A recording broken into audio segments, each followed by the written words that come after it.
everyone. Howdy. That was loud. Wow, sorry. They're like, come on, let's go. We're here to talk about Bunny. The what did that guy call her? Bunny I can't remember. What's funny is you're triggering my memory of in season 3. There's that next door neighbor that keeps calling it Bunny. Yeah, no, somebody talking shit yesterday. I mean, rightly so. Was saying instead of covering Bunny the vamp killer or vamp layer, we should talk about Stargate. And we should talk about Stargate someday. Well, you're gonna have to grab someone else for that, but well, I can still grab you inappropriately. Oh my god! Oh Jesus! Like extended. It's easier for you because you have tentacles and you're an Eldritch god. I guess it's easier for everybody because I'll just leave my arm next to them and then they can do. Oh shit!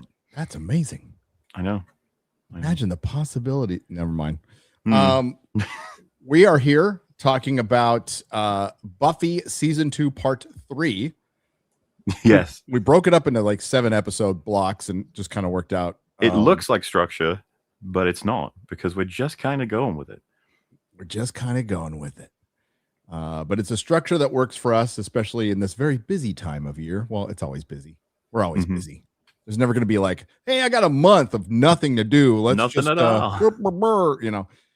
But I crammed and wow, this part it's so good in places. And it also has one of the worst, or if not the worst, Buffy episodes. So yeah, this is the crazy thing about the 3rd section of season 2 of Buffy. It has the best episode in the course of season 1 and 2. It also might have the worst episode as well. Like you said, it's I can't wait to talk about both. It's tough. I don't know in the first 2, I think it's the worst. I think it probably is. I can't. There's a specific scene. There's a lot that's bad in the episode, but there's just this one moment I can't like. When I was watching it again, I was like, "Fuck!" They actually wrote that. And I think it's like we're kind of leading into the goofy, and it's like, this was somewhat like it felt like a serious attempt to make a dramatic plot line. So I don't think you're gonna get away with it being like, oh, we're trying to be goofy. You know, like Be a Bad. A lot of people say it's like one of the worst episodes. Like, yeah, but at least it's somewhat self-aware. Like they're all running around going, ooh, ah, like it's all. You have Giles like being in utter shock at how stupid everything is. It's like, yeah, so they know something. Yeah. I enjoy Be a Bad boy. Beer Bad's funny. Like, I mean, I don't know if it tends to be that. Beer Bad's funny. Go Fish is like, what are you doing? What the fuck?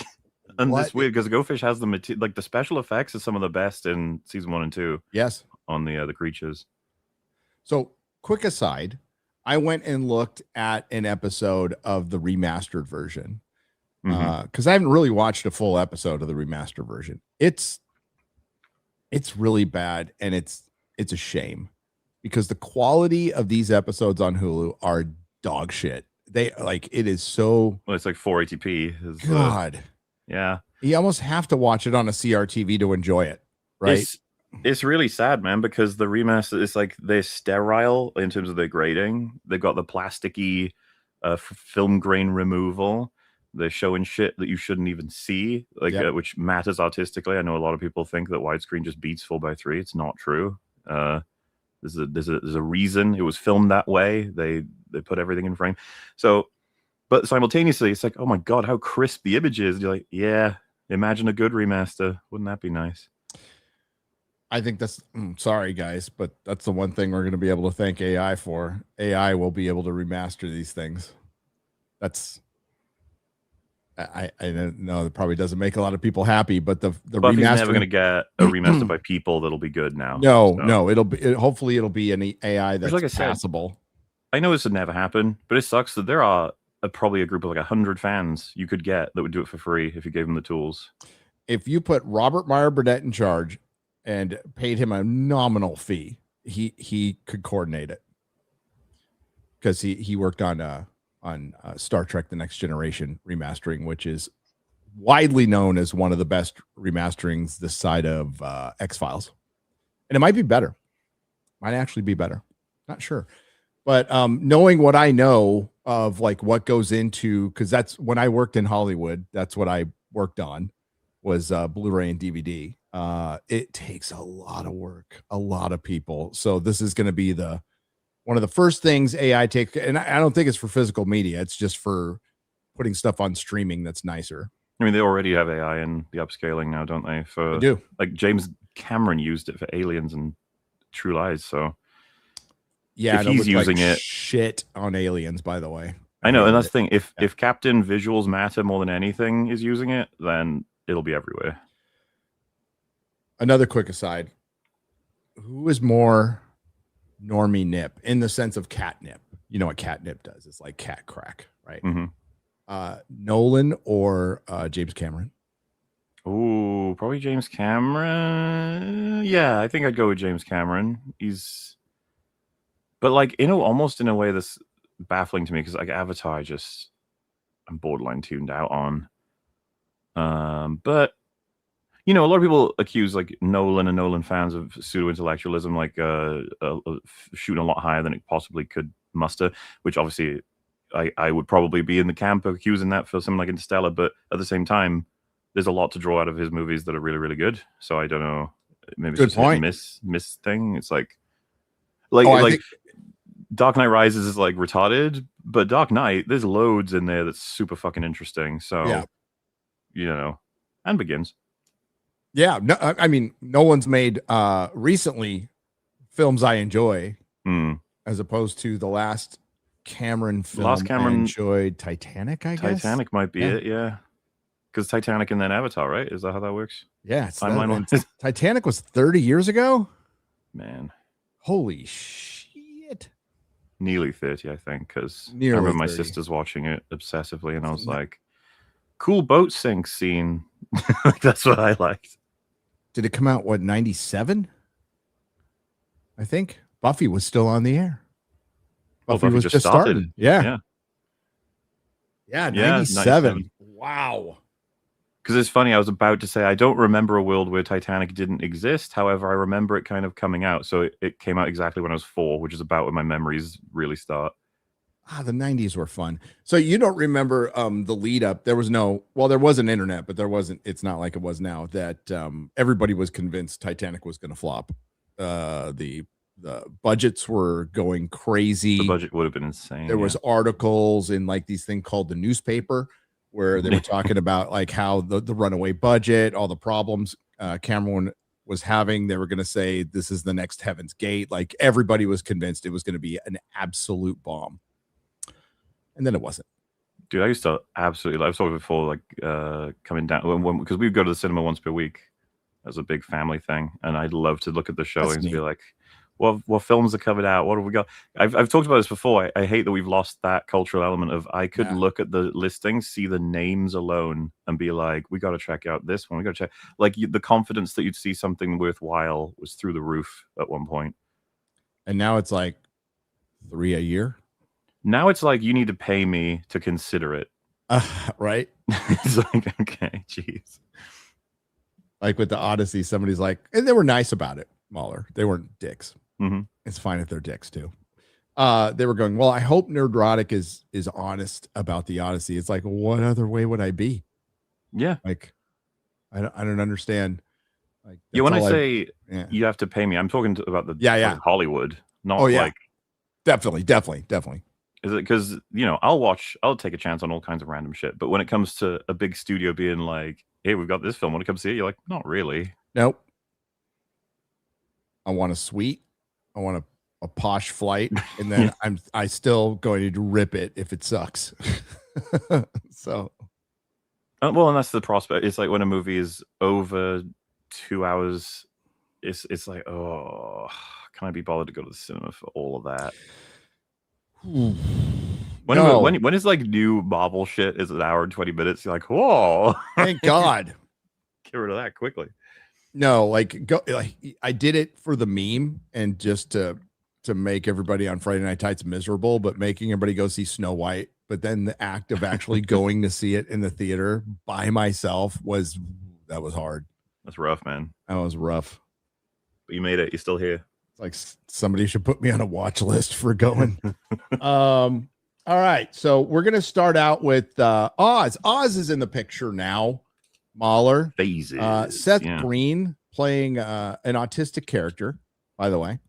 And a very muted version of anything Seth Green has ever done outside of this. This is probably why it's his best performance, because it's just him. Oz is pretty like everyone likes Oz pretty quickly. Yeah. Well, he seems like just a nice guy, you know? Well, and again, a completely unique character from the rest. So I've never bought the whole, like, you know, all the Whedon characters are the same. It doesn't really make any sense. I think there's more validity to other creators on that front, but like Oz is completely different than everyone else. It's like a dry and sort of very contemplative. He'll be very careful with every word he uses. Pretty caring, chill. And then, of course, it's like, well, if we've got a character like that, what would be interesting to make happen to him? Well, how about he had a problem that turns him into a raging animal? Yeah. Like, that's kind of thoughtful, considerate, artistic, iconoclast. I think that's the word. Just doesn't want to be part of the system. He tests well, but, you know, he just doesn't want to work. Kind of 90s slacker. Talks about hitting the perfect note on his guitar. Let's make him a vampire. make him a werewolf. I think it's a good idea. Yeah. Well, it's just like always you could start with a character's a premise like that, and then you move them on. But it reminds me of talked before about Supernatural, having the vampire hunter become a vampire is just like that's already interesting in and of itself. Like there's always a good start with a lot of stuff. But he's been around Oz vaguely, but this is the first episode where he gets his POV shit now. Where did my screen go? It just disappeared. Hang on. There it is. So we're on. I always find it funny that he always describes his band and his ability to do anything song-wise as absolute shit, basically. Like, usually does it in a witty way as well. Yeah. And then his band sucks, by the way. It's fucking terrible in the show. It's awful. It's the worst fucking band. They just always came across as extremely generic to me. Yeah, it's so bad. Sort of tune them out. But it's nice that they're trying. I wonder if those were songs like written by Joss Whedon. Maybe, I guess. Because they had, was it Nerf Herder did the theme? Yes. For the show. I don't know if they got another band. Because they used to showcase just a lot of local stuff in the Bronze anyway, right? Just different bands that would get them in and, you know, do a song to make it feel a little bit more authentic, I think. Yeah, they had real bands come in. Like Joss definitely had a taste in music, and it was very like Lilith Fair. You know what Lilith Fair is? No. So it's like, you know what Coachella? Coachella, yeah, I know that. It's like Coachella, right? Okay. What's your big music festival there? Isle of Man or something like that? Isle of Wight? Depending on, like, for Britain as a whole or individual countries, or no, for Britain. There's a big musical festival. What is it, chat? It's the Isle of something, right? It's So basically, Glastonbury. Sorry, why did I think it was Glastonbury? So yeah, it's the chick version of Coachella or Ozfest. Okay. So sorry, I got someone reminded me as well because the quote. I want to say it's season 3 where the school reporter says that Oz's band is like the worst thing in history. They read it out and everyone looks guilty, and then Oz just goes, "No, that's fair." Yeah, that's a good way to take it. Isle of Man is the place. I don't know. I'm not from there. I know I know you have like a motorcycle race on one, and then you have Lollapalooza was before Coachella, by the way. Talk about masculinity. We have a whole island of men. How about that? There you go. It's not gay at all. Nope. No, it's like Themyscira. Yeah, we have power tools and red meat. It's crazy. Building blocks. Yeah, it's the chick version of Coachella, and that's all the music Joss Whedon liked, because Joss Whedon had a type of girl that he cast in his show over and over again. And it should have been really, I mean, it was to me at the time, it should have been really obvious that this guy was just Joss, great writer, but also being the nice guy to get laid. And probably because he didn't, a lot in high school. I think there's a lot of it's funny that the Buffy fandom really hates Xander, and there's a lot of Joss and Xander, a lot. Well, you say that like that's like their criticism. Usually, they'll be like, "He's the self-insert, gotcha. and that's why he's so awful." Well, he is. I mean, I don't think it's why he's awful though. I think Xander's fucking awesome. Well, that's the thing. Particularly this season. Yeah, well, this season. Particularly this third. There's a lot of Xander bits that are not only good in the sense of his bravery, but also his willingness to stand against the team if he thinks they're wrong. Yeah. Which they are very wrong a couple of times when it comes to a certain vampire. Oh, I mean, he's right most of this season. As much as that certain vampire is my favorite character, like he's absolutely right. You know, after watching this, I'm like, wow, he's the outside of maybe the mayor, he's the best big bad. Oh, Angelus is a high scorer. He's fucking great. Yeah, undeniably. So phases we have. Do you see the opening? I was just staring at the witch statue, and he's like, wherever you go, it looks at you. Yeah, where is that? Is that the further back? It's like the first thing you see. There it is. There it is. Yeah, he's all. I like that. I love that little callback. It's the last you'll ever see of it. Well, because the school will eventually explode, so she's just going to be in the rubble. Like, yeah, I wonder if she's freed or if she gets buried. That would have been cool if the destruction of the statue released her or something. That would have been cool. Have an episode where she wants to reap revenge. So, what's this guy's name again? Super Jock. Larry, who is overcompensating Jock. A little bit overcompensating. About Willow, he says to Oz, "Let me guess, the schoolgirl thing's an act, and she's an evil mastermind." It's kind of funny. It's like, well, well, they set up subtly a lot of stuff that happens in later seasons. No, some of the dialogue ages like crazy good. Yeah, because there's no way all of it was deliberate. No, but I think they are also very clever at using past stuff and remembering it and being able to apply it, right? And I'm sure they were planning some stuff too. I think it's a natural thing of just if you're consistently writing something, your own tropes make it in, and it's like, oh, did you do that on purpose? You're like, no, but that does. No, work. yes, yes, yes, because they do it within the episode, right? Like they're talking. Willow wants Oz to go further, like in their relationship, and then Buffy says, at least he's not acting like an animal. And it's like, haha. Foreshadowing. So we have Xander and Cordelia. So as I watch this as an older person, Cordelia was kind of annoying to me before. Now I adore Cordelia. She's great. She's so great. Fucking awesome. They did her dirty because she is the blunt instrument of the Scoobies. And as you all know, she says what she feels, and I fucking respect that. So they're making out. If you remember as well, like that was always an intended goal. They wanted a character that calls everyone out all the time, like relentlessly. When they lose Cordelia eventually to Angel, they then Spike is supposed to act that way, and then it's Anya that it switches into, because Spike's got his own story. And I've always liked Anya. I mean, Anya's pretty funny. So crazy that she's just a fucking guest episode person, and they're like, hey, main cast. Sure. She's got an interesting story, though, to be fair. She does. They also, I mean, not very PC this last half of the season with all the wheelchair jokes, which are fucking hilarious. Dude. And it's all story relevant. You actually need all of it. It's like got really good purpose behind it. Because I mean, a lot of this stuff, like I said, this third is probably the best quality portion of season 2. Yes. I say that as like, it definitely is, because you've got 3 of the best episodes unequivocally. But yeah, this is their first attempt at doing werewolves. And if you notice, I think through Buffy and Angel, they go back and forth on whether or not they want to do the on all fours or on upright werewolves. They're like the two styles.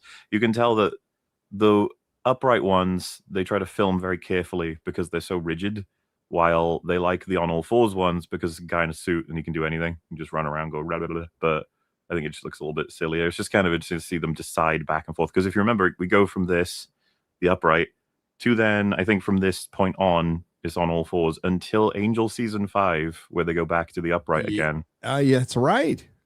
That's right. Because it does look more ferocious. It's just you requires more money. And which, it's not, you know, I've always liked their costuming and makeup. It's just the execution of like the werewolf moving, which is it's a devil dog as a like. Do you remember the prom episode? That's basically what those guys are. It's like that's what their werewolves are in the show for a long time, and it's just kind of like, it doesn't feel very werewolfy. No. But they're making out, and then they get attacked by a werewolf. Yes, they drive away, and then we get, is that credits? I can't remember. Then, there's dog attacks throughout the town. Another great example of getting the plot out of the way, but also having all the characters with a unique spin, right? So, exposition man Giles is like, number of other attacks by a wild dog, several animal carcasses found mutilated. And then Willow's like, oh no, like bunnies. And then Oz is like, no, bunnies can really take care of themselves. And she's like, yeah. And then Giles looks at them like, what the fuck? And he goes, yes, fortunately no people were injured.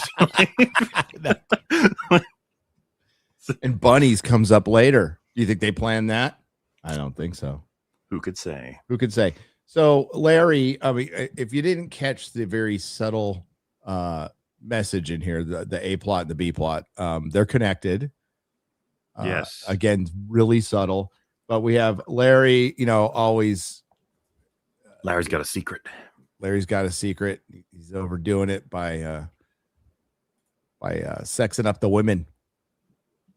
Don't think he would have gotten away with that today. I don't know. He wouldn't have gotten away with that then. Let's just be real. And then, yes, there's the gym scene where Buffy has to pretend to be a weak little girl. You remember the prom episode is only a season away, where the whole school is basically aware of it. It's like, so we're halfway through a time in school and he doesn't know. He's like, okay, at your own risk. Actually, there's another instance of that in Go Fish, with a guy who locks Buffy in a car and, let's just say, gets his fucking response for that. And I was at the point of like, how do you not know this woman has like beaten the shit out of everybody here? How do you not know this? You know for a fact, right? You might not believe that she's stronger than any of the men here if you're one of the students, but you would believe she's a psychopath. You'd be like, don't go anywhere near Buffy. She's crazy. She'll kill you. There would be a rep in high school for sure. So, there's because the Oz says, I think, bites are no joke. My little cousin Geordie's growing up, bit me on my little finger. It's like a casual thing he's mentioning. It's like that is literally the origin of his being a werewolf. Yep. It's silly, but it's very Buffy of them. And do you remember as well? We mentioned this before, but this is actually the episode where Xander finally makes Giles laugh. Yes. Because Giles is talking about the moon and how it reflects werewolves, how it's got the spiritual history. Everyone's very bored. And then Xander just goes, and led to the invention of the moon pie. And then Giles just sort of like staggers and goes, huh, yes, moon pie. Yeah. It's not even Xander's best joke. No, it's like one of his lamest jokes ever. And it seems like everyone's surprised it made him laugh, but it's just kind of fun. It did. So this is where they meet the werewolf hunter. Who you may remember from Angel as well. Do you know who he plays in that? Oh, no, I can't remember. It's funny, as a kid, I actually realized this because of his voice, even though, because he's a demon, so he's a bit of makeup. But he's got a very distinctive voice. It's Sajan, the one that Holtz is connected to. That's right. Another returning character in demon makeup. Hell yeah. And he was also in just every TV show back in the 90s. One of those character actors. So he hunts down all those teeth are werewolf teeth, and he skins them, sells their hides. I forgot where, but nitpick, but like those teeth are all exactly the same, just as clean. They feel like it was made at a factory. That little necklace is so. Hey, werewolves have good dental. Okay, it's not even that. It's like how well placed. They all. It just looks like they were 3D printed. Like yes. You'd think a more gnarly necklace would have been fucking cool, but obviously they would have got this together really quickly. I'm just glad they got the number right because he says he needs one more for a dozen, and I think there's 11 there. So it's like, oh, Well, that's good. yeah, Because you counted. You exactly. see, guys, that's why MauLer doesn't miss things. I'm a king of autism. There you go. So they're obviously disgusted. They're like, you know, they're people, right? Well, he's all, well, I don't kill them while they're people. Yeah. Well, I mean, that does come up a couple of times in all their werewolf stories. It's an awkward element, which, you know, you can use it for good stuff. And I think you could say he is, he starts to make the themes of this episode a little bit more overt, at least whatever you might have discerned from them. I was curious of like what we do exactly, but there's conversations that Willow and Buffy have throughout. And Buffy makes a couple of statements like typical men or your average male doing this. And then Xander's like, hey, you know, and they're like, let's not jump to conclusions about who's doing all of this. It could be a woman. Yeah. Because they're all assuming the werewolf's a guy, which is funny because it is. But at the same time, you know, they flipped it around. Yeah. Well, yes. But God, what it was Giles saying they go back to their feral nature. They're purely instinctive. So it's got, you know, and that's what Buffy said. Yeah. Just like men. Yeah. Buffy's doing a lot of it because she's mad about everyone, you know, because they're doing the whole Willow's mad that Oz isn't more pressing, more aggressive right now. Yeah. Which then ironically she pushes too hard, thinking that he's reserved for no reason, which prevents him from locking himself up, which then has him released. It's like they're doing some fun stuff with this in terms of the back and forth. But Oz is autistic. Exactly. And here is our obligatory Angelus scene for non-main storyline episodes, which your quality will vary on these. Yeah, I like this one. I do too. You know, the angel. This is for anybody. And I seriously question it. A lot of people are like, "Oh, David Boreanaz is such a bad actor. He has like one mode in Buffy." It's like, dude, how could you not think he's awesome when you get to this part of Buffy? He plays the same lines Angel would when sort of courting any like a Buffy, for example. But he's so unhinged in the sense of he's enjoying this so much more than his usual way of doing it. And it's because he's tricking them. And Angelus loves doing this shit, playing Angel, you know? Well, they pointed out later that he essentially still, I can't say cares, is interested in the same things Angel is interested in. Yeah. But just wants to kill them and destroy them, aside from preserving them. Well, that's the demon with the face of an angel. That's how he got his name, right? Yep. So he sees some girl walking alone because, man, that's a great idea in Sunnydale with the highest body count this side of, I don't know, a concentration camp. I'm not really sure. That might be a bad joke. Sorry. And she's like, oh, yeah. Are you friends with Buffy? Oh, I am. Let me walk you home. You know, because we thought they were setting it up like the werewolf was stalking her, but it was actually Angelus. Yeah, and they do end up. He gets another scene, right? Where he bumps into the werewolf, I think. Oh, this is a good setup, by the way. Yeah, a very good setup. Band. We were just talking about band, and you have Willow and Cordelia talking about how much beds suck. Yes, and then it's so catty, so petty, and then they get interrupted by a werewolf. They both just scream and start running away. Which, it's like they need help, of course. That's some werewolf booty right there. And there's the hunter again, going, little girl, you dumb little girl. You shouldn't be hunting this. This is for men. Wait, is this? Have we done the Angelus werewolf standoff? Because I can't remember if that happens just before this. Because the thing. Oh wait, no. Ahead of Buffy and Cordelia and Willow, but just before the bronze. I can't remember. When Willow gets there, because it's really quick. Let me see if I can find it as well. Yeah, it looks like it just goes from. It's not like I didn't watch this earlier today.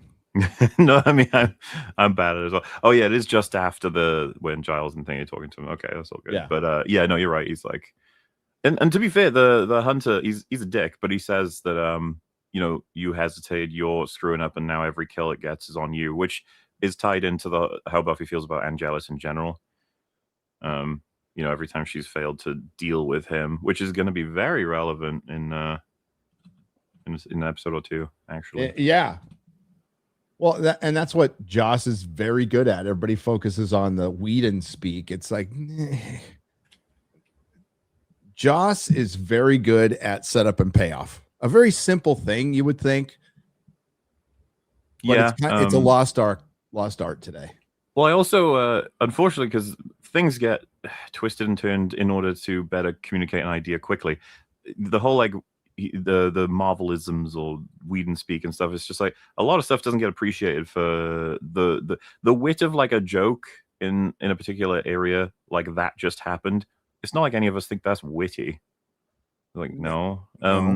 But it is probably come up a couple of times in like Whedon's work in certain areas. It's just like, but now we're not even appreciating like the actual clever shit that he has characters say in a comedic sense or a dramatic one. And as we go along in this, we'll probably try and point out more of those examples.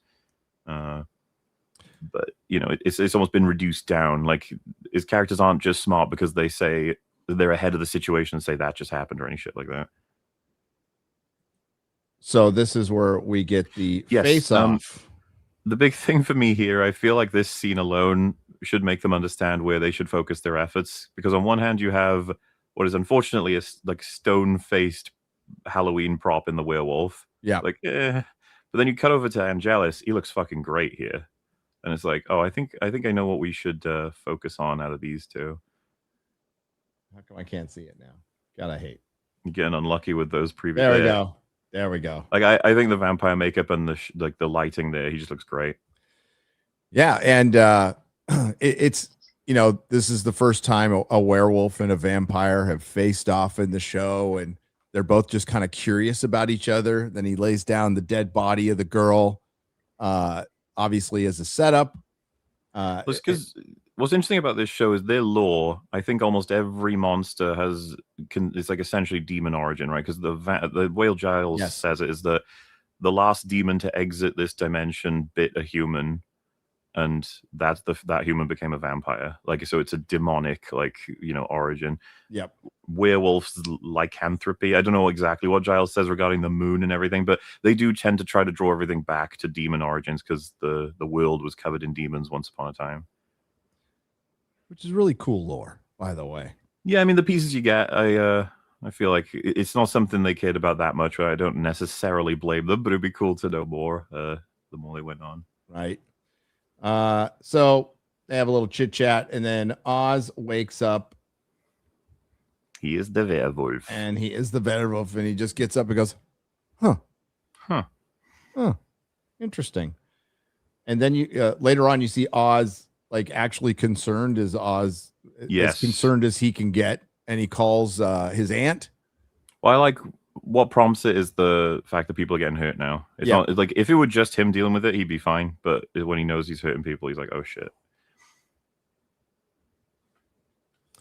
And then he just asks his aunt, "Is what's the cousin?" Geordie, I think. Geordie, yes. Is Geordie a werewolf? Okay, no big deal. Right. Yeah, no big deal. I like Xander explaining his expertise on this regarding the hyena shit, and then he gets into too many details, and they go, "You said you didn't remember anything about that," and he just looks at him and goes, "I said I didn't remember anything about that." By the way, what's so great about it is you could see Giles in the background smiling at him when he says that. He knew, like, as he said in the episode. So what I mean. The show, they're so close to cracking their formula now. Like, almost everything's working. We still got to go through some growing pains, okay? We're not quite there. Yes, they do, but we're almost there. So Larry, Xander thinks Larry might be the werewolf. I love this conversation. And they have a conversation. Yeah. So Xander's like, I know, what you're going through. He specifically says, I know what you've been doing at night. I know what you've been doing at night.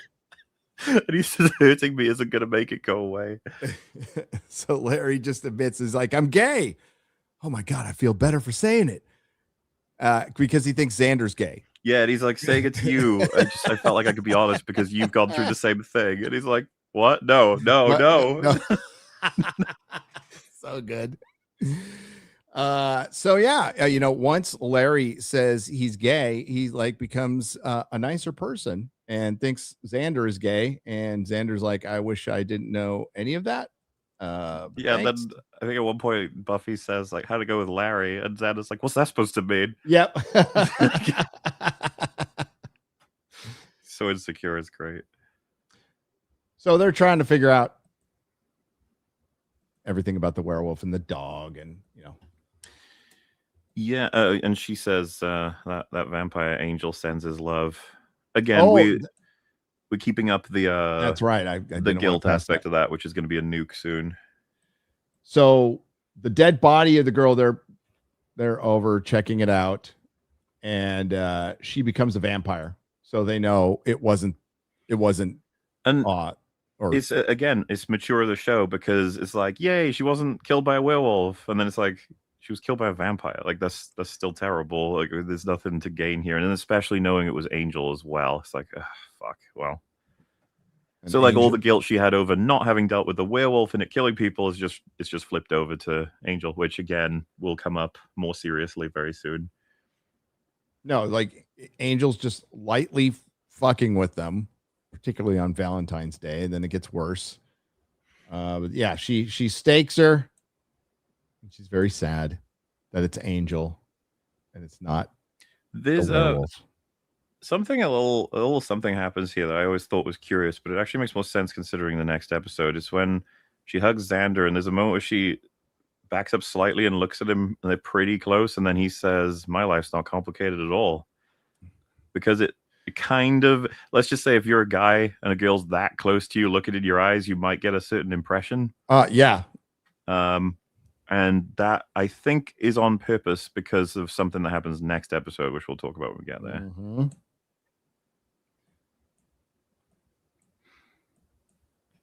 But back to the werewolf hunter who's he's getting his silver bullets. Getting his silver bullets going. And Oz. Oh, someone says, I wonder why we don't see Larry in later seasons. Well, because he's not alive. Because he's not with us anymore. Something happens in season 3. So yes. I remember being sad about it because I quite like Larry by that point. Yep. Oh, we do get, as you mentioned, we get a mayor reference on a little bit, we do too. Yes. So Willow's over.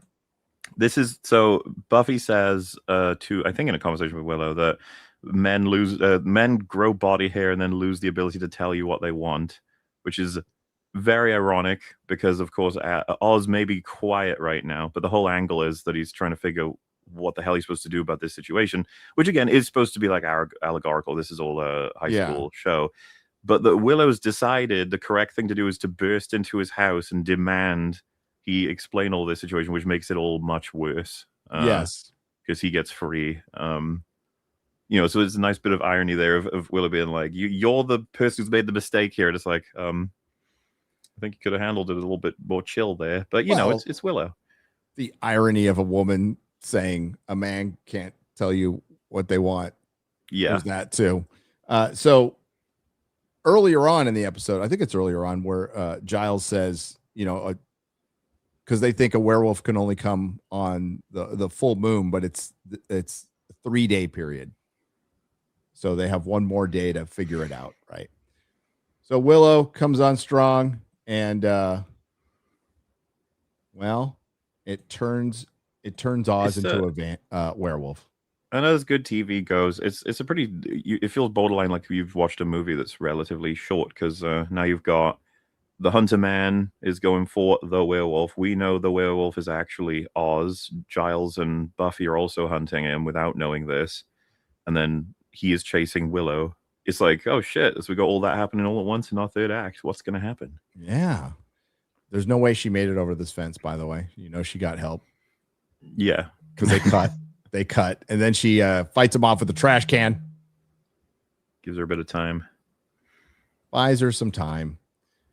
They're back in the library discussing all this. And this is where they all converge at the end with... stop the silver bullet, hit him with the trank. And I do like him him not taking Buffy seriously, she manages to bend his rifle with her hands. It's like he doesn't say anything, but what the fuck you supposed to? You're like, yeah. Before that, I think before that, he's all, well, you don't kill anything here. No wonder why this place is running with demons or whatever. Yeah. You think he would know about the Slayer? You think he would, but the world building is very bizarre because it implies like, oh, so he knows, and I guess a lot of people do know, but simultaneously, it seems like the world does not know. No, most people in Sunnydale have no idea. Like 99% of the people here. So he takes off. She's all, get the fuck out of town. And they're discussing Oz, like, oh, this is going to be awkward for him. Well, I think Buffy says I'll never be able to look at him the same way. And then Xander says, wait, who are we talking about? Yeah, because of Larry. And she's like, what? Relationships, communication, men versus women. The episode I felt like was playing with a lot of it, but didn't necessarily land anywhere particular. It was just sort of having some fun. Yep. Larry thanks Xander, and Buffy watches the whole thing and goes, that was weird. Yeah. Right there. Yeah, that was weird. And he's like, oh, shit. You know what else? It was like, what a line. Buffy says, I kind of see Oz as the loyal type. And I was like, oh. Well, I mean, sort of. I liked it earlier on when Xander was like, it's never going to work out with Oz. There's training, there's paper training, Yeah. Gotta get him housebroken.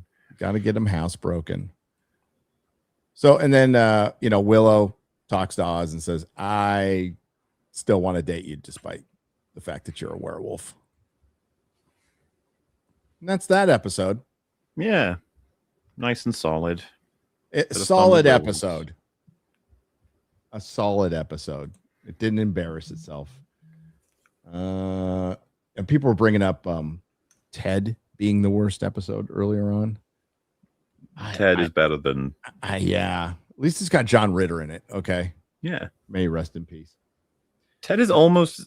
It nearly gets to being a good episode, but it sort of just fucks up in like the third half. Yeah. It happens. Well, then we got Bewitched, Bothered, and Bewildered. The Obsession episode, which is... Honestly, I wouldn't be surprised if the director of Obsession had seen this at some point. Not to say that it's just because of the conclusions, some of the things that are said in this. At one point, Giles is like, this isn't love, this is obsession. Selfish, banal obsession. But, this story's been told a couple of times in different mediums, so. Oh, shit, it's in Harry Potter. It's in Rick and Morty. It's in probably Twilight Zone at some point, right?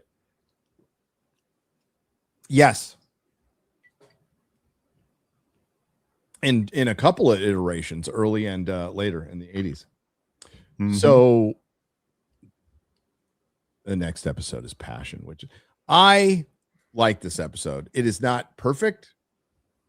I like it. There is, honestly, I would think it's really good, except there's just two things near the end about the conclusions certain characters have that don't work, I think, and we can get to them. But the opening is just...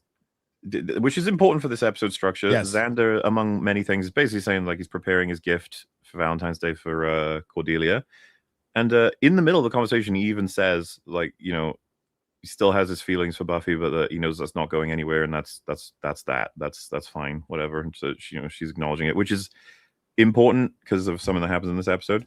But there's a lot of relationship shit going on in this one because simultaneously, they remind us that Jenny and Giles have not yet fixed shit because of the stuff that happened with the her being sent there to monitor Angel and all that stuff. The big old betrayal. She's still trying to work on it, but he's not letting anything happen. He's not having it right now. He's showing solidarity with Buffy, and he's hurt too which I really think goes to show a lot character-wise. Is we will discover basically he's pretty much willing to speak with her again, but not until Buffy is okay with it. Buffy is okay with it. very, very huge dad energy for taking, like, his kid is more important than anything kind of stuff. By the way, I don't know if it's the same for you. 542. There's this shot that when I saw it, I was like, man, yep, the cinematography is getting better at this show. It's the beginning of the library scene, if you can get there. Yeah, it stays on the ground and it slowly moves up to show the room. You could probably get away with playing it a little bit, but see, I was already like, the show is pretty static when it comes to its cinematography. So I was like, you can tell it's getting better. The cinematography in season 3 is a huge step up again. It is, and the editing for this latter part of the season, especially in Becoming, is really good, solid. You got a lot of things going on at once, and it really builds the tension. Love that. There's cutting on the action, editing shit that I like. So this episode changes tone like halfway through, because we're still dealing with, like you said, Giles. There's the angel thing, shadow kind of hanging over everybody, and Cordelia, her friends find out that she is dating Xander. So Cordelia has to wrestle with that. Yes. Oh, and so to reflect the parallels, we've got I love this so much, dude. They do such a good job. So Spike bought a very wonderful necklace, I think, with a heart on it. Mm-hmm. Like, it's a very because he's romantic, right? He wants to cherish it, to wear it. He loves it. Angel just fucking plonks a human heart on the table. He's like, that's for you. And what's interesting, of course, is Drusilla loves them both the gifts. She likes the necklace. She also loves the heart. And this is because at home, so to speak, Angel's got no one to torture except Spike. He's like, may as well just fucking screw with you. And he says, this is fucking Valentine's Day. And he's like, oh, Spikey, I know she gives you pity access. Just like, dude. Well, I mean, he's in the cuck wheelchair, the whole season. He's just fucking fuming. Yeah. And seriously, credit to James Masters, which I'll end up saying more and more the more the show goes on. He's so fucking good at sort of the difficulty they have here, and they're doing this, they know what they're doing, is he went from being unequivocal villain that's funny to now you're supposed to kind of feel bad for him, which is like, wait, what do you mean? He's like a monster. And you're like, yeah. But they're doing something. Like, they're getting somewhere with this. Just trust me, sort of thing. And you can't help but feel a little bit bad for him, even though all of them are monsters. Like, they're all terrible and evil. But man, I feel bad for that terrible and evil guy. Yeah, in the cuck wheelchair, sit and spin, hell on wheels. And like, Spike, I'll be sure to bring you along if I ever need a good parking space. Yep. Oh, he's brutal with it. It's funny as fuck. I love Angelus. We get a quick band scene, and we see how incredibly short Seth Green is, and I can attest to this because I've stood next to him. He bought some. I met him at 2012 or 13 Comic-Con. He bought some Doctor Who toys from me, and then bummed a cigarette. And we had a cigarette in front of San Diego Comic-Con. Had a little chit chat. Amazingly enough, Buffy didn't come up. He was probably thankful about that, but Buffy didn't come up. Did Austin Powers? No. We just talked about Comic-Con. Yeah, that's cool. Yeah, and how crazy that was. It's like this thing has gotten so nuts because Seth Green's lifelong comic book fan, so he had been coming for years, and we're just like kind of marveling at how huge it had gotten. That was back then. But nice guy. He was completely stoned out of his mind, but whatever, that's fine. He was completely nice. And again, like the tone of this one is very serious in the beginning. And Buffy gets some flowers and you see the card here that says soon. Well, I just want to put a little pin in for next episode, but Angelus likes his roses. He does. And the way that he writes, the way the common use of the envelopes and stuff, it's just, we'll get there. It's all good. They're setting something up. You think it's with Buffy, and it is. In a way. Yeah. It's all about Buffy with Angel, right? But we've had a scene where Cordelia is not able to hang out with her friend group anymore. Yeah. Because they're like, you're pathetic and lame. You're hanging out with Nerd Man. What are you're out. And she has a bit of a, if you know her at this point in the show, it's not hard to believe. She's like, what the fuck am I doing? And she simultaneously, because this is the character, she would think that's kind of his point of view as well, Xander's. As in, like, we're both in over our heads. We're doing something stupid. We should probably stop. And that she wouldn't have thought it would be that bad of a thing to deliver to him, in the sense that it was always on and off anyway. It's not that serious. Whatever. Let's just end. And she misjudged because he's like planning to give her a big gift and explain how much he cares about her. Yeah. He had Buffy dress him, which he delivered badly. But yeah, and you're right. She thought he was nice, but she also knew that she was out of his league, and he should know that. And he also, she also knew that he was embarrassed. But I mean, and they fight all the time. And they fight. What she does here is really cruel, and I don't think she realizes, because she's like, oh, I thought we were kind of like on the same page vaguely, but yeah, so she breaks up with him on Valentine's Day. Yeah, that's what I mean about cruel. Yeah, kind of crushes him a little bit. I mean, that's it's not fun. No, I got fucking dumped on like the best date of my life up until that point. So it was like, well, I was 16. Mm-hmm. Yeah, best date of my life. We had a good time. We get back, drop her off, and she's like, I want to break up. I'm like, what? Couldn't have told me before. You could have told me before. She said, I really have fun with you, but you're a bad boyfriend. You disappear all the time. And she was completely right. She was completely right. By the way, I'm married to her now. Fucking dumped my ass after that. I have pictures. I still have them of us in the photo booth at the Del Mar Fair. We're all looking all happy. And it's like, little did he know, later that night. I mean, I did disappear a lot and did a lot of drugs. So like, I wasn't the best boyfriend in the world. Naturally. Yeah. But I'm also persistent. So, that's the way those things go. So yeah, he's pissed now. And he's trying to get, he wants to talk to Buffy. She's like, no, Angel. And he's just fuming at this point. And then he doesn't know where to put it. And then we find our little witch. Yeah, our little witch. Who, by the way, not much screen time, but she's not a nice person generally. She cheats her grades by manipulating the teacher, and that's what gives him the idea. Yeah, he sees that and goes, I saw you doing that little spell. We're gonna do a little blackmail here, and you're gonna put a spell on Cordelia to make her love me again. Specifically so that he can break up with her to make her feel as bad as he does. It's so funny because the comparisons to Obsession, right, is like, oh, he's doing what Bear does. It's like, well, he wants it so that she feels pain. It's slightly different, but then we'll see what happens with repercussions too. Yeah, because she's a witch, but she ain't great at it, right? Mm-hmm.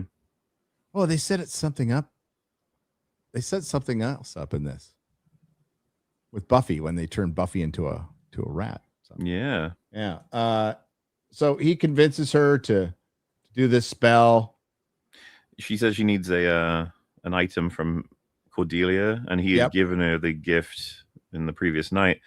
And I liked she was wearing it, but didn't want him to know that, so she went into the locker to take it off. Yeah.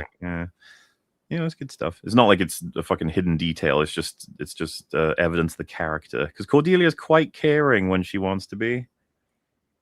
She is. She might be rude once in a while, but a good moral compass on this one, actually. Believe it or not. It's still one of my favorite moments from her, which we will get to in probably half a year. But in the first episode of Angel, where she's in the mansion for Russell, I want to say it is, who's a vampire, and she's looking around. She goes, "Wow, there are like no mirrors, and the curtains are drawn You're a vampire." Yeah. And he just goes, "No, I'm not." So we'll get ahead to where they do the spell. Oh wait, I missed it. where they did the spell. Where did they do the spell? It was back here, right?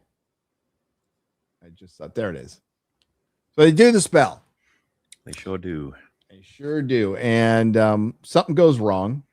So Xander goes up to Cordelia immediately, and she's like, and he's expecting it to work.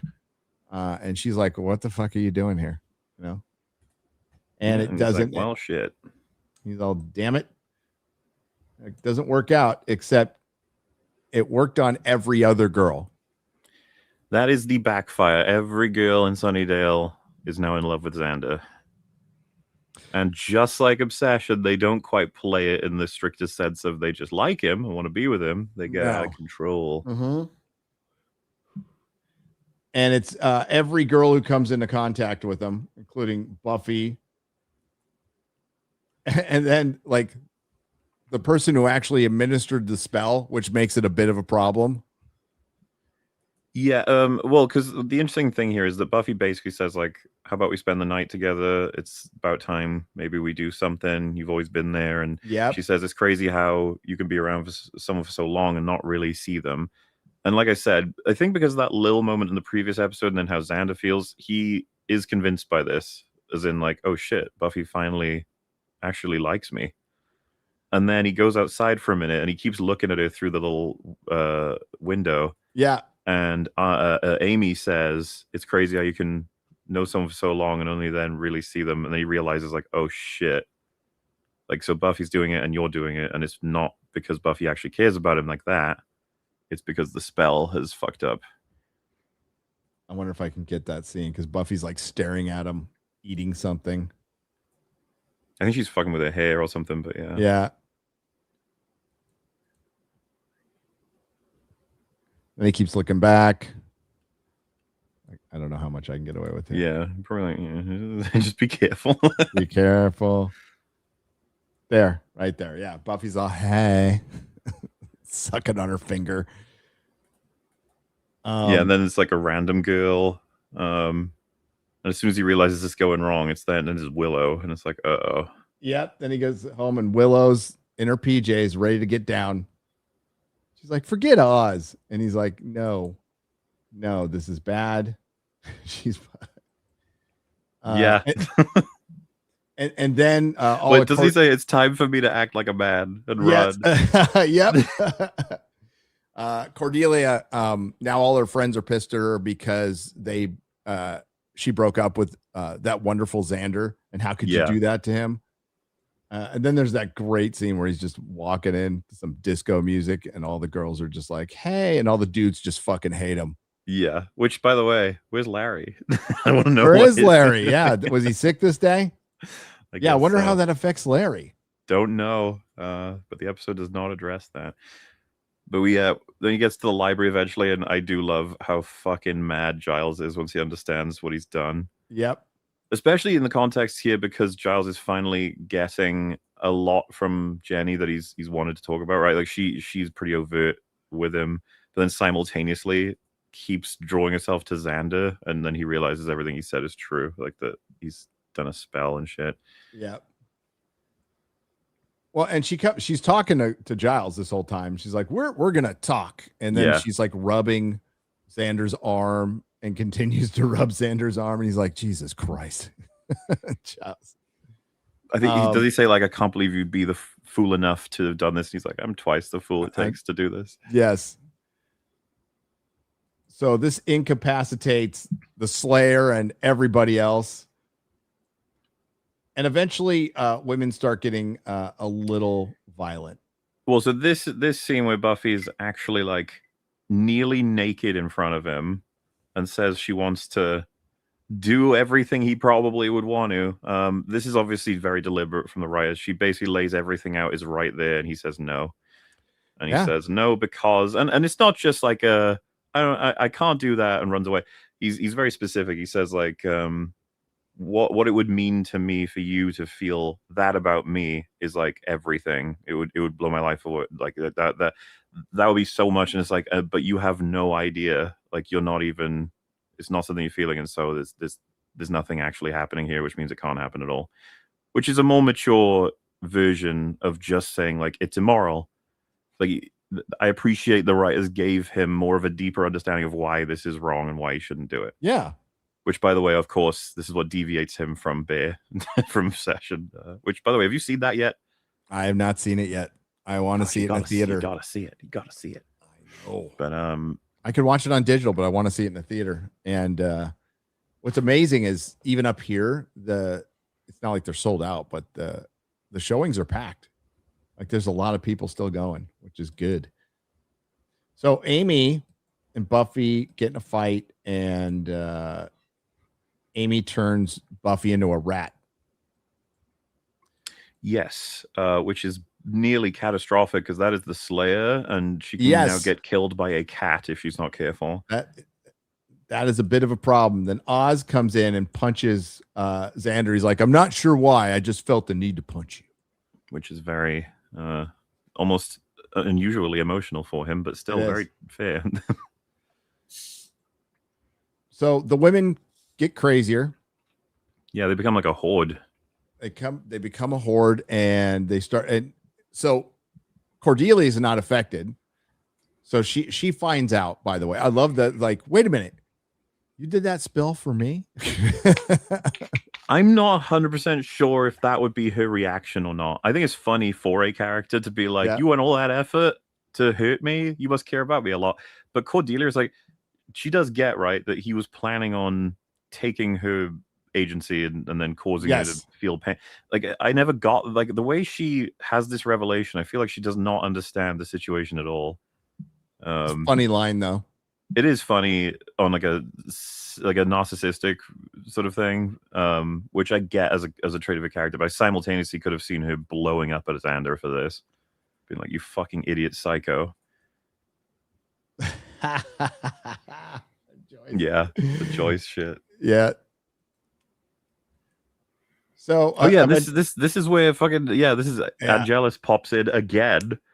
He pulls Xander out of the window.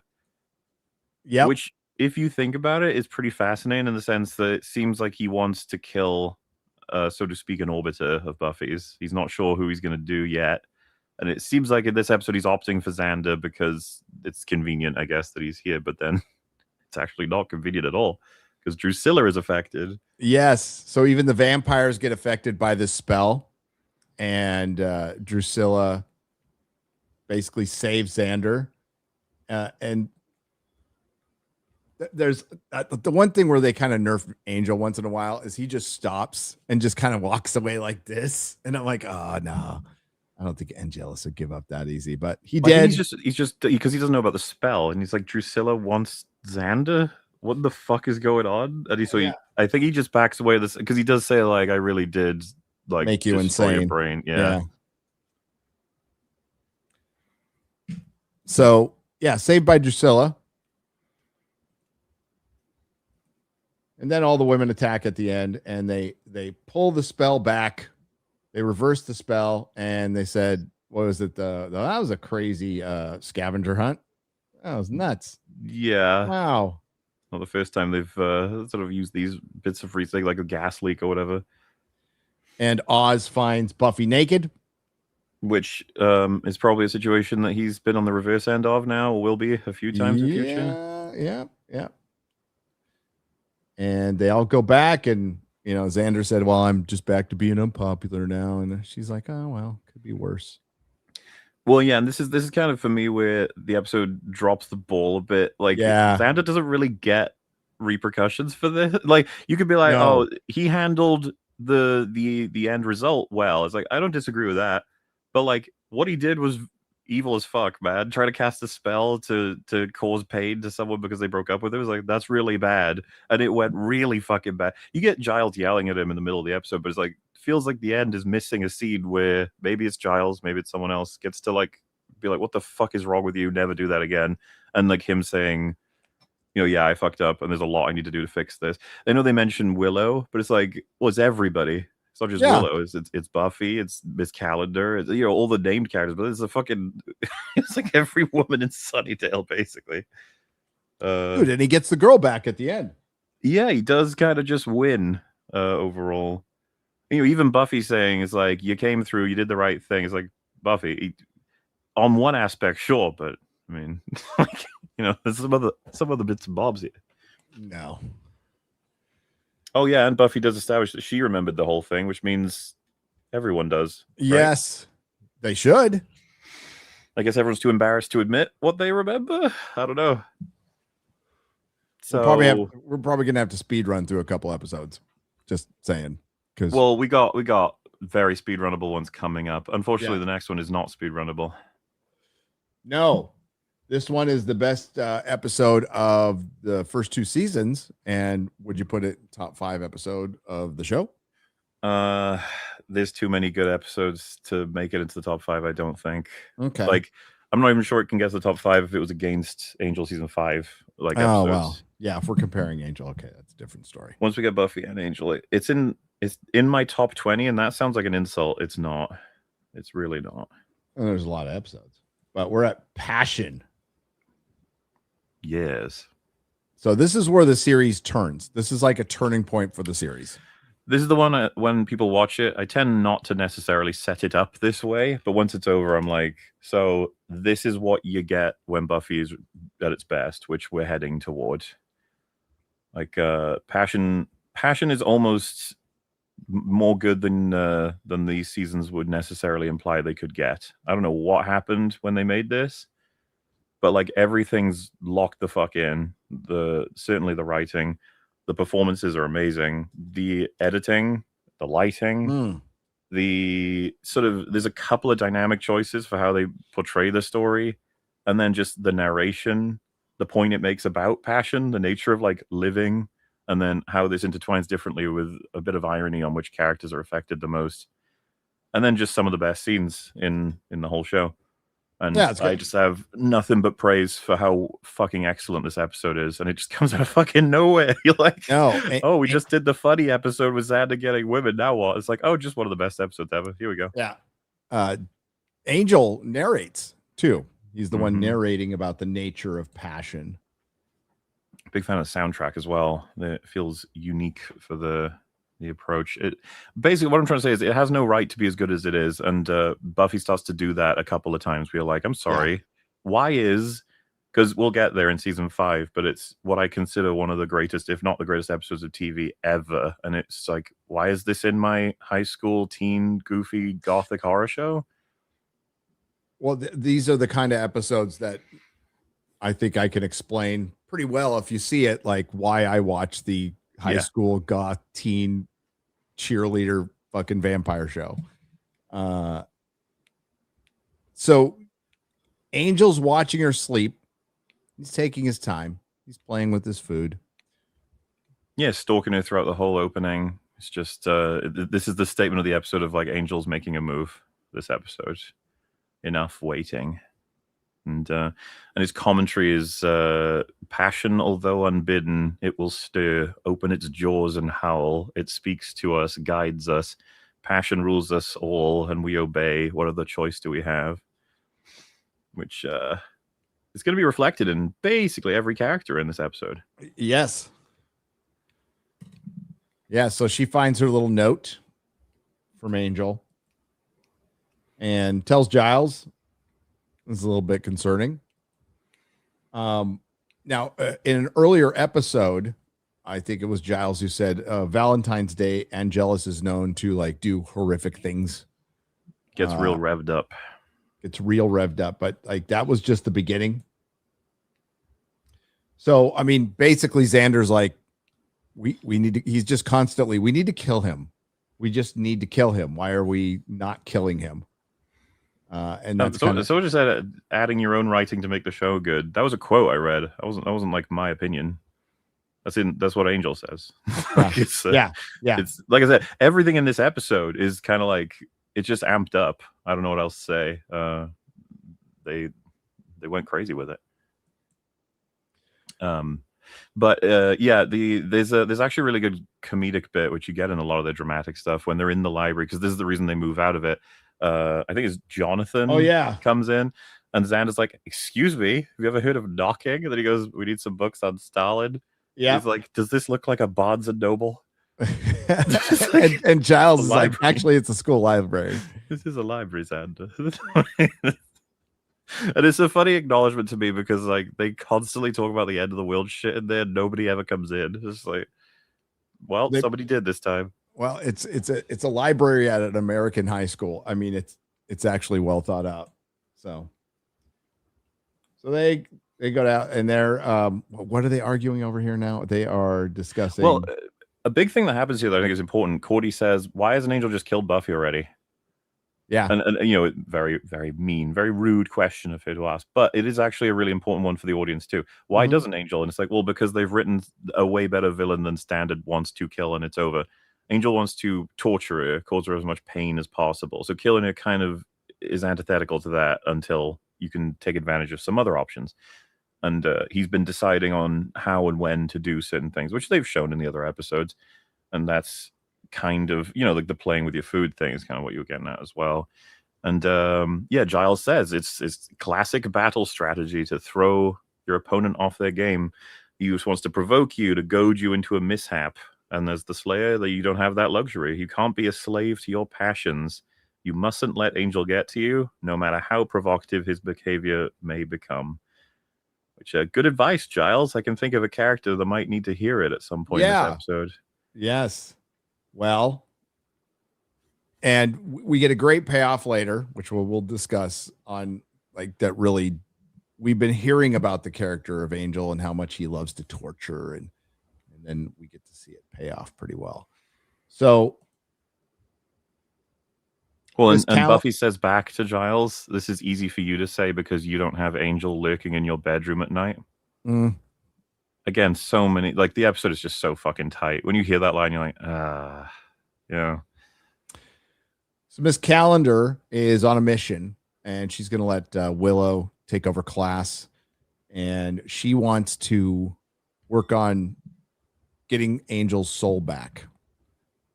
Something that was forgotten in terms of information, but she's used her computer to get a little bit further on that. The techno mage, techno pagan. That's right. The techno pagan, and Giles and Miss Calendar finally have a talk, and they're starting to work things out a little bit. Yeah, not quite there yet because something else needs to happen first, but it will. Yep. Because, yeah, Calendar gives him a book as a gift and then promises there's something else that she's working on, which, you know, would be real great news right now if she can get it done. We get the Buffy and Joyce scenes. They're having a hard time right now. This is another one of them sort of allegory scenes, try to explain a stalking ex-boyfriend that she never should have dated in the first place, but also he's a vampire. Isn't this where she says he's older than you? Yeah, a little bit.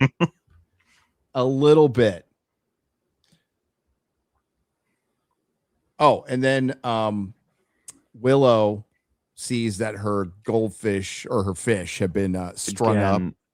Another great, like there's just so much to praise, but obviously we're trying to be a little fast here. But you have she's feeding her fish while on the phone right at the beginning. And it's very, you can see there's no fish. Like, she doesn't realize because she's on the phone. Yep.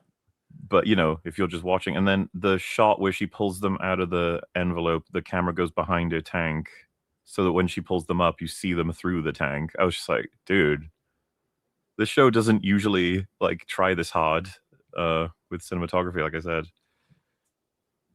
I mean, that had to take a little time too. So he got there and he's like, you know what? He had to find some fishing wire. Yeah. And put them all through the fish. He's getting a little further and further. Yeah. So, I mean, it's also a point where you see Willow understand. I mean, they've been in danger before, but this one is like, you feel like he was in your room. You know, he can come in there whenever he wants. So she runs over to Buffy's house for a sleepover. With some garlic.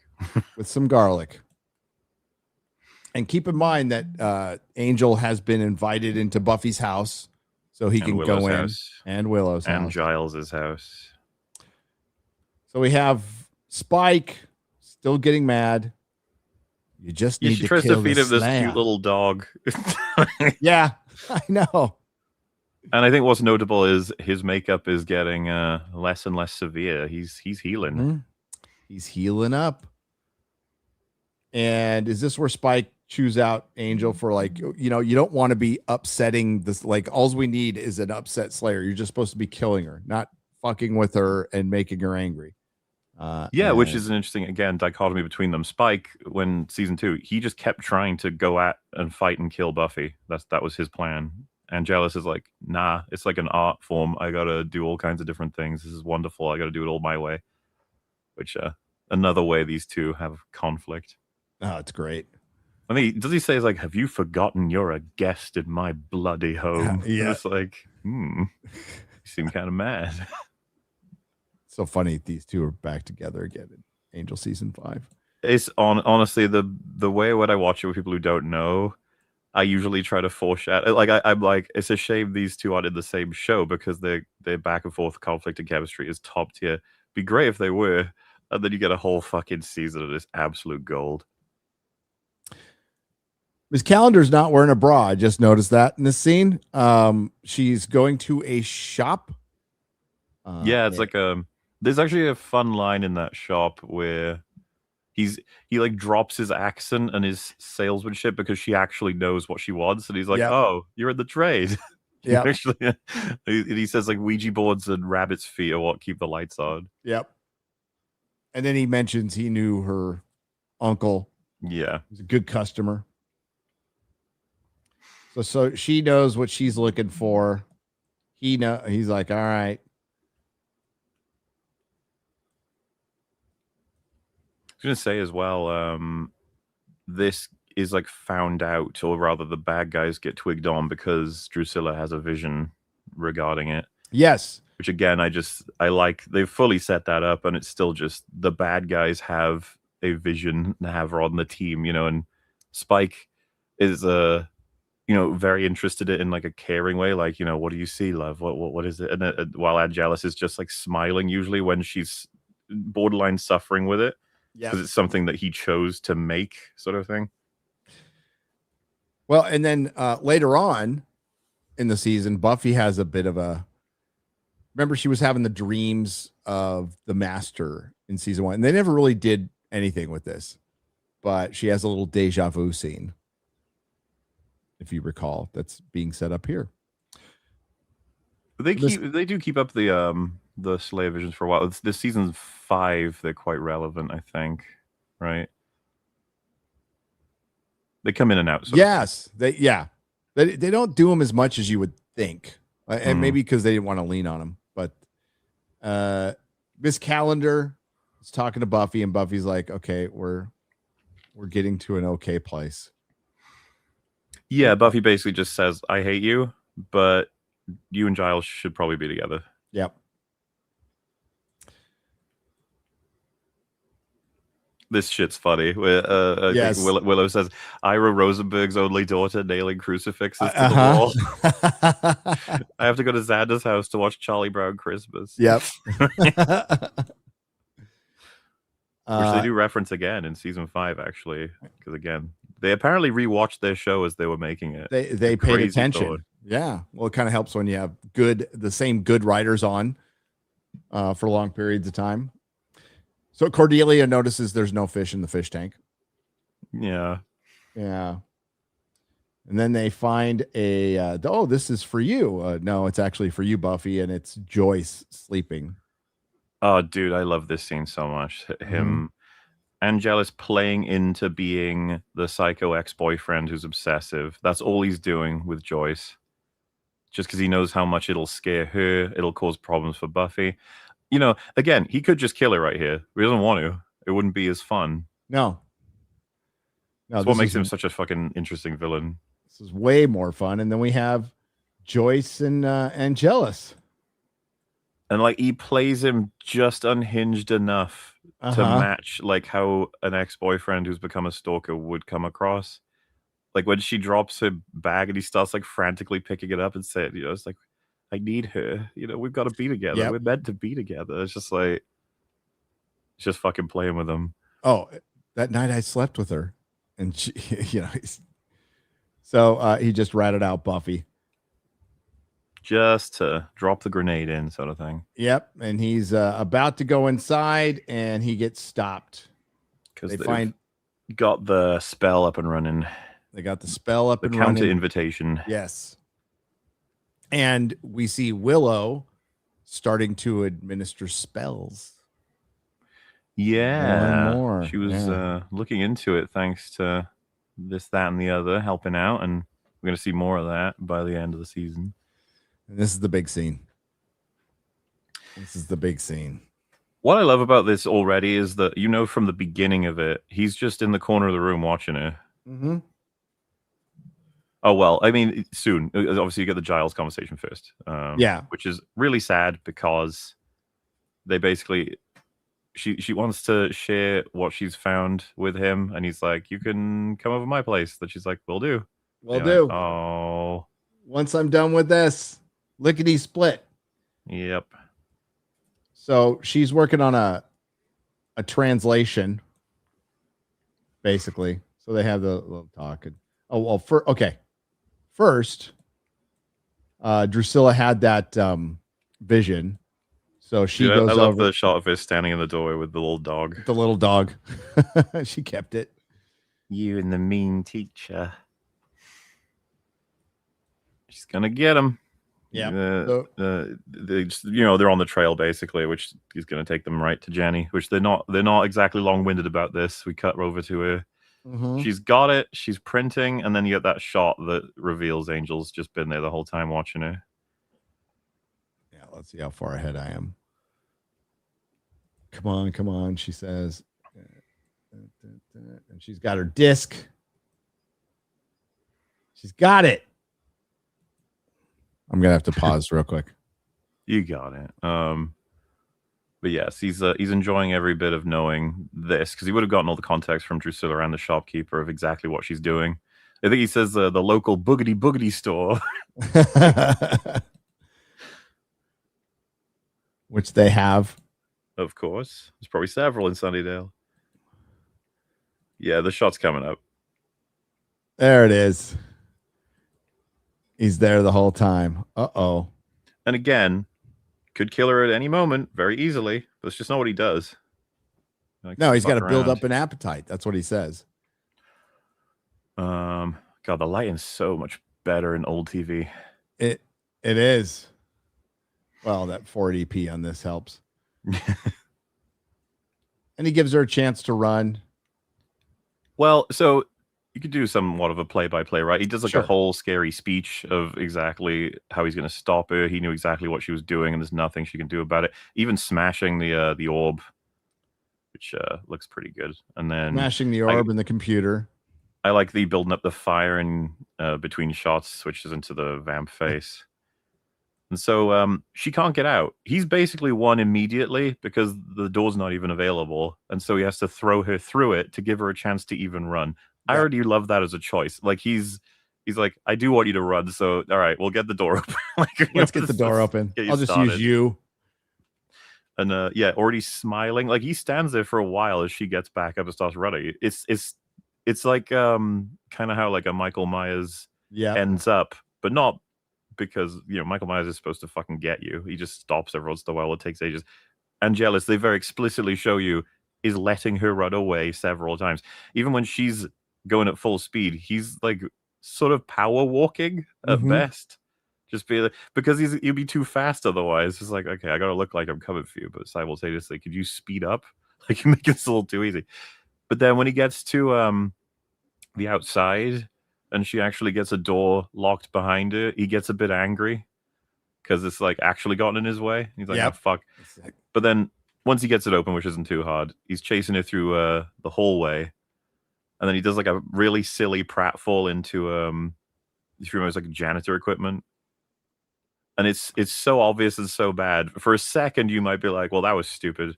But I've always taken it as he basically jumped into it to make her feel like she actually has something of a chance. Because then they have a shot right after that I love, which is she's running up the stairs and he's just not there behind her. He's gone. It's like, why is he gone? It's like, well, because he's running up the other side of where she's running. and then slams into her at the top, which gives you this shot. And he's just laughing. He's like, that was fun. That was She neat. never had a chance. Nope. And yeah, before even talking to her or explaining what he's doing, just fucking breaks her neck, and you get this awesome shot. It's a And great she's shot, gone. by the way. Yep. And doesn't feed on her, just kills her. Yeah, because that's exactly what he wants to do. And he is just happy. He's in his place.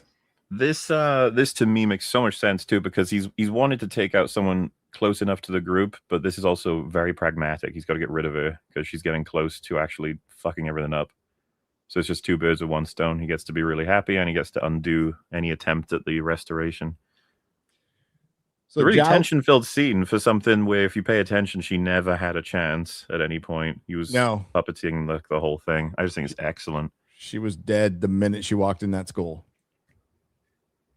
So Giles goes over, unbeknownst to Giles, who doesn't know what's going on right now. He goes over to Buffy's house, talks to Willow. Willow tells him that Buffy and Joyce are having a little talk about sexy time upstairs. And Giles goes, well, maybe I should intervene. And Willow's like, what would you say? That's the thing. I appreciate the instinct, because again, he's like, I want to help. I want to make things that people understand. It's not as bad as it seems or whatever, but simultaneously, it is not his place. What could he do? What could he say? It's like, not really much right now. Not much at all. And he's all, you know what? You're right. I'm going to go back. Yeah. Tell Buffy I came by. Yeah, and you get a conversation between Joyce and Buffy, which is very much designed to reflect the conversation that many parents have had with many kids. Yeah, and makes me grateful I had sons and not daughters. You know what I mean? So, really different dynamic.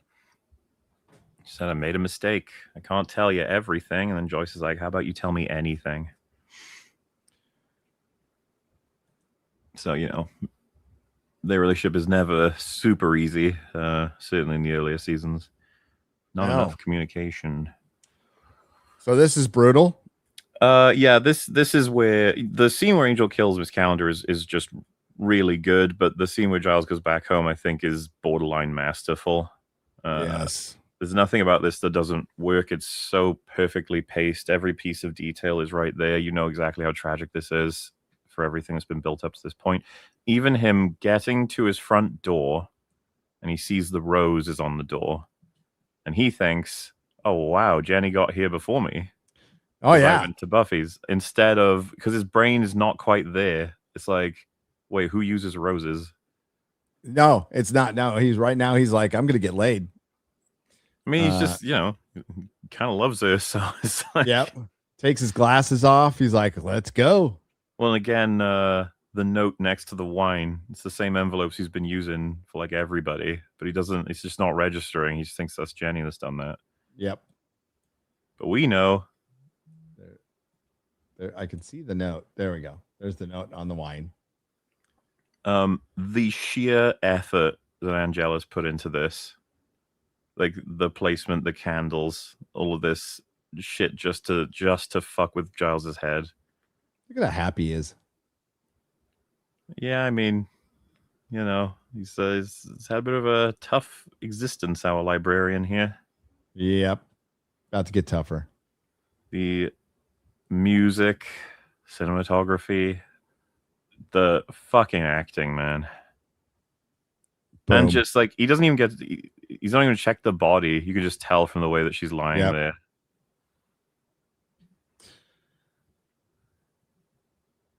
And jealous is a motherfucker. But it's sad, but it's great. Yeah. And then the 1,000-yard stare as the police are sorting everything out. Yep. And hey, it's great that they don't think he's a suspect at all in any way, shape, or form. They take him down for some basic questioning, but there's probably enough forensic information that would exonerate him. Yeah, I'm guessing. And then everyone would attest to there's no motive whatsoever. And then, of course, everyone would say that there is a guy who did this, but we can't find him, I guess. The police element of Buffy is always really shit, to be honest.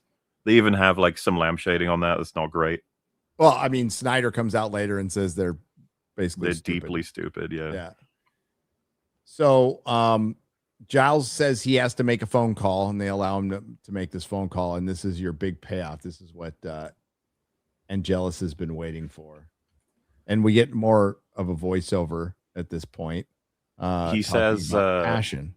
Passion is the source of our finest moments, the joy of love, the clarity of hatred, and the ecstasy of grief. Because he's a fucking monster, and that's his POV. It's fascinating to think about. We've talked before in other contexts about how passion is basically everything when it comes to our job. Like, if you don't have that, you're fucked. Yeah. It doesn't matter how accurate or how well absorbed. Like, if you don't care, it'll come through. We often advise when people say like, what should we do in our first videos, or what should we talk about? It's like, you really shouldn't gun just for hot topics. No, if you don't care, people will know, it'll come through, and it'll suck. Try to stick to the things you genuinely have a fire for, because it's always obvious. I've said before, it's funny if you get like a guest on a show and you're talking, let's say, fucking Avatar, and they're silent throughout the whole subject, and then you casually mention, oh, fucking they've discontinued the ability to resell Bionicle, and then that person fucking lights up and goes on like a 10-minute rant about Bionicle, and you're like, oh shit, yeah, okay. Just maybe talk about Bionicle. Like you want that. You want to get like the genuine, the authentic sort of expression of all this sort of stuff. So yeah, he's talking about how when it comes in love, brings all these like happy, joyous feelings. I like that he said clarity of hatred, because I don't even disagree with him. When you fucking purely hate something, there is a strict, solid path. Do you remember in Angel, I want to say season 1, I think he's comparing himself because he's lost something to Wolfram and Hart, and he says they're so fucking evil, they're so filled with like all this hatred, and he says he like pauses for a second, he's really mad, and he says, I remember the clarity of that. And it freaks out, I think, Cordelia or whatever, because they're like, what? And it's just he just likes how easy things are when you just hate something and you have one goal. Yep. It's much simpler. And that makes a lot of sense. So Angelus watches Willow and Buffy break down at the news of Miss Calendar's death and just fucking smiles. Just goes, this might be the best part of the episode. There's like 4 different ones you could choose. But like this shit hits the old heart for me, more so than any episode up to this point. I enjoy the show up to this point, but this is the first episode where it starts to make me feel stuff. It's like, oh, fucking hell. Willow, Calendar was Willow's mentor. She cares obviously a lot about Giles as well. Alison Hannigan's reaction is fucking excellent, along with Sarah Michelle Gellar. And just to cut back to Angelus smiling, watching it all.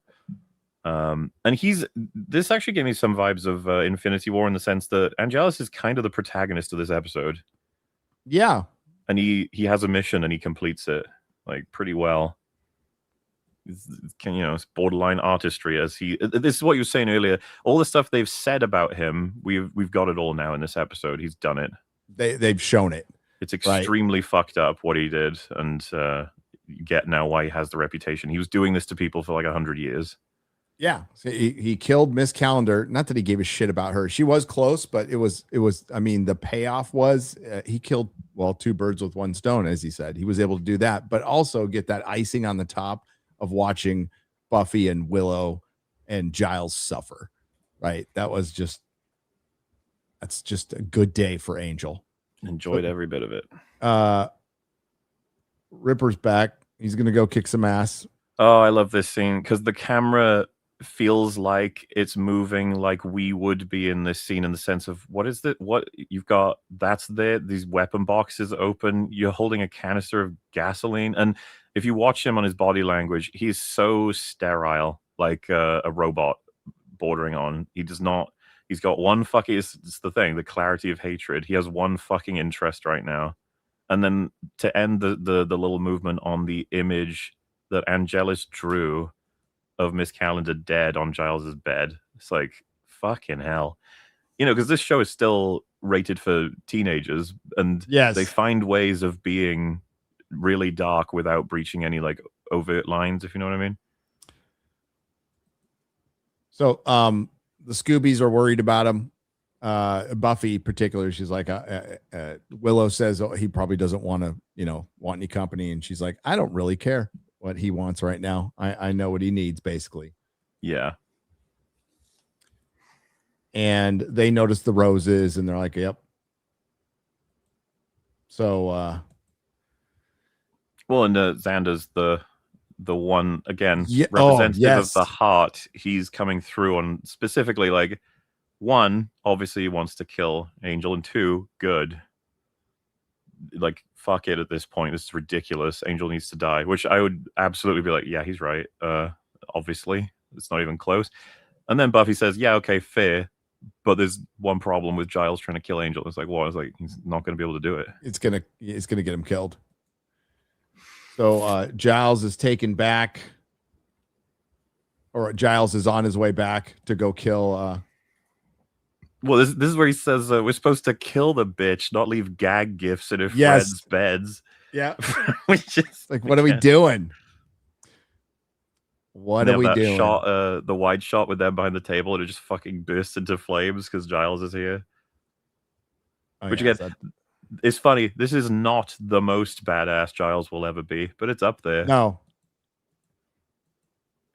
I don't know if I'm nearly there, because sets the table on fire, fires a crossbow, and then comes in with a baseball bat that's preset with gas to set on fire, and then beats Angel with it. Yep. Shoots him with an arrow. God, it's so fucking awesome. And he just beats the piss out of Angel. Boom. Angel says, okay, you've had your fun. Now it's time for, and then Buffy says, my fun. Yep. Then Buffy shows up, kicks his ass. But Angela says, are you going to let your, what did he say, dad? You're going to let grandpa or dad burn? He says old man. Old man, sorry. No, I mean, it's a deliberate line, I think, because they never want to describe Giles, like, overtly all the time as her dad, so to speak. But, I mean, he kind of is. Yeah, he is. I like this, dude, there's another shot in this where she chases him up the stairs. We have a crane shot that follows the stunt actress climbing all that shit to get up to him. Again, it's just like, damn, so many different. That's what I mean. I don't know what they did for this episode. I guess they have more time or something because they just did a lot more cool shit. This fight's cool as well, but she beats the shit out of him, and that's pretty consistent. Angel doesn't always fare well against Buffy in a one-on-one. Nope. Interestingly, Spike does pretty well against Buffy usually, and when Angel and Spike finally have their fight. Well, you also see later on, you find out like Buffy is a stronger, better Slayer than previous Slayers. She's a little different. A key element of the show, which is her friends. Keep her grounded, keep giving her a reason to keep going. So he takes off. Buffy gets Giles. This is a good scene. I wish they would have stayed on it a little longer. MauLer. It kind of cuts a little too quickly for me. Stayed on what, sorry? So this scene right here. Oh, dude, I could stay in this scene forever, this moment. Giles is like, what are you doing here? This isn't your fight. She punches him and then says, I can't lose you. Like, what the fuck are you doing? Yeah, she says, don't leave me. I can't do this alone. Yep. And then they cut away so quick. And I'm like, I would have stayed on it for, fucking TV back then. Well, this is just huge for them because it's, we've been doing goof Buffy show for a while. This is the stuffy British man who's like, this is the demon that has the spike on his head. Yes. You have to pour acid in his butthole to kill him. And it's like, okie dokie. But this is the first time where it's just like, no, like, I can't live without you. Like, I need you. And it's like, oh, shit. This is starting to get a little bit more deep and meaningful. And I'm sorry, but I have to point out that this is not a scene you would get now. You would get like, get out of here, old man. I've got it. Well, and he would apologize and say, I got to remember to be there, not to be crazy. To give you your agency. But yeah, it just kind of ends. And I think it would have been good to stay on it for a minute, but they must have been jammed for time. Well, I mean, the episode is crushed. Like, it's a full movie again. Yep. Oh, you get more in this episode than most seasons of streaming shows. And that's not even hyperbolic at all. Yeah. That's just a fact. There's so much happened in this. We could have spent an entire show talking about this episode. And it ends at Miss Calendar's grave. And Buffy apologizes to Giles for not killing Angel sooner. She's like, I wasn't ready. Yeah, which this is the unfortunate repercussions, which I'm glad they have. You know, you can live in happy TV land where you're like, our good character is turned bad. We can't kill him. We got to help him. And it's like, sure. But for as long as you decide that's the case when you had the chance to stop him, then it's on you for like anything that happens. And the show decided to make a pretty big thing happen. Consequences. What? Yep. Don't be crazy. You know, this is a permanent death. She does not come back. Yeah. Which the show started to get somewhat famous for the more you go along. Mm-hmm. Before Game of Thrones. Damn good. Yeah. And yeah, you know, overall, like, so Angel manipulated Giles the way Giles told Buffy to not get manipulated by Angel for, while we, the audience, pretty much got manipulated into thinking that Buffy was going to lose her mum or one of the surrounding cast. But no, instead it's Miss Calendar, and then that has a huge effect on Giles, which then has a huge effect on Buffy. It's like, it's just a smartly written episode that's really, really fucking meaningful. It doesn't waste any time. Like it's yeah, I it's when you're doing these rewatches on like the 7th, 8th, 9th, 20th time, you know, like, oh, I can check my phone once in a while. This is where everything gets put down, nothing gets paused. I wait to pee. I watch the whole thing. Like, yeah, just locked in. And on multiple viewings. I lost count. I'm sure you lost count too. But I've seen Passion more than I've seen the other episodes in season 1 and 2 for sure. Yeah. Tam says, I don't know if I said that right, for $5 says, yep, I'm calling it. Passion is the first great episode of Buffy. You're wrong if you disagree. Oh, I agree. Like I said when we first talked about it, it's on the lower end of the great episodes for me, but like that doesn't change anything. Like, great is a significant description. So, and this is the one that I always tell people. It's like, if you like this, you're going to get way more of this when Buffy kicks in properly, which, you know, starts up properly with season 3, honestly. Yep. So the next episode, sorry, go on. I was just say the quality floor gets better with season 3 than in this season. You don't get any go fish in season 3. No. God, season 3 starts out great, I think. In closing, by the way, his narration, he says, Angel, that if we could live without passion, maybe we'd know some kind of peace, but we'd be hollow, empty rooms, shuttered and dank. Without passion, we'd be dead. Truly dead, I think is what he says. Which, yep. Yeah, like a thing of the episode of how much horrible shit happened in there. It's like, yeah, it's because where do you think it all comes from? It's all passion. It's all the highs counted with the lows and vice versa. If you wanted to avoid all that grief, you wouldn't be alive in the first place. Keeping in mind, pretty bold choice for a show so young with doing technically its first full season. We're gonna make our antagonist a good guy from most of the show up until now. They're not fighting just another big bad.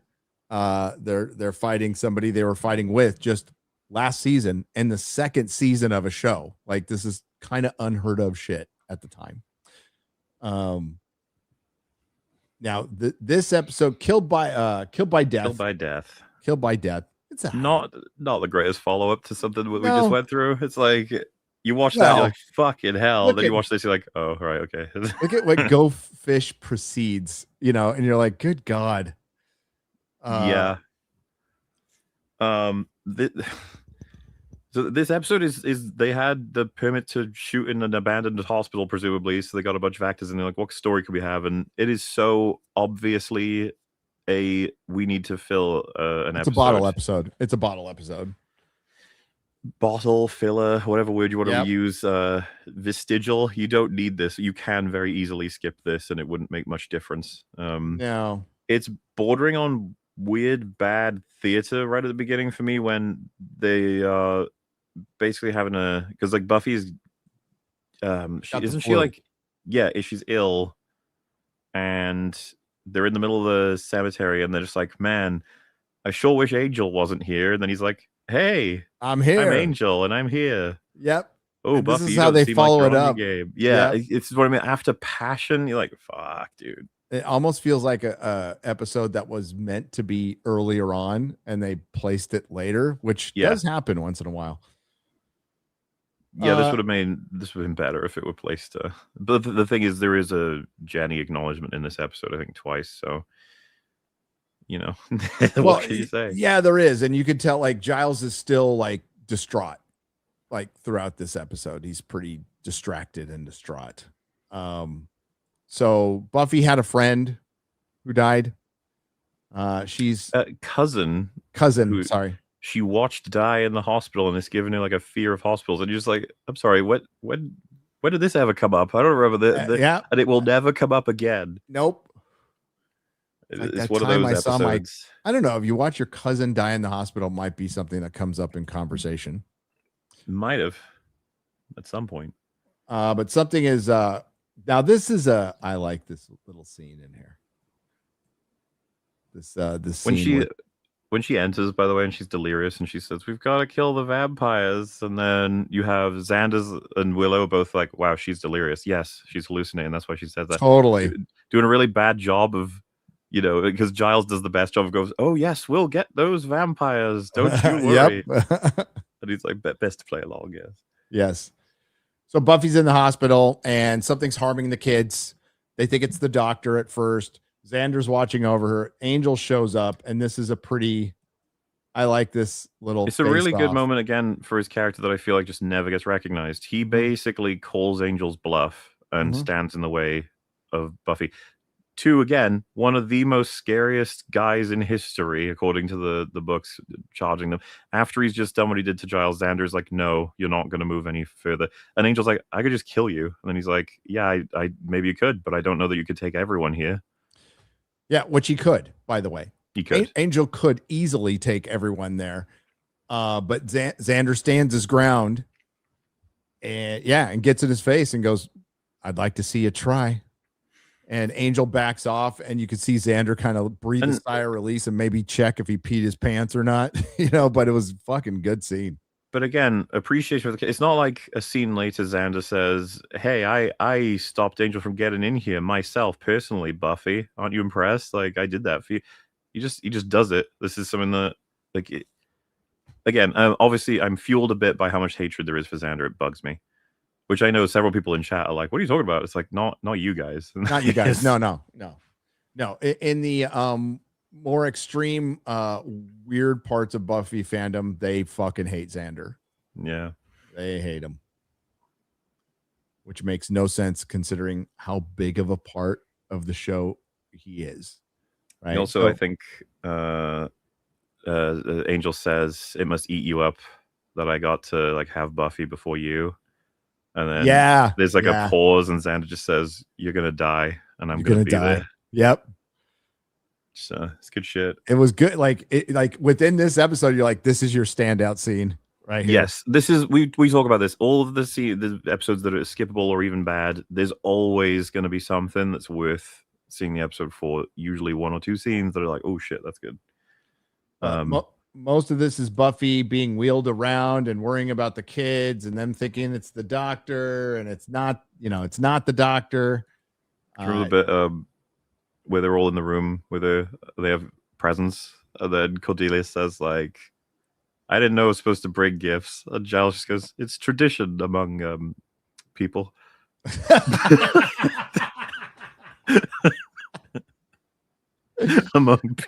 Amongst people. Cordelia's good. This is one of my favorite Cordelia quotes where she says, Giles says, have you not heard of tact? And she says, that's just not saying true stuff. Yep. She's right. She's very right. She's right. So little Billy or whatever his name is bad man hurting. And again, they think it's the doctor, but the doctor's actually trying to save the kids. He's trying There's to a figure out what's going scene on. where he gets attacked by the monster, and there's a scrape that gets done on his shirt. Yep. I'm not sure how they did it in terms of effects, because I'm familiar with a lot of different methods, but like this would have been. It looks too good for any kind of CG. Let me see if I can find it to help you out. It's that doctor. It's when he's about to do like an injection. Yeah, it's around 25:55. It's pretty small and pretty quick, but I when I was watching, I was like, I wonder how they did that. It was pretty well. I mean, even the dragging of the doctor with nobody That there looks good too. Yeah, that was pretty good. yeah. Well, it's 25:55 for me. You're gonna want to go. It's like I said. It's just when he's getting attacked. The doctor's a bit further than this. Our timeline might be a bit different. Yeah, around here. This might be it. Yeah, here you go. Yeah. See that? Yeah. I was looking. I was like, how did they do So that? I think they were close enough to his shoulder to where they added that. We're going to go back 10 seconds. Sorry. Let's look at this cut again real quick. I was thinking maybe as well if they'd attached like a rip wire underneath that they could pull off and under the coat, maybe. Okay. So they focused in on that. So that I don't know if it was CG or they just cut to the next frame and replaced it. So that was practical what they did. It was practical. So notice again where they're cutting in right here. They could just have they could just throw in a shot. Now it does kind of look like it gets cut. That's kind of like it looks good. Yeah. But And, it looks to like me I said, it always like threw it was me plastic. because this is 98, you know? Yeah. Yeah. Because if they did this now, it wouldn't be impressive. He's like, hey, you probably did that on No. the fucking computer. But whatever. But no, yeah, like you said, when he gets dragged off too, it looks good. Because they could have done something as simple as, like I said, focus in on the shoulder, replace that, and then, have him put on his coat with the blood on it and then just shoot from there. And I maybe done a little bit to make it look like a cut. But the dragging part again, it's 98 and he's being dragged and you can't see anybody dragging him. And it's like, yeah, this part. It makes you wonder, like, now that part, it wouldn't be a guy in a green suit, would it? Pulling him. No, there's none of that going on. So it would have been something practical. It's this shot here. It's like, damn, that looks good. So they have something under him that they're dragging him with. Probably on wheels, maybe. Good stuff though on that. So they eventually find out it's a demon. It's a demon who likes to suck children's souls out with his eye tentacles. I think it's near this scene. Buffy gives Giles a kid's drawing of it's Der Kinderstad is the guy. It looks kind of funny. And Giles looks at it for a while and he goes, "This is your work?" And she's like, "No, one of the kids." He's like, "Oh." Yeah, so they eventually save the kids. They lead all the kids. Well, the kids get drawn into the basement, and there he is. I mean, it's a good, cool looking bad. Guy. Yeah. The scene where he does his thing, that did like scare me a bit when I was a kid. I bet. He's How old were you when you watched this? 8, 9? So I first started watching it once season 3 was out, so I would have watched it in retrospect. But season 3 is 99, which means I would have been 6, 7. Jesus Christ. 6 or 7? I loved it though. Good God. My sisters thought it was fine, and they were right up until season 6. Yeah, they were. But still, it's like I got traumatized by season 6. I loved that season as well. Well, you had a cool older sister. Oh yeah, they were cool. I can't say the same. But yeah, he looks cool. I like that look. I always like a bad guy with a hat. Yeah, not just any hat. He has a few others where he keeps trying to put the hat back on because it falls off when he's fighting Buffy. So they go in the basement. Xander comes down, gets all the kids, saves the kids. Yep, the kids, and Buffy kills him by just breaking his neck. Yep, and it sort of seals the episode. It's very sort of like, yep, we did that. That's done. And she gets a drawing from little Billy or whatever his name is. Oh, I can because I think we've got like different timelines. I can share mine. Look at this again. Yeah. There's just little moments in the show where it's like, oh shit. Go ahead. The cinematography here, nice and neat. Wait, I gotta remove mine and then add it there. See yeah, that? That's a good shot. It's awesome. It's just like in the middle of this TV show randomly. This goofball TV show. Well, and that's how I mean, Joss Whedon didn't direct this episode, but he supervises everything, and you can tell he had chops. Oh yeah, there's loads of influences all over this as well. Dude, Serenity is like a really well-directed science fiction movie. I fucking love Serenity. Yeah. I think it's a great movie. Very unfortunate it couldn't have found its audience. I wonder how well it would do if it came out today. It might still do bad. Who knows, I guess. There was a lot of mistakes. I think with the Serenity movie, as many people who were going to watch it were going to watch it. But the biggest mistake Joss made, I think, is kind of a mistake of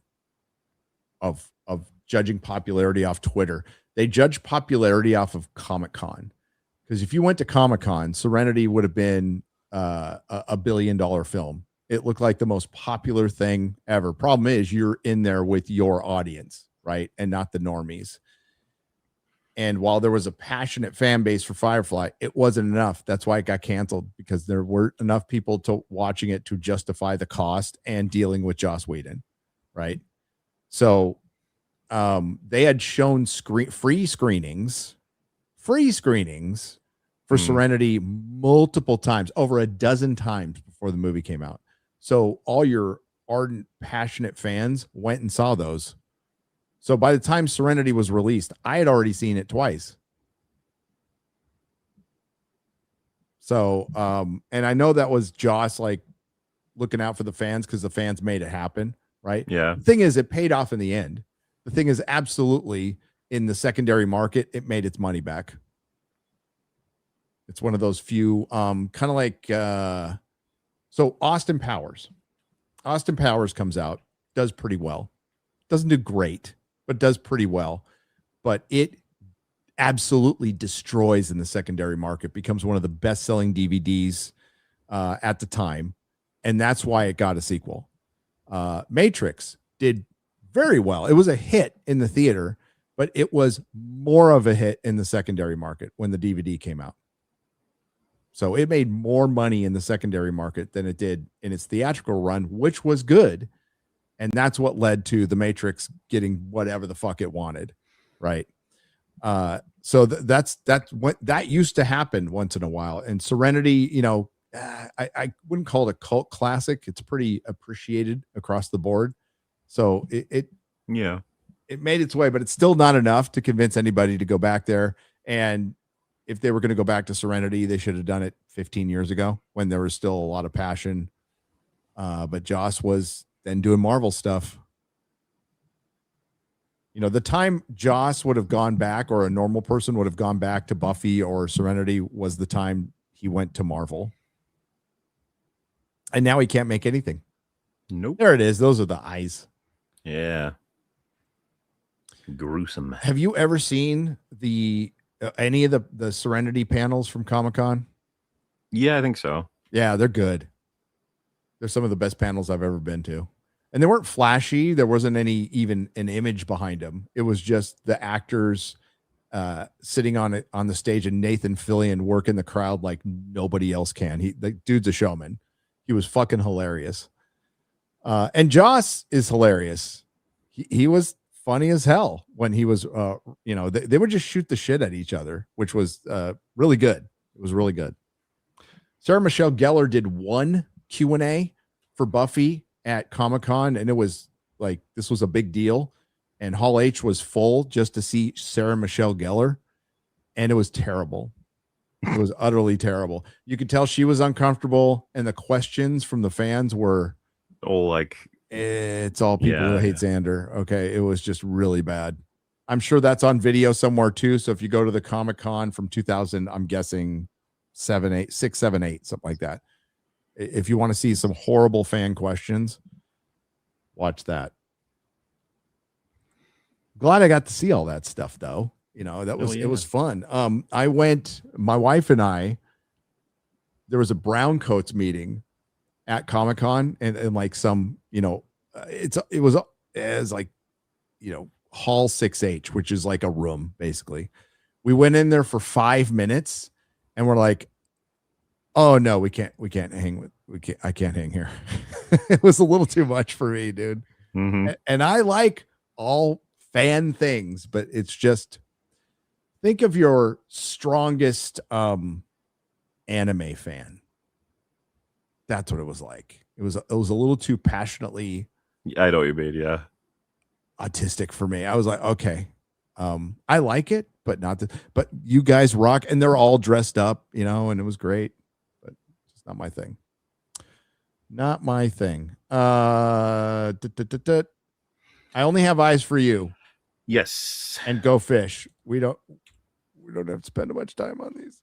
All right. Well, I'll try and be as fast as I can for all the advice because I do like this episode. I know you do. So no, you go however you like. Let me get so this is again this episode is trying to make a big point about the nature of forgiveness, I guess, is how you probably go about addressing this. And I think it kind of like goes from being what feels just your average sort of approach with a spooky poltergeist thing to it kind of gets to bordering on really fucking interesting topic. So we get Snyder back, by the way, thankfully. This opens with a student and some other girl yelling at each other pretty fucking aggressively. One pulls a gun and you're just like, what the hell's going on? And we'll find out more on that in a moment. Yep. Oh, by the way, the intro, that song, especially with like passion, it's just like I think we're already gonna have to evolve it soon, guys. Totally. It's this show is getting a little heavy for this wacky intro music. Just this saying. Wacky intro that they change a little bit, right? They've dropped the at one, there's always one Slayer. They dropped that's like your intro almost. Yeah, so they dropped that. The one thing I love the theme song. The only thing that's always annoyed me from day one is when Willow screams and it goes, wah! And I'm like, why is that there? Don't they cut that eventually? They do, because it's so fucking annoying. I'm like, why is that there? I don't understand that. It's just annoying. Because they had like random sound effects with someone's like moving a flame and it's like, yep. Yeah, Buffy stops the guy, so it's all good, and the gun disappears. It's all very curious. What in the world is going on? What's going on? But yes, Snyder's back, and he's complete with Snyder lines, which makes him so fucking entertaining. He says, people can be coerced, Summers. I'm no stranger to conspiracy. I saw JFK. I'm a truth seeker. I'm going to keep looking at all the puzzle pieces until I know exactly how this is all your fault. I hates her. JFK is so full of shit, and I love that movie to death. It's great. It has the best exposition dumps ever. It's got like a 10-minute exposition dump in it from like Mr. X, Donald Sutherland. It's brilliant. His intercom, the secretary says, Billy Crandall chained himself to the snack machine, sir. Then Snyder just goes, pathetic little no-life vegan. Armin Shimmerman, fucking legend. I love him in this show. He's so funny. But yes, among checking out her things, Willow says she's found a lot of sites and like books and stuff on paganism and magic. This is a surprisingly important moment, actually, because it's going to lead to everything else. And surprisingly enough, there were a lot of sites back then about paganism and magic and stuff. Look at that computer. Oh, you won't remember. What do you mean you won't? You don't know how technology advanced. I used these for like 10 years. These fucking you were 6. CRTs. You were like 5 when this one. Dude, some of my favorite memories are playing Quake on one of those. Okay, I love that game. The first video game I saw on a computer when I got out of prison. I've told the story before. Sorry, but when I went in, the internet was not a thing, and having a personal computer at home was not a thing. People had them if you were rich. Mm-hmm. And it was only I was only in for a couple of years. Come out, it's a completely different world. The internet's a thing. More people have PCs at home, and I'm looking at this game called Myst. I'm looking at my friend play this game. I'm like, what the fuck is this? I felt like I was gone for 10 years. What's the internet? Well, I mean, you fucking stay off the internet for a week and you'll have missed a year's worth of lore. This with is how true. shit moves now. But yeah, they just have. I think she gets Giles it's like a little rock necklace quartz thing. She says it's for good luck. Just one of Jenny's possessions. You know, like the sort of fallout from Jenny is not forgotten in this show. It's spread throughout all these episodes. They keep making sure you remember what he did because it's going to be relevant. Yeah, and Buffy drifts into a vision of the 50s where something is happening between a student and a teacher. Oh my. And this, I guess the power of that spirit is being evoked because it's the anniversary. It's the Sadie Hawkins dance. To the point where the teacher is writing "Don't walk away from me, bitch" on the chalkboard. He's like, oh my God. Oh, by the way, something I forgot. When Buffy stops that dude in the opening from doing anything, she says, "You nearly went OJ on your girlfriend." Yeah, that's right. Oh, nice. And remember, OJ was not guilty and a free man. Yes, it seems like the whole world believes otherwise, though, after that happened. Did you see the Netflix show on that? Yes. I thought it was really good. I thought it was really good, too. I thought it was really good, despite I like Cuba Gooding Jr. I just don't think he's the right cast for OJ Simpson. No. The story got across, but no, he's about a foot shorter than OJ Simpson. Not the right build, not the right sort of vibe. Like, I don't know if he could play that character. Like, I wasn't quite convinced watching him, but everything else was fucking great. No, it's a good show. Recommend it. Yeah, I mean, and I know you've heard, but you have no idea how popular, like, and accepted and loved OJ Simpson was. Well, that's the point of that show it makes, right? He was so popular, and there's the sort of civil rights movement stuff and the histories, the different things. Like, he basically got off from being obviously guilty thanks to all of that. Well, yeah, and up to that, he had never shown anything of like race had never been an issue with him outwardly, publicly.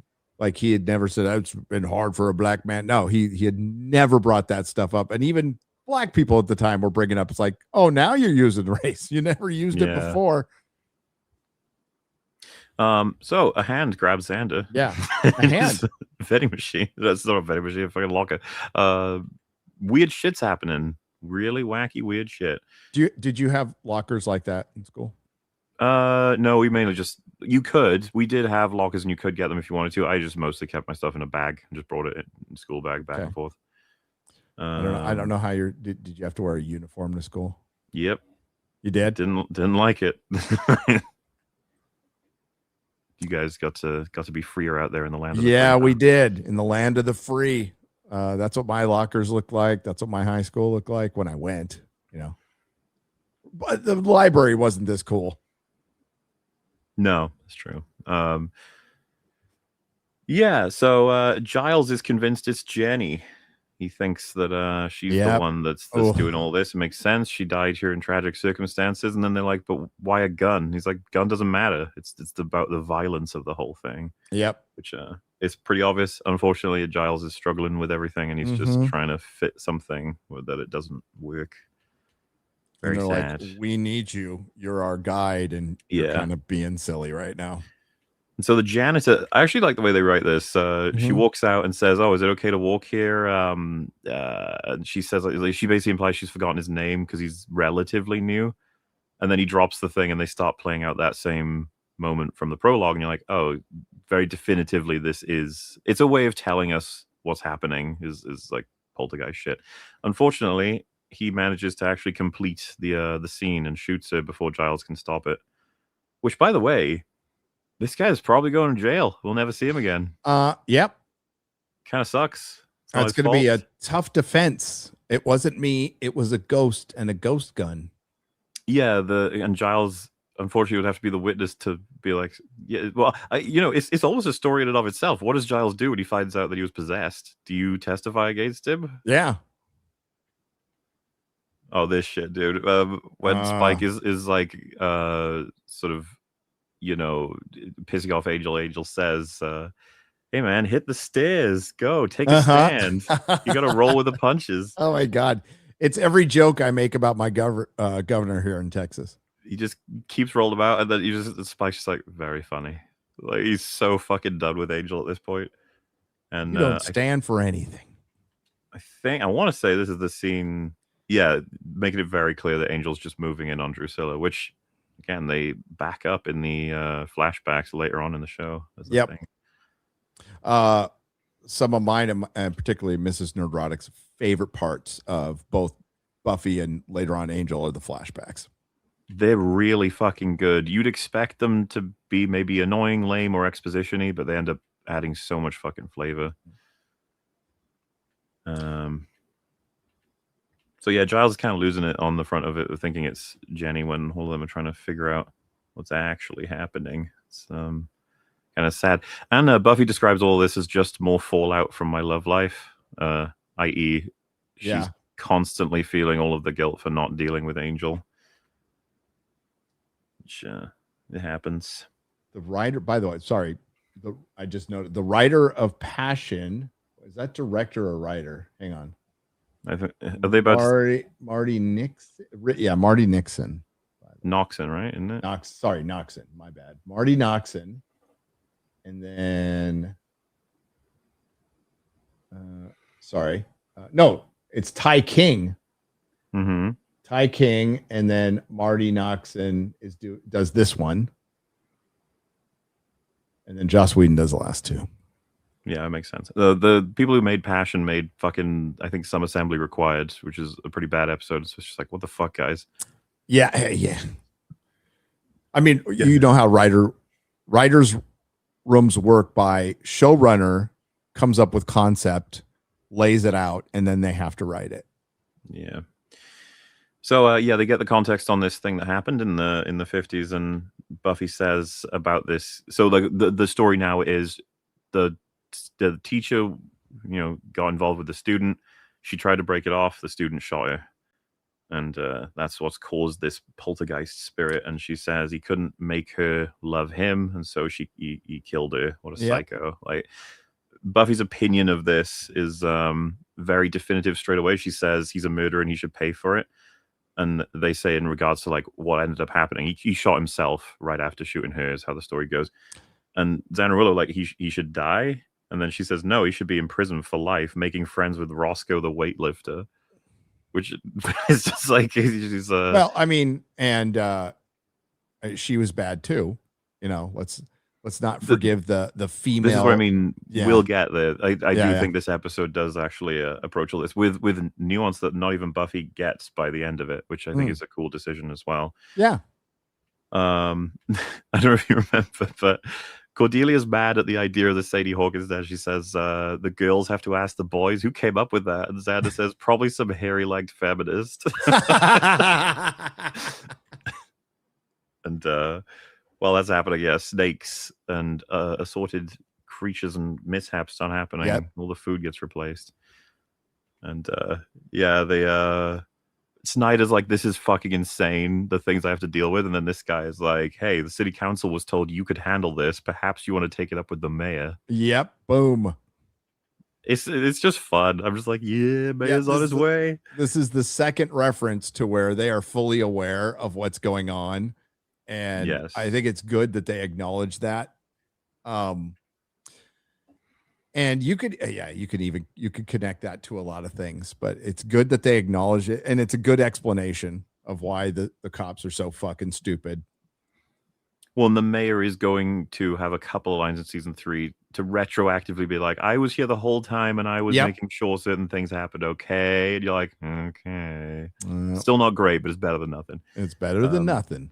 So they talk about how it's a poltergeist they got to deal with. I think Cordelia says, I saw that movie. Even the priest died. Which for me feels very appropriate. Like, of course, she probably saw it on a date, didn't really understand any of it, just knew that the priest got killed. Just, oh my god.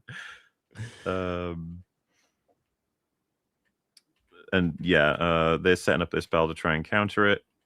Meanwhile, these guys, Drusilla gets a vision about it and sort of sends Angel toward it, and is gonna keep tormenting Spike with her. I just love this shot. Mm-hmm. Oh yeah. Get a lot from his face, man. He's doing a good job. And again, it's a difficult thing, but they pull it off of making you kind of want him to get some comeback here. Get some place back. You're rooting for a villain against another villain who used to be a protagonist. It's good shit. Yeah, you wonder how the fuck they do it. And honestly, putting him in a wheelchair was a fucking excellent choice because it's a consequence for the injury, so it makes that sequence matter. But it also keeps him out of play because this is Angelus' turn to be doing shit, not Spike's, so you get in the way. Also makes him, he can't be aggressive and involved, which means he can't even be like with Drusilla. So that means Angel can fuck around with her. And it makes him so vulnerable. The audience automatically is like, oh man. Oh. You know, and it's like he's like a monster. You're like, yeah, but you know, he's in a wheelchair. You know? Look at the poor guy. And again, Spike was already an interesting layered character, but this is just a little bit extra here. You're like, it's going to pay off big time in the next episode, or rather, the finale. I think is where you get it. Yep. So paid off. But yeah, they all start getting tormented by the spirit. It's not working out as well as they'd like. And they conclude, or Giles concludes, this can't be Jenny. This has to be something else. And they all get forced out by a big, I think it's like a locust swarm. Yep. So that's not going to work out. Going to have to go home. You have to go back and figure it out on their own. I think that they're having a conversation at one point trying to figure out how to solve the poltergeist issue, what it takes and stuff. And I think Cordelia just cuts in with, if school's out forever, do we automatically graduate? Yeah. And it cuts to Xander, and he pauses and then goes, but why? As to the thing of, yeah, like completely ignores her, as does everyone else. I just thought it was funny. So yeah, this is where you actually have a bit of a meaningful conversation about like what this episode is doing. So Giles explains he's doomed forever because of the way the poltergeist works. He has to just keep killing her over and over again because he's desperate through guilt to find a different ending, but it can't happen. It's not working. So he can't get his forgiveness and he's just tormented forever. And then Buffy says, good, he doesn't deserve it. And Giles says, forgiveness is an act of compassion. It's not done because they deserve it. It's done because they need it. Yep. Which is, like I said, great line. And it's just, it makes you think about a lot of stuff. And Buffy says he destroyed the one person he loved the most in a moment of blind passion. That's not something you forgive, no matter why he did what he did. And no matter if he knows it now that it was wrong, it was selfish, it was stupid, it's just something he's going to have to live with. And then he says he can't live with it. He's dead. Yeah. Ugh. So I mean, like, I was just like, damn, dude, this is good shit. But obviously Buffy's basically projecting. She doesn't know that she deserves forgiveness because of what she's done with Angel. So she's taking it out on this spirit man who, like I said, it's a really interesting concept. He's basically in his own hell. He kills the person he loves over and over and over again, waiting for it to not happen, desperate for it to not happen, but he can't escape it. But maybe there's a solution. Angel, in an interest in going to torment and possibly kill Buffy, finds her at the high school where she's gone in because she's been drawn in through the poltergeist, and they run out this scenario. She's James, and Angel is the teacher, which offers a unique moment for this spirit. If the shooting takes place on a vampire, it doesn't kill him. And so then what happens is, for the first time in this cycle, it gets to actually conclude with Buffy goes to complete the cycle with killing herself as the spirit does, but Angel's alive in the sense of the spirit, because it's not just James, it's also the teacher. Both of the spirits, like is argued in this story, are both there. And so he's back, and they get to, because they have been doing this since the 50s, she gets to explain, like, yeah, I didn't break it off because I didn't love you. It was because it couldn't continue. And that she forgives him for shooting her, and that because of this, then they're allowed to like reach peace, and it stops the whole thing. It's all done. And the thing is, Buffy actually experiences all of that.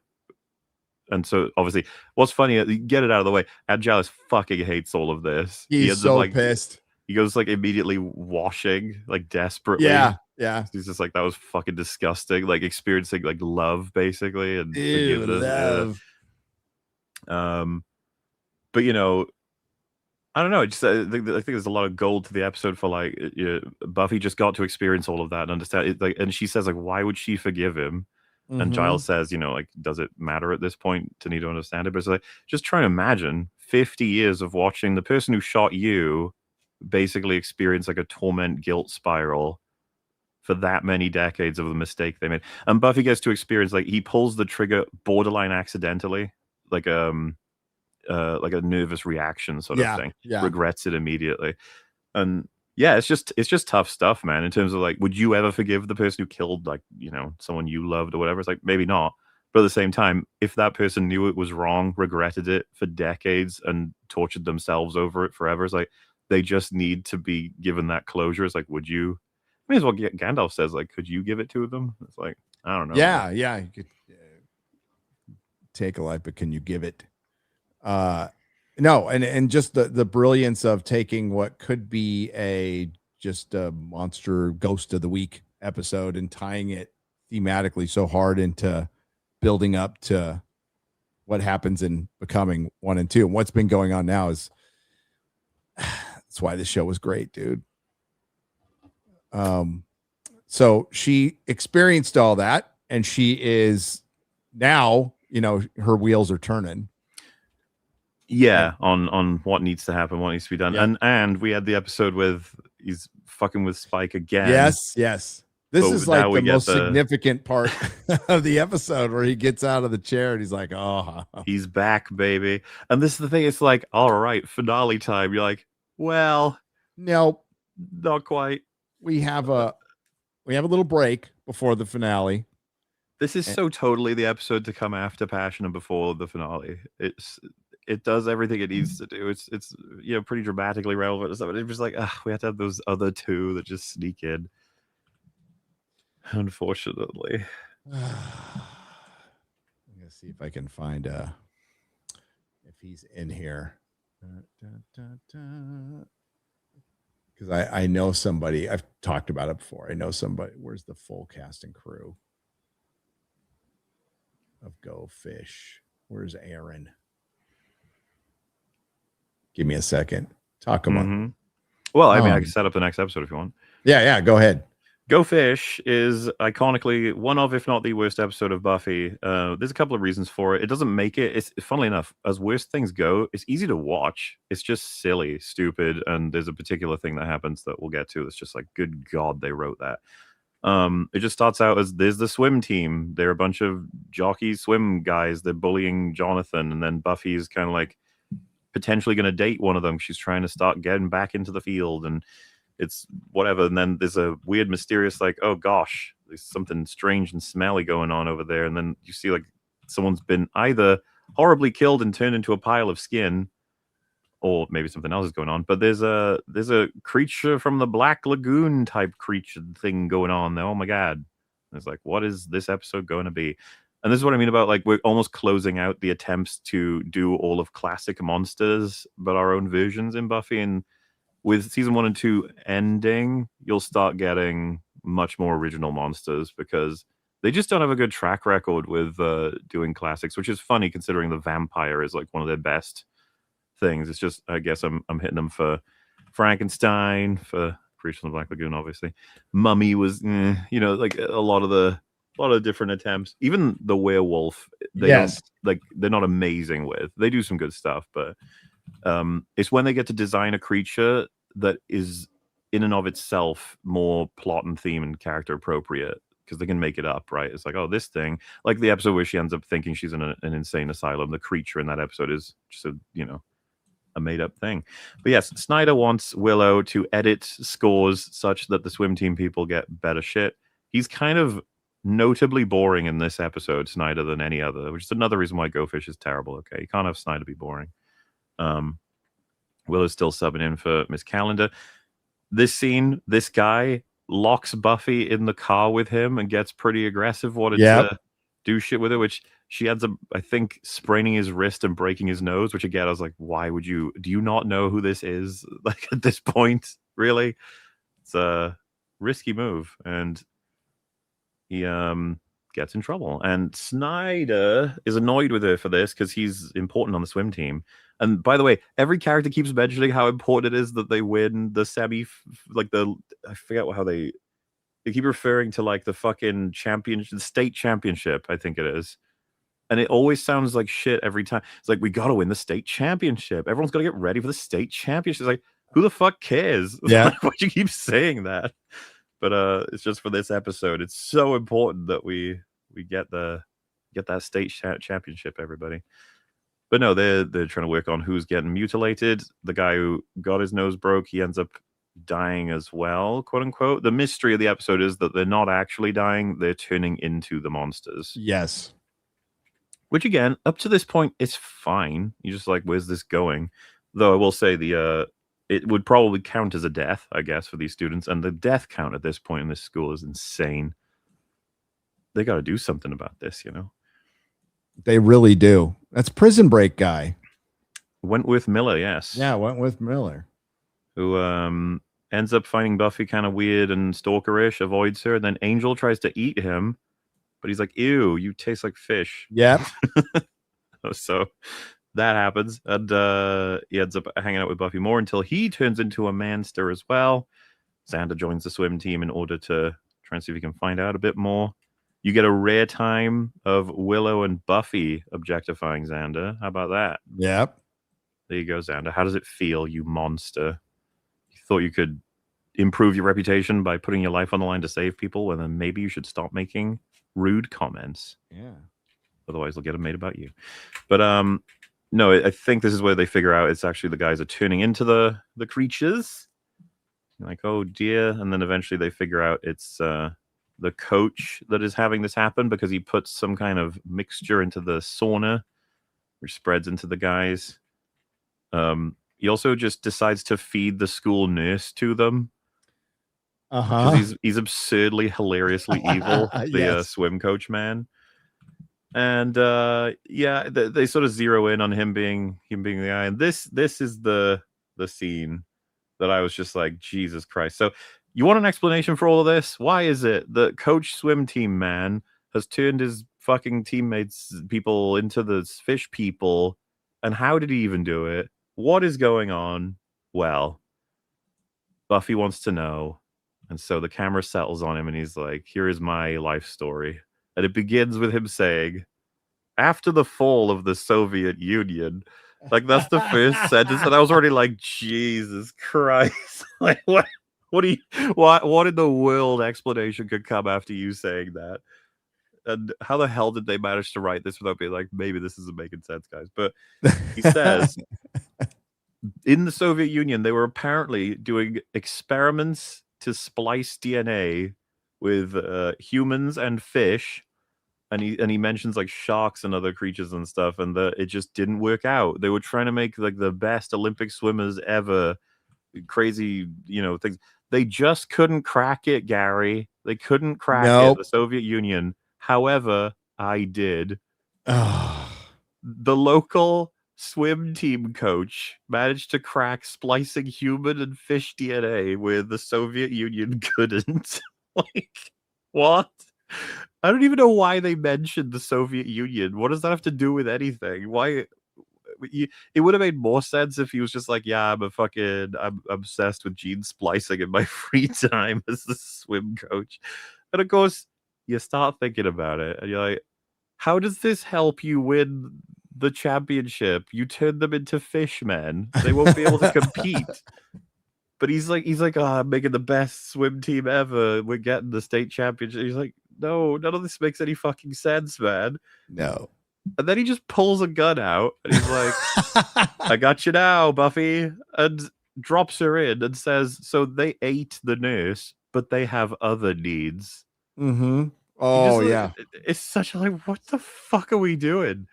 There's a Doctor Who episode kind of like that too. Vampires of Venice. Yeah. And then, it's better though. It's better than this. Xander saves Buffy, and bad guy accidentally falls into the hole and gets killed by his own fishy creations. Gets et. Yeah. I'm gonna share something real quick. So yeah, all right. Keep it around, but So Aaron Bartel. Mm-hmm. Aaron Bartel is he's the reason I bring him up is early days on my channel. He was on some live streams. He was on some live streams, and here he is. All right. So his big claim to fame was he's the guy on the left, and he was also in Janeway's family picture for all you Trekkies out there or Trekkers when she's old, and he plays her son. But neat. Yeah. If you could be in one episode of Buffy, Go Fish is the one to be. Go Fish is the one to be. He knows it would suck too. We talked about it. So don't know what he's doing these days, but yeah. He's been on this channel before. Swim team coach man gets eaten by his creation. Yep. To be clear, when asked why, he's like, I want to win, make my team the best they can be. They've got to win the state championship. I think that, I mean, the performance enhancement rules might have been a bit of a problem with the creatures from the sea. They look really good, though. Honestly, Yeah. The makeup is some of the best you get in the first 2 seasons, honestly. But what the fuck was this story? I don't know. What were they doing? Just never gets brought up again. And he keeps going like, "You're my boys. You wouldn't do this to me, my boys. Can I take care of you, my boys?" And they're just like, "Wow, that happened." And what's the message? It's like, I don't know. Crazy coaches who do whatever it takes to win story. I don't know. And a swim team? I guess as well, they never come back, even though you get this shot of them. Like they're leaving. Yeah, they're leaving. Are they going back to the Soviet Union? They're going back to the Soviet Union. Rebuild it. Yeah. Yes. What the fuck? It's supposed to be like really creepy, and I'm just like, what are we doing? One of the last because we had the praying mantis eggs. We had what was the other one? There was another like cliffhanger that the invisible people that never got picked up. This is another one that never gets picked up. And again, we're dealing with top-tier Angelus, Spike, Drusilla, all your original characters with these great histories, interactions, and layers. And then it's like, hey, how about we do Creature from the Black Lagoon? It's like, just stop it. Yeah. This is not your strength, guys. They needed to fill an episode. They needed their this is a David Fury episode. It's like, I know. After the fall of the Soviet, it's like, why did stop? What's David Fury up to nowadays? There's a couple like funny lines. There's interactions, like Xander's funny in the episode, and some interactions, but like broadly, Jonathan pees in the pool, which is funny, but it's all pretty bad. What's he writing? Oh God, he's doing 911. Oh, and the Magnum PI. Well, the Lethal Weapon series. Well, he did The Tick. The Tick on Amazon was fucking great. That the why am I forgetting his name? The guy with a really long surname. That one. The really long surname. Who played The Tick? Oh yeah. Oh, it's Sarah Nufowitz. Sarah Nufowitz. Yes. Sarah Finowitz. Yeah, he was good. No, I liked it. I really liked it. He's in The Gentleman. Yes, he is. He was fucking great in The Gentleman. He was so great. Now, I realize we're at 2.5. We usually cap out at 3, and we haven't even gotten to Super Chats yet. So what do you want to do? Because we've got... I would rather spend the time needed on this finale because it's very good. Do you want to save it for next time? Well, I mean, it's really up to you. I can go for like 4 hours, but I assume you're actually... Oh, I'm kind of free tonight. So we can go, if we can spend on the final 2 episodes, if you're fine with spending like max 30 minutes on them. I think that should be fine. Yeah. Okay. And then we'll get the soup. So you okay with that, chat? I am okay with that. A little more. All right. Let's fucking go. Well, opening with the flashback that gives you the scene where Angel is, Liam, I guess, to be more clear. I don't even know if you find out his name is Liam yet, but is this first proper flashback, or have we had flashback? That's a great question. I don't remember anymore. I feel like I should know the answer to that. I Is this feel the like first this is proper the one? first. This is the first proper one. It feels like the first. No, I mean, because didn't he have one with No, he had one earlier when he got turned, right? So, Well, no, this is the one where he gets turned.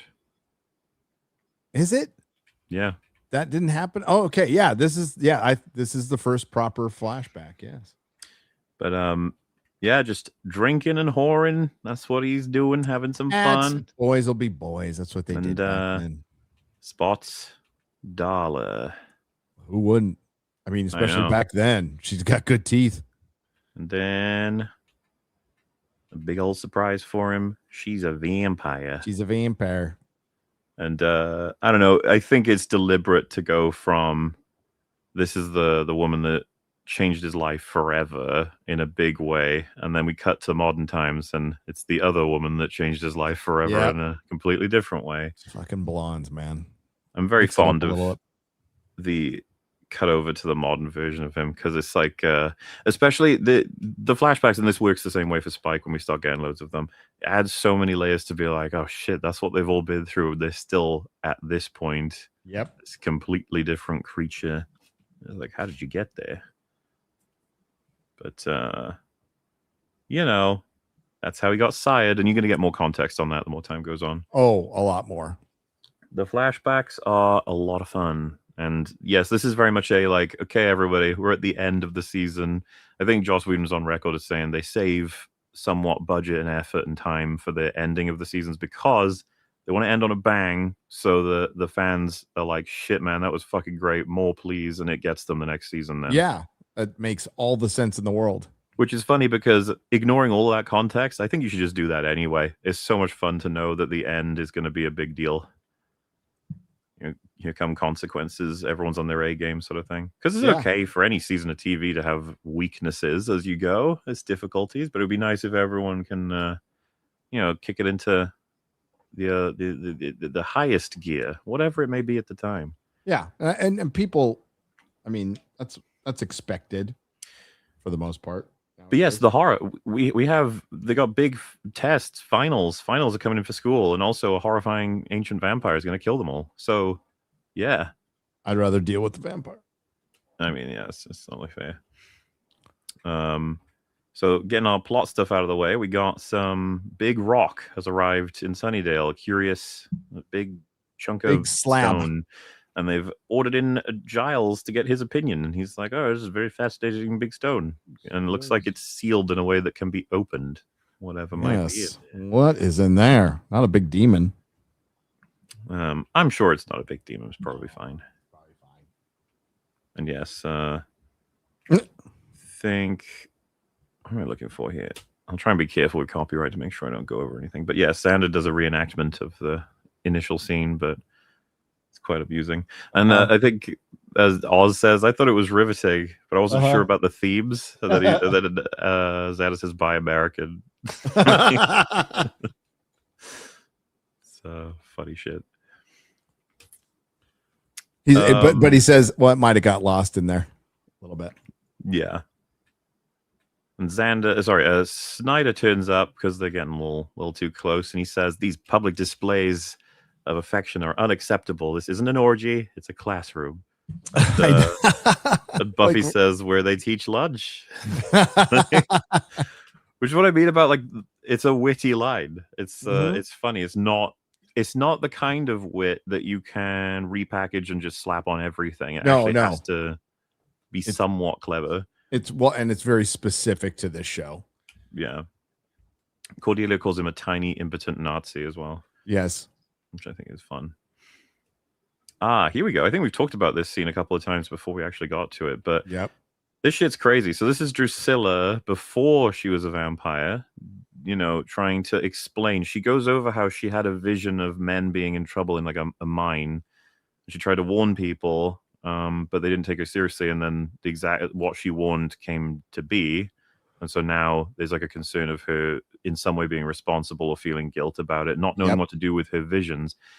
Meanwhile, at the same time, she goes into the confessional while Angel was eating the priest, and he goes from, again, I love the performance. He goes from basically being like, oh shit, like, whoops, I don't want to get caught doing this, to, oh, this is kind of funny. I can fuck with her and pretend to be a priest, all the way over to listening to his story and then being like, I want to destroy you. Like, and he plays all three like so smoothly.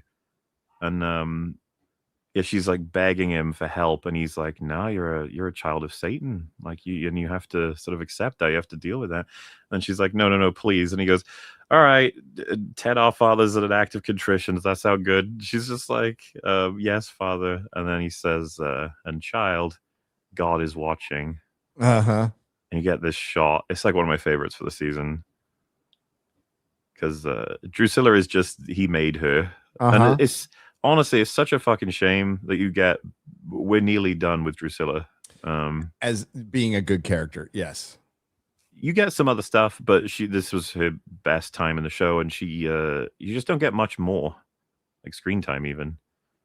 She turns up again in Angel season 3. Yep. And then one more Buffy cameo, and that's about it. And she's great. She turns up more in flashbacks than she does in present. Juliet Landau, she did such a good job. She did a great job.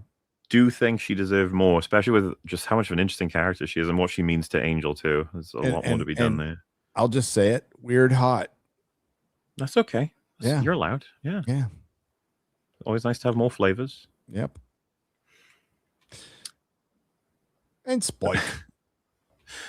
So she says she's having a thing about seeing the big rock, what it could mean, what it could do, and then Angelus is like, "You saw that all in your head?" And then Spike's like, "No, you ninny, she read it in the paper."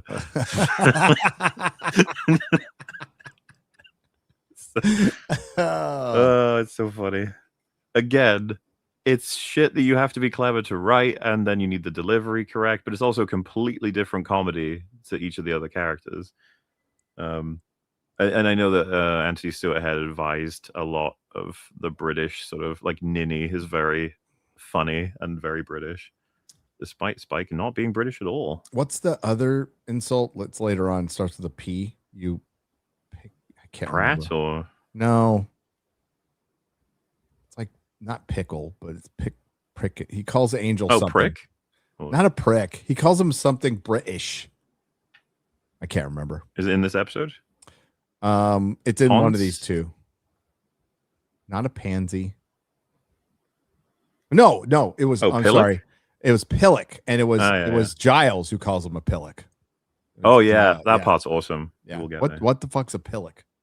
I don't actually know what a Pillock is, but I've used that a couple of times. Yeah, it was a Pittler. That's right, chat. I know some Pittlers. Yes. But yes, they're very excited about the news of this big rock. I love this transition. Like, you can't. We'll play it. She goes, "Oh," she's so crazy. It's not fair. I feel like that little shot is evidence of just how much this team were fucking great, and they really helped carry season 2. They're having so much fun. Look at them. But yes, this scene, they're just discussing getting past that final grade. And so we have a disc that was behind a floppy disk. Well, this was more of a hard disk. The floppy, they were still, I guess they were still calling them. No, that's a floppy disk. The floppy disk is inside the hard disk. That's why it's called floppy. But like, there used to be floppy. I know. This is where she dropped a pencil, picked up the pencil, and then said, "Oh, deja vu." And then she drops the pencil again and then grabs the disc. Yeah, the disc is like a huge blue balls from Passion that's everything they need, and it falls between the desk and like a thing next to it. And unfortunately, Willow did not find it despite going through everything. She just missed it, but now we've got it. Dun, dun, dun. And they realize this is the restoration spell. It's all on there. So if they can get it printed out, they're on their way. So now at this point, after Buffy's like, "I gotta kill him," now it's you might even say it's the perfect time to create the most tension. It really is an alternative to killing him right when you're needing to kill him. So really important flashback here. This is where Angelus gets his soul back for the first time, and they establish that he doesn't quite remember everything straight away. It comes in waves, which is going to be important for the end as well. But this is seeing the contrast, and this is the thing. The punishment is an interesting one. We've talked about it before, but it's like he's now going to feel suffering and guilt. It's just the gypsies. It's like, do you anticipate that it's not even the same person you're suffering at that point? So they don't care. They make it very clear. No, he makes it very clear. Like, oh, it wasn't you, but I don't care. You took, our favorite daughter. You get more context on what happens right after this in Angel as well. More flashbacks. And so, yes, she delivers the good news? Question mark? Yes. And Xander says... Well, he says, so this might restore Angel's humanity? And they're like, yeah. And he's like, who cares? Who cares? And I think Buffy says she cares. And he says, Angel's a killer. He needs to die. Which is, honestly... to give more context, Giles says it was Jenny's last wish to reinsole him. Yep. And then he says, yeah, she's dead. And then Giles gets mad. They start going at each other. Naturally, it's not going to make people very happy to be but the thing, and Willow's like disappointed in Xander. Xander's not he's pretty blunt sometimes, and not in the way that he's like, you could have said that nicer, but it's not the point. It's like I kind of back him in this scene. I often do in the scenes where everyone says he's an asshole. I'm like, yeah, but he's right though. He's more right than he realizes, unfortunately, about all of this. He by the way, ends up being completely fucking right, because he says, you want to forget about Miss Calendar's death so you can get your boyfriend back. It's like, oof, rough. And Buffy gives him a big old face for that one. Yep. But remember what happens in season 3? Mm-hmm. She chooses to not tell anybody until she is caught kissing him. Xander was right. Yes, he was.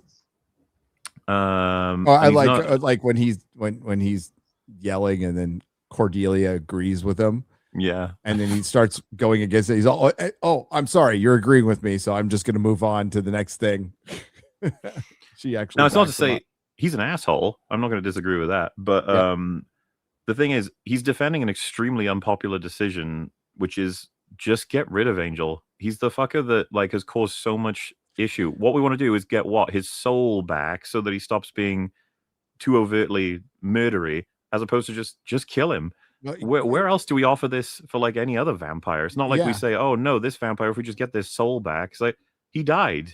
Angel's dead. If he runs the risk, he gets his soul back, and he runs the risk of going and oh wow, does that happen again in the future? And the thing is, because this is before Angel the show, and Angel is very much early in his let's call it a hero arc. What Xander's talking about, like I said, he doesn't realize how right he is. The traits that make Angelus a piece of shit that he is, a lot of them are shared by Angel. A lot of them come from Angel. So at this point, it's like, we can get Angel back. It's like, maybe we should just cut our losses here. He's a fucking psycho. And no one is willing to agree with him on that, despite the fact that he's right and he'll be proven right again. And then once Angel gets into his own, we will find out the consequences of bringing him back and keeping him in the game are going to be great. He's going to save a whole bunch of people. That's wonderful. But as it stands, I absolutely think that Giles is blinded by how much he loves Jenny, and Buffy is blinded by how much she wants Angel back. When we should probably be focusing on getting rid of him, considering how many fucking people he's killing.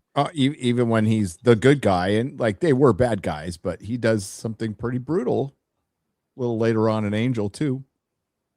Yeah. Well, this is what I'm getting at. I happen to know that Angel, this show's opinion is Angel is very much brutal when he wants to be. Yes. And it's satisfying as hell, to be clear. He's one of the best characters, easily. My favorite character. Which is a very fair choice. So anyway, back over to the bad guys side of things. Drusilla, who, by the way, look at this fucking shot. That's a great shot. Why didn't we get more of her? I'm just saying. She looks like normally she looks like a vampire. Yeah. There's a slight different design with all the major vampires. I know they base them after particular animals, and hers is I don't know, snake-ish or something. I remember reading about it. It's just it's cool. Buffy finds the ring that Angel gave her. Yeah. He's still out there. We can still get him back. Again, I want to be clear. I understand the argument of wanting to reinsole him and get Angel back. Yes. I like Angel. I'm just saying that Xander should not be dismissed as insane, crazy, and jealous or something. After everything that's happened. Yeah. It's a pretty logical response, considering the emotions of the situation. Anyway, guess who's back? Kendra. The Vampire Slayer. The Vampire Slayer. Listen, accent isolated. I like her. She's fine. She's just trying to help. She's a perfectly normal, a nice person. It's just, the accent is a bit distracting. It is. To say the least. So, I think this is where, they present their find that he's like, it's a big rock. Uh-huh. Can't wait to tell my friends. They don't have a rock this big. I love him. He's so dry. He hates everything they do. It's creates good conflict, though. So, Akathla's history. Akathla's a cool name for a demon, by the way. By the way, they have these like crew members who just kind of show up and disappear, who don't say anything ever. Yep, hench vampires, or bodies they feed on, who just kind of like lead themselves up to slaughter and don't say anything or scream when they get bitten. But yes, the hench vampire crew, and he opens up the big rock. There he is, Akathla, who apparently his story is he was going to open his mouth real wide and swallow the whole world, but a brave knight stabbed him in the heart and it turned him to stone. If anyone can pull the sword back out, Akathla will re-swallow the whole world. It's a fun little bit of borderline made-up mythology, isn't it? Yeah, it's a reverse Excalibur, maybe. I guess so. Demon Excalibur. But so, with that being known, we're in somewhat trouble. And they basically say, all right, we got to kill Angel and stop the Akathla stuff. But if any of that, it is delayed long enough or doesn't work quite well, Willow might be the hope here because she looked into the spell. Seems it can be done. They need a Orb Thessala, though. And if you remember in Passion, when Miss Calendar goes to buy one, the shopkeeper says a lot of New Age people use them as paperweights. Mm-hmm. And then Giles here says, oh, I think I have one. I've been using it as a paperweight. Which is a little bit of fun. Set up and payoff. And he's got it. So, Angel needs blood to get the sword out. He tries some innocent dude they kill there, and it doesn't work. Goes quietly, by the way. Yeah, when he was like this, I was like, dude, would you not try and stand up? Maybe he thought he had a chance if he just complied. Maybe he was drugged or something. I don't know. Maybe.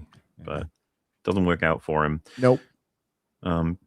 Yes, and then we skip to when this is actually not too long before Angel first meets Buffy, or at least first starts stalking her, I guess. He meets Whistler, who is our proto Doyle. Yeah. And if I remember correctly, this was going to be like he would have been in Angel, but I guess the actor couldn't make it over, so Doyle ends up playing like the replacement. No offense to this guy, I way prefer Doyle. Yep, this guy's fine or whatever, but basically he's been sent by what we will discover is the powers that be to try and see if they can get Angel to figure out what exactly path he's on, because he says to him, you could go either way, which again, kind of a very important underline of Angel's character. What will he choose to do? What kind of man is he going to be? Because at this point, he just eats rats in an alley. Maybe he could be something better. And I think you can find some inspiration in the story of no matter where you start, you can be something completely different if you just make the right choices when you have them presented in front of you.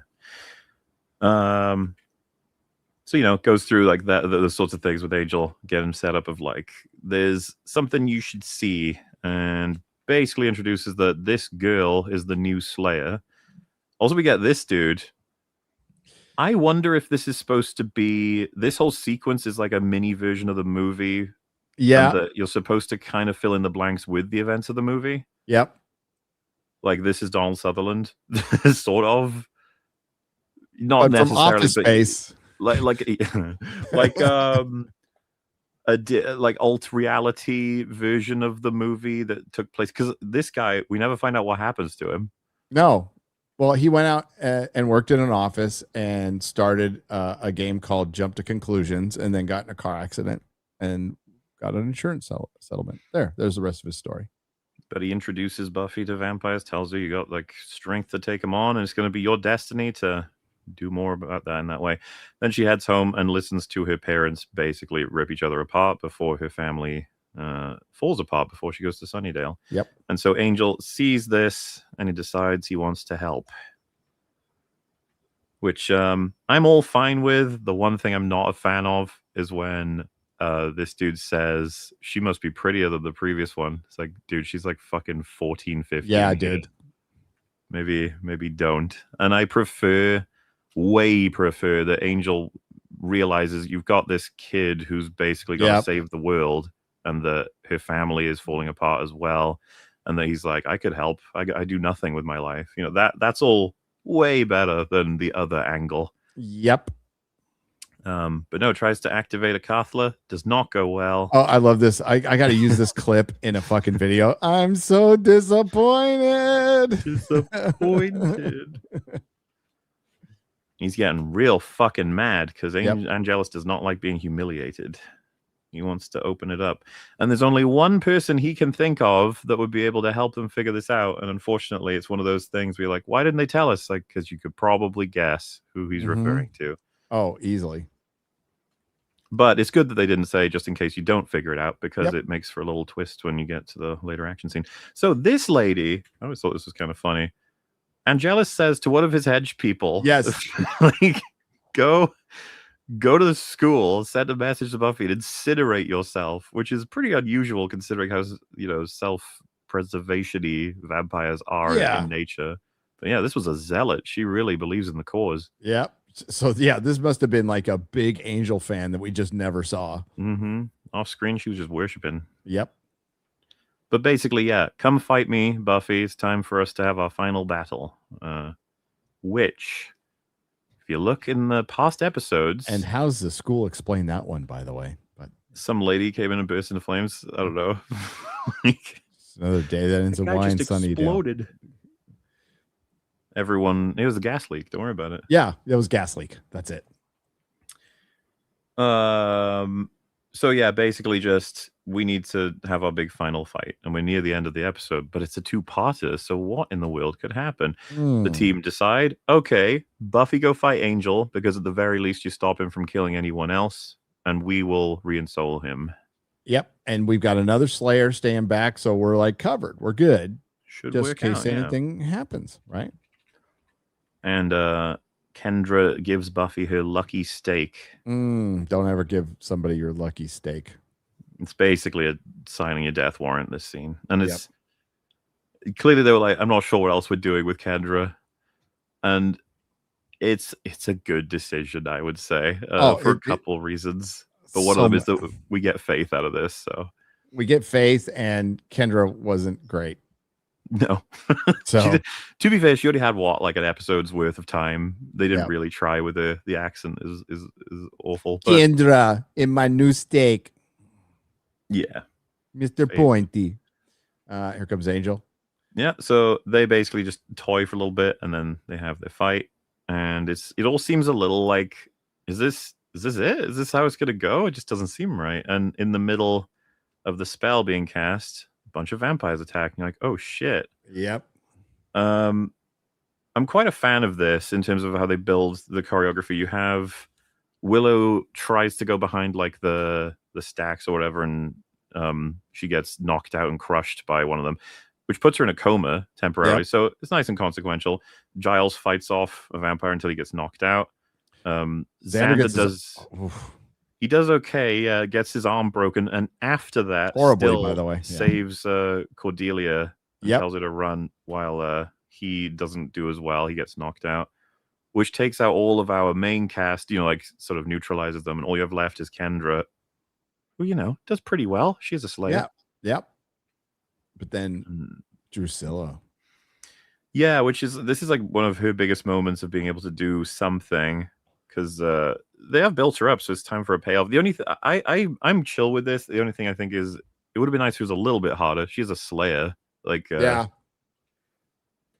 but she uses the hypnosis shit. Like I said, the master could use. So you have to sort of excuse she's just that ancient, that powerful. But also Drusilla's kind of strange mystically as a vampire. And yeah, it's time to say goodbye to Kendra, pretty much. I did like the swaying. They both sort of track together. That was good. And then while Buffy's trying to run back, you're like, maybe there's a chance. Nope. Slashes her throat. Night. Or bye. I can't remember, but either way, they get Giles. They get Giles. It's one of them big old real bad second end of first part low points. Well, and then another of her running in the school, and it goes in slow motion a little bit. Great shot. Yeah, this everything has gone to absolute shit.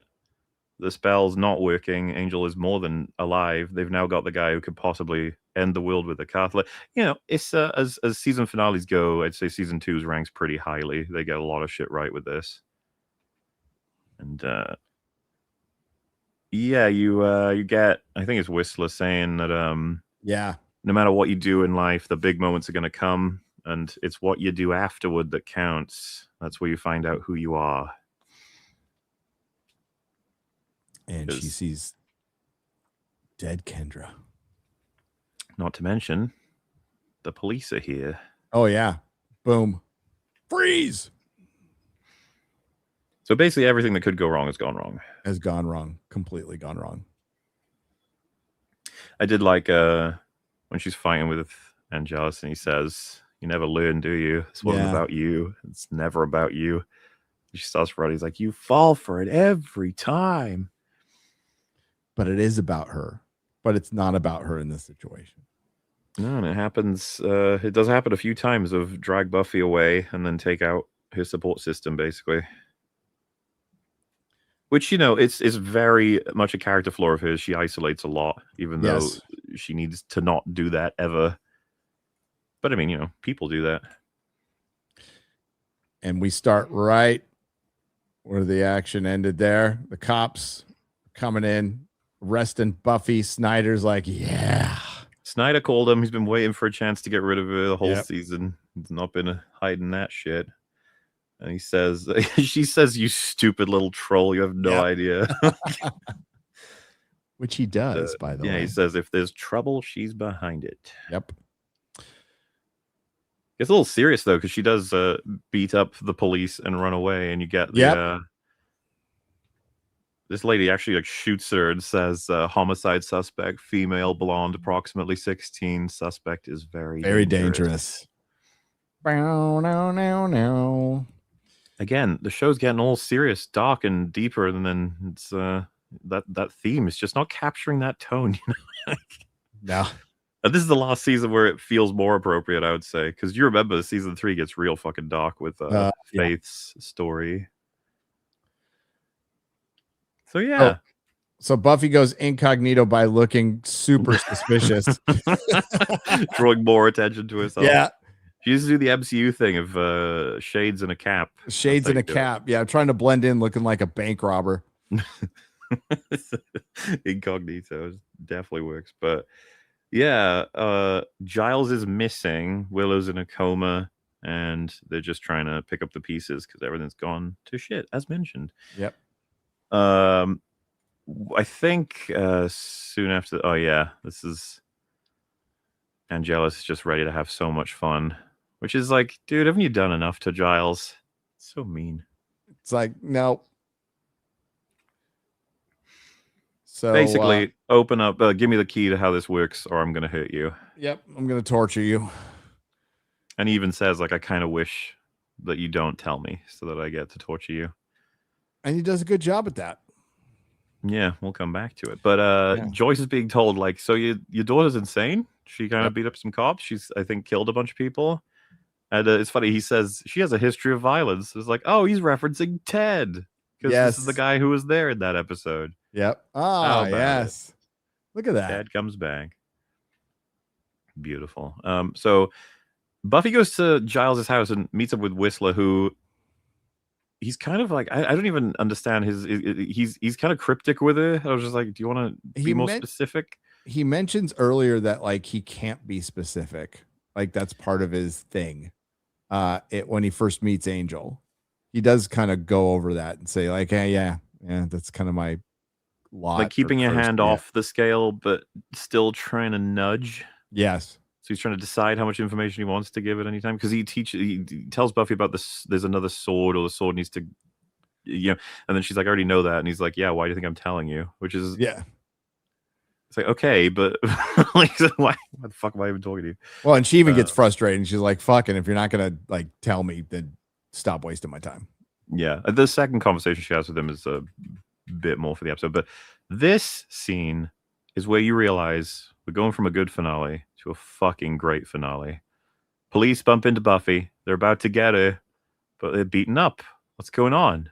What the hell? What could it possibly be that saved Buffy in this moment? Sarah Michelle Gellar's really good at that surprise look too. It's Spike. Spike. They have set this up very much thoroughly.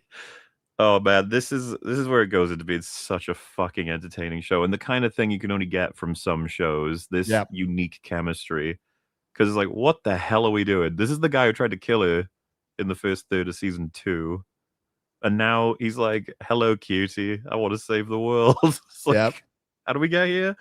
And it's so intuitive because they just end up talking. She's obviously like, "What the fuck?" And she's like, "You're a vampire." He's like, "Yeah, but I like the world." He says it's got dog racing, Manchester United, and people, which are just Happy Meals with legs. Yep. And but then she says, "Why come to me?" And he says, "I want Drew back," which is pathetic, as she says. And she says, "You want my help because your girlfriend's a big hoe." And he says, "I can't fight them alone, and neither can you. So an uneasy alliance has to be set here. Going to work together." They are going to work together. But it also just shows off the immense potential for Spike because of his motivations. The fucking acting is top tier, and every scene he has with Buffy is extremely entertaining. Yep. And again, they have a great chemistry, which had to be recognized pretty early. Yeah, and then they eventually realize what they have pretty hard, to the point. Like, again, he gets his chance in season 3 to prove whether or not they need him, and then they're like, okay, we need you. Yeah. So they work out a deal, and then they have to go back to Joyce, right? Is that what happens? Well, yeah. Well, in a sec, I just saw no visions from Drew about this. Visions are not common. Like, Cordelia does not get all. I would say Cordelia gets like 1%. Yeah, they're inconsistent. They're well, I was going to say they're not just that. It's like they're just not very often. They just don't happen often. The amount of peril that all of the characters Cordelia cares about are put in that she doesn't get a vision for, if you know what I mean. Yep. It's like Drusilla, I would assume, works the exact same way. She'll get visions, and you'd be like, well, that sounds like the writers just get to pick and choose. Like, I mean, yeah, pretty much. You know, you get like 1 per episode at maximum for Drusilla, basically. It's explainable in world. It makes sense that, like, well, if she sees everything, well, then you don't have a show. I mean, I've always been fine with it. There's a lot of, it's like convenient and inconvenient in terms of getting it and not getting it. I think it balances out with the rules. They've never been clear on when a vision can trigger, so it's it's not much to break. But yeah, they're about to leave, and Spike's just like, "Let me kill this guy." And Buffy's like, "No, no." Okay, I just got to kill this guy. So we'd mentioned actually on the earlier parts of talking about this season, they still haven't necessarily fully dealt with what's lingering about these two, because they both got partners now. It's like, But Xander does say basically to Willow here, like, I love you, and this can't happen. You've got to get out of this. And it does wake her up. And then she's like, Oz?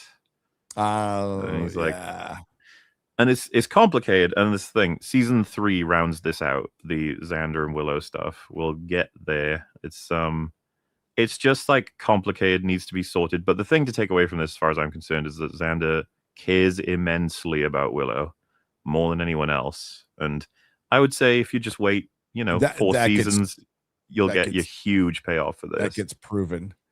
talk to the people for 1 minute. I'll be right back. Yeah, no problem. All right, people, you get to say whatever you want, all right? And I shall read it.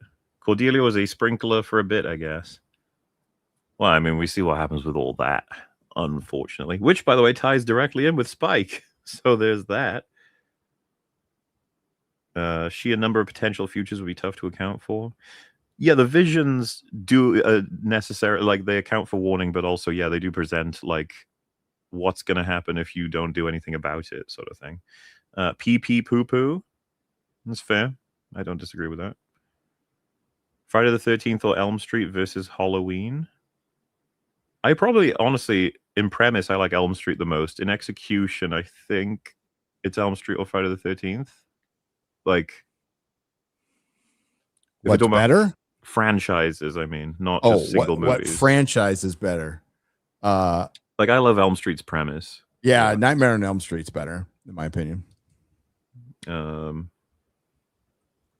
I need to see more of them, to be honest. But yeah, I mean, we've got a whole series of going over all the Elm Street movies. If you didn't know that, on EFAP, we go through them all. Anyway, are you back? I'm back. Look at this shot. It's gorgeous. He came out of the darkness into the light, and he's just sitting there happy with his little lamp. Like, man, you're holding out longer than I thought. Which, again, because of the age rating of the show, they don't want to go too far, but they sure do imply some pain. And I think if you see him at the end, Giles has, like, he's got something on his hand to imply he's, like, broken his fingers, is what Angelus did, among other things, unfortunately. Having lots of fun torturing him. And then we get another every scene with Joyce and Spike, dude. It's so good. Who would have known that they would have the best chemistry out of any two people? It's so funny. When he arrives, she's like, "Who is this man? Who are you?" And he just goes, "We're in a band. We're in a band. I play triangle. I mean drums." He says, "What is it? Buffy plays the triangle." And she says, "What do you do?" And he like pauses and goes, "Well, I sing." Like, whoa, buddy. It's fucking funny. But yes, some vampire bursts into the moment, and together they kill him. I always thought this was a little forced. Yeah, it's to force the reveal of Buffy with her mum, but also to be like to show that Spike can be trusted definitively if he's going to do that. But it was done so clumsy. Right. Well, he says, like, he must have worked for Angel. He won't be able to tell him now. It's like, so what? He was watching you guys and then just jumped in. He was just hanging out that whole time. But, so maybe Buffy will come home. So I want you to. I'm going to put you here. Very strange, but like I said, it's got those purposes to just push us forward a bit faster. Which they're talking. When is it that you get the like? I think just this fucking shot, dude. Dude, absolutely hilarious. Bad boy boyfriend over at the house. I might have been in this position once or twice in my life. Like wearing a big old trench coat like that with my bleached hair. Going, yeah. Complete fucking opposites. But yes, Joyce says, "Have we met?" Again, his expressions. This is such a like James Bond is fucking great. So this is like a genuine like, yes, we did. It says, "You hit me with an axe once, remember? Yeah. Get the hell away from my daughter." Which is School Hard, which again is a really awesome episode. Yep. And she's like, oh yes. What the fuck are we doing? And before Buffy comes in the room, she goes, "So, do you live here in town?" Yeah. And then it turns into the whole like, have you tried not being gay thing? Have you tried not being a Slayer? Dude, there's so many great lines here. Again, written and directed Joss Whedon shit. So she tells her Kendra's dead, so there is no getting out of this for Drusilla. And Spike's like, "Drew bagged a Slayer? Good for her." He's like, though from your perspective, not, of course. It's like super impressive, but then but yeah, basically the deal is I help you defeat and potentially kill Angelus. I stop the Akatha stuff. You let me and Drusilla go, and you'll never hear from us again. Mm-hmm. He's like, all right, it's a good as deal you're gonna get. Basically, she wants to kill Drusilla, but she'll have to settle for that because the world's gonna end. You know. Yeah. There's a couple of funnier lines when they first start this, when she says, "Now we know you're innocent." And she's like, "You thought I was guilty?" Yep. Like, Thanks. like, no, now we know. But it quickly turns quite aggressive because Buffy's on a time limit and Joyce is not accepting this shit because it's insane. Yeah, and she says, "Just have another drink." Which, don't you talk to me that way, and smashes it. And it's like, oh shit. All right. Looks like we're getting a bit more serious. Yeah. And she says, if you leave, don't bother coming back. Yeah, which again is probably another moment that a lot of parents and children have been through. It's a coming of age story, all through allegory. Lots of stuff is hit, but how have you not realized how many times you washed blood out of my clothes? And she says, like, it never stops. It's her constant responsibility. Yeah, this is never going away.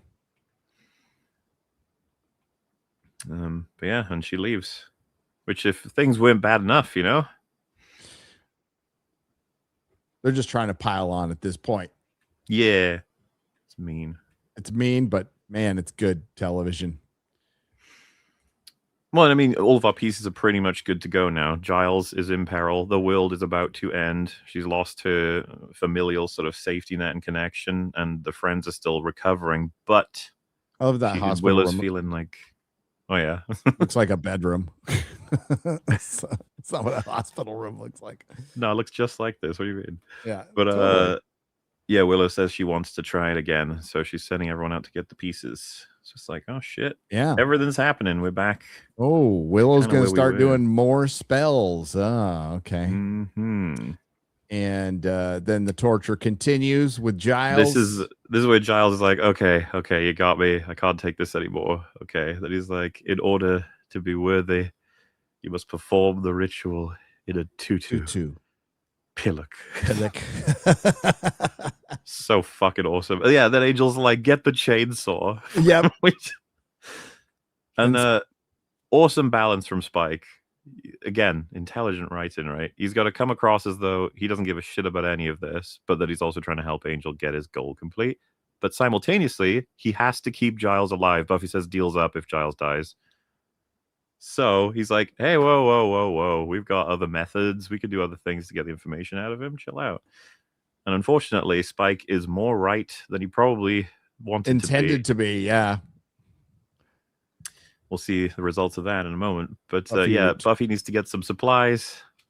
Here comes Snyder, who says something like, you want to cherish these moments like for as long as you can. You're expelled. Then she pulls out the sword, and he's clearly like, what the fuck? And then she says, you never got a single date in high school, did you? He's all, what's the point? And he says, your point being. Your point being, what's that got to do with anything? Then she walks out. Then he makes a quick phone call. And who is he calling, MauLer? Tell the mayor I have good news.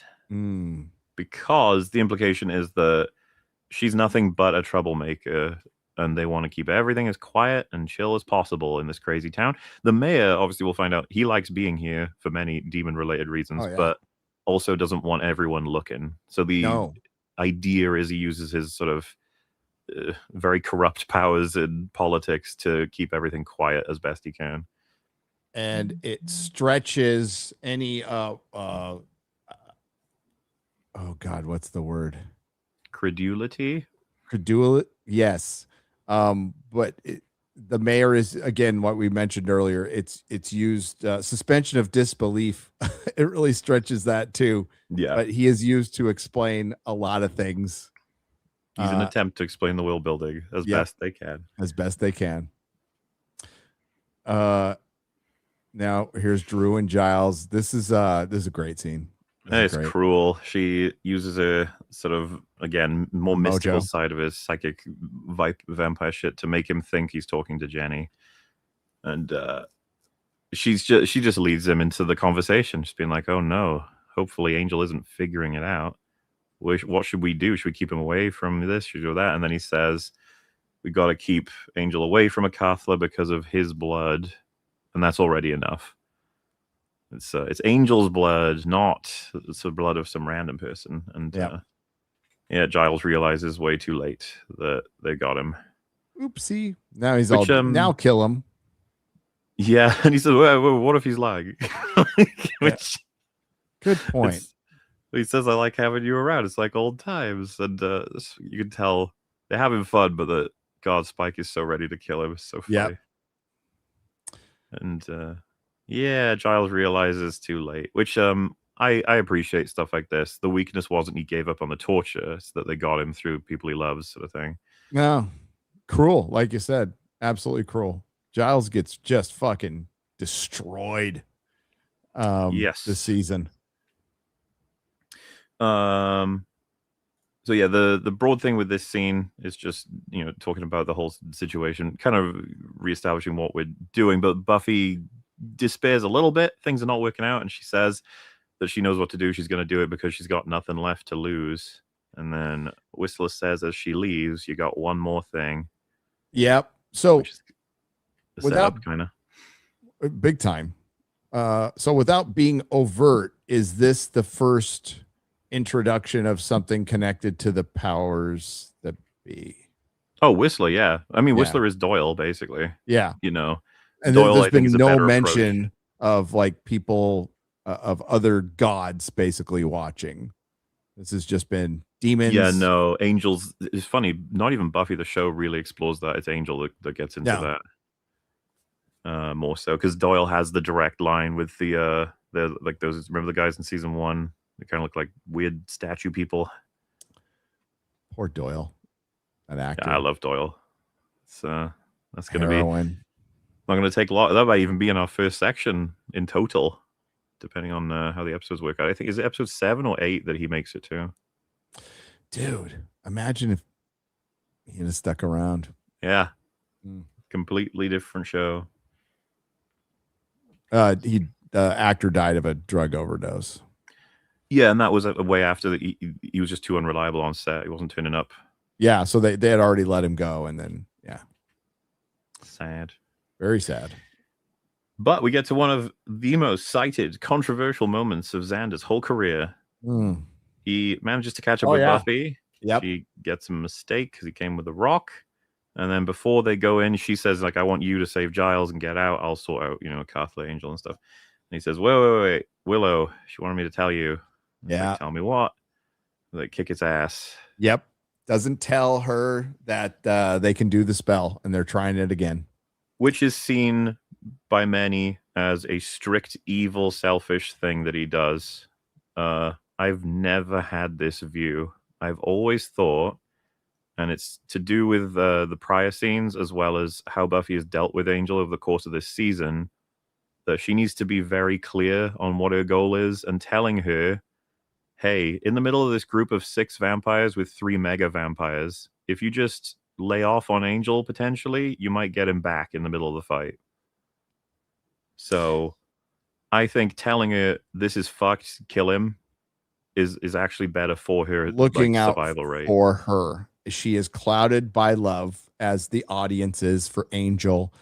And if you look at this practically from their point of view, like letting him live is too risky, and there's no guarantees this works. And look what he's already done. And again, this is a character I love, Angel. But yeah, it's questionable you even give his soul back at this point. It's like, why? Like, would it actually be better for him when he finds all this out? Say if it all works. Now it turns out to be better, but you can understand the motivation here. Well, it takes a bit to get there, if you remember. It does, and I think a lot of that portion of the audience thinks that Xander is just jealous of Angel. Like he did this because he's jealous of Angel. And it's way more than that. Yeah, this is a manipulation a lot of people will engage with. Willow does this to the nth fucking degree later in the show in terms of what information she will or will not want people to know in order to protect them. The thing about it, of course, is like, so Buffy doesn't get to decide herself. It's like, well, there's such a thing called white lies. It's complicated. He's got... He is the one that has to make this decision in this moment. We're about to jump into the room filled with people. Yeah, you could tell her if the consequences of that is she gets herself killed because she can't focus, then that's on him. So he makes the decision, and this is the thing: I totally buy it. Also, I think people forget how old they are in this sequence. Yeah, they look old because they are old. Yeah. But she is 16. And so yeah, the like I said, the criticism is just this was a selfish move because he just hates Angel and doesn't care about Buffy knowing the truth. I've always seen it as it can be fueled by that, but that simultaneously he's already made it clear she can't think straight when it comes to him, and telling her that the big evil demon you're about to fight could be good if you just hang on is not useful when we're about to hit the end of the world. So you know, I mean, take it as you will, I suppose. That's the two sides. I think it fits perfectly. I think it's great. I think it's great drama. It doesn't make him it makes him he's a flawed human, but yeah, there's a portion of the audience that makes him out to be like a straight up villain, like in this, and it's just that's not the case. I think we've been shown way too many aspects of his character to believe that this is entirely a selfish act. That are like he's a good man for sure. I'm much more inclined to believe he did this because he believes that she'd be unfocused and potentially get herself killed if she knew this. Poor Nicholas Brandon. Yeah. Fucking drugs. She proves him wrong later that she's able to unalive. They have to say unalive because YouTube sucks. Unalive him even with the soul. I wouldn't necessarily say that. Buffy has him dead to rights at that point. If she had thought he could be Angel throughout their fight with Angelus, Buffy might have lost. She beats Angelus. Like, if she didn't, that would have ended the world. That's what I think Xander's logic is. It's not that Buffy could never bring herself to kill Angel. It's more so, will you be able to kill Angelus if you think Angel has a chance of coming back? Which we've seen she had trouble with that throughout the season. It's gotten Jenny killed. It's and in this case, what I'm saying is like you actually have someone trying to kill you as opposed to just the neutral that is Angel. And Jenny that we know of, and then a bunch of other people killed. Like every death. Yeah. Buffy is feeling it's on her. And it might be, And I'm sure, yeah, that could be a part of the calculation, but why risk it? Yeah, why? It's the end of the world we're dealing with. So, no. I guess the fundamental question is, would you have done the same? Ooh. I'd have thought about it for sure. I'd have thought about it. I don't know if I'd do the same, though. I'm not sure I would either, but it wouldn't be smart, but yeah. The thing, because I can already entertain in my head, I'm like, okay, so Willow's doing the spell, and it's going to happen at any time. How does that play into our plan exactly? It's like we'll try and take out Spike and Drusilla, neutralize. Well, she's doing the spell in a hospital room, and she's never done it. It might not work. So I mean, I think the approach would be we're going to go ahead with Plan A, and if say they told her right, we're going ahead with Plan A. If she gets the spell done quick enough, great. If not, we're out of time. There's a demon that's going to swallow the world. And this doesn't come up, by the way, until season 7. Yes. Which it almost erupts. But it's a part of a greater conversation about what you're willing to do with the people that you love against saving the world sort of stuff, which comes up in Buffy a bunch. Anyway, they do indeed continue on. And the spell is getting prepared. Angel's nearly got it. And Buffy's in the room. This is a pretty fucking crazy finale considering everyone and every motive. It's all over the place. He's like, I don't have time for you. And she's like, oh yeah, this little look too, because Spike just is beating the fuck out of Angel. So yeah, Spike knocks out Angel and just fucking beats the brakes off him. You can feel a whole season's worth of resentment in every hit. Well, this build, I mean, it's put together so well at the end. The editing between each scenes and each scene. Especially when they start like sword fighting. Oh yeah, stuff. I'm really a big fan of this fight. Look at that fucking dude. She's so like, I'm sorry, what? Because I think she was kind of pro the whole end of the world thing. Oh yeah, she's nuts. Yeah, you get the. Do you remember? You could hear her off screen going. You could. When she jumps at him. So good. But yeah, this fight, you have Xander rescuing Giles, Buffy beating up a bunch of vampires, Angel trying to activate a Cathla, and Spike and Drusilla fighting all at the same time. It's super fucking cool. And it's just cutting back. And occasionally, especially when they're sword fighting, you can see like the Angel stunt man because he's got kind of a receding hairline. And David Boreanaz has like this, the solid head of hair. So you can definitely spot stunt people throughout this show. God, they do what they can. But yeah, this shit, not as bad as original Spike has a Star way Trek. of making what are already good lines even more fucking iconic. I don't want to hurt you, baby. And then she hits him. He knocks her the fuck down and then just says, doesn't mean I won't. Doesn't mean it won't.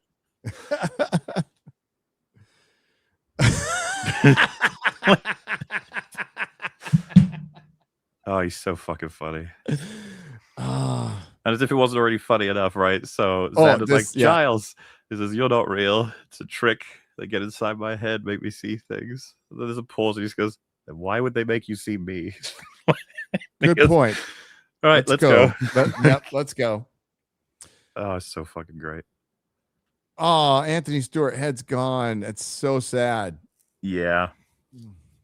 Again, he's just brilliant in this show. But big fan of this moment as well, just how sort of flowing the whole scene is, right? She hits Spike and they both flow off screen while Angelus gets up and we flow in with him then. It's like flow out, flow in.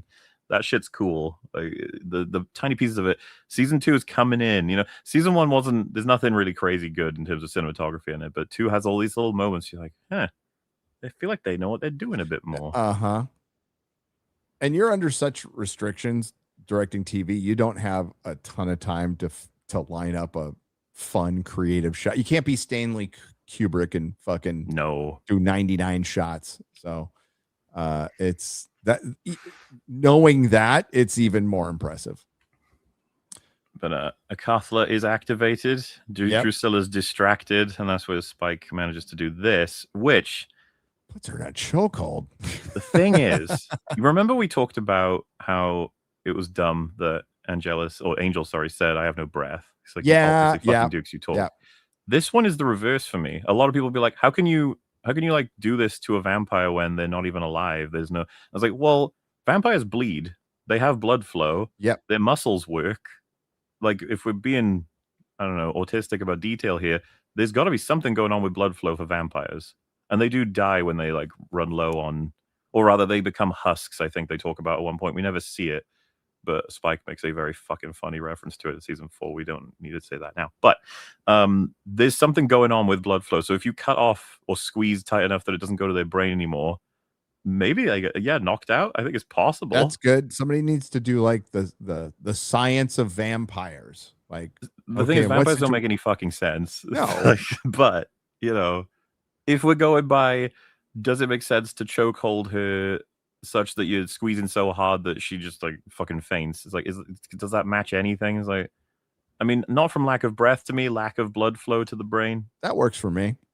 Works enough for me too. So here's this. There's the stunt man right there. And then whenever it's obviously them, they usually just do the left, right sort of hits. When it's the stunt people, they do way more impressive shit. But you get a bit of it every once in a while, and it's cool. It's a good fight.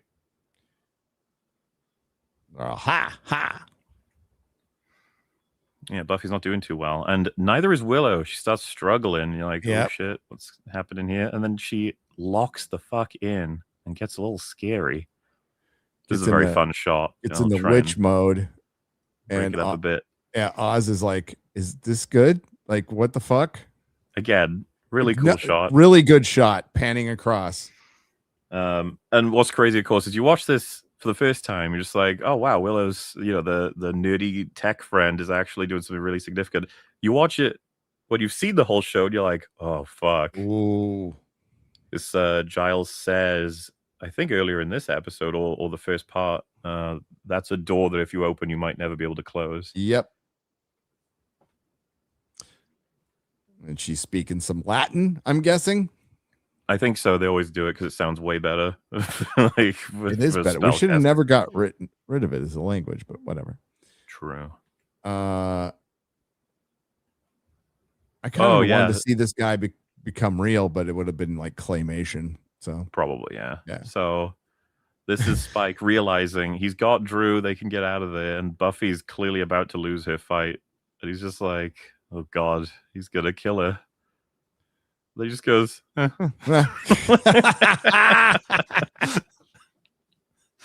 Oh, it's the perfect fucking exit for him. Spike is great.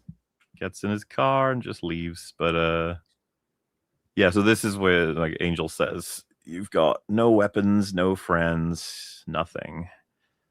And goes to finally kill her after all this time. Yeah. And says, "What's left?" And then that's when she says, "Me," which is one of the like well-known sort of Buffy big payoffs. Being like, "I'm still F bitch." Yep.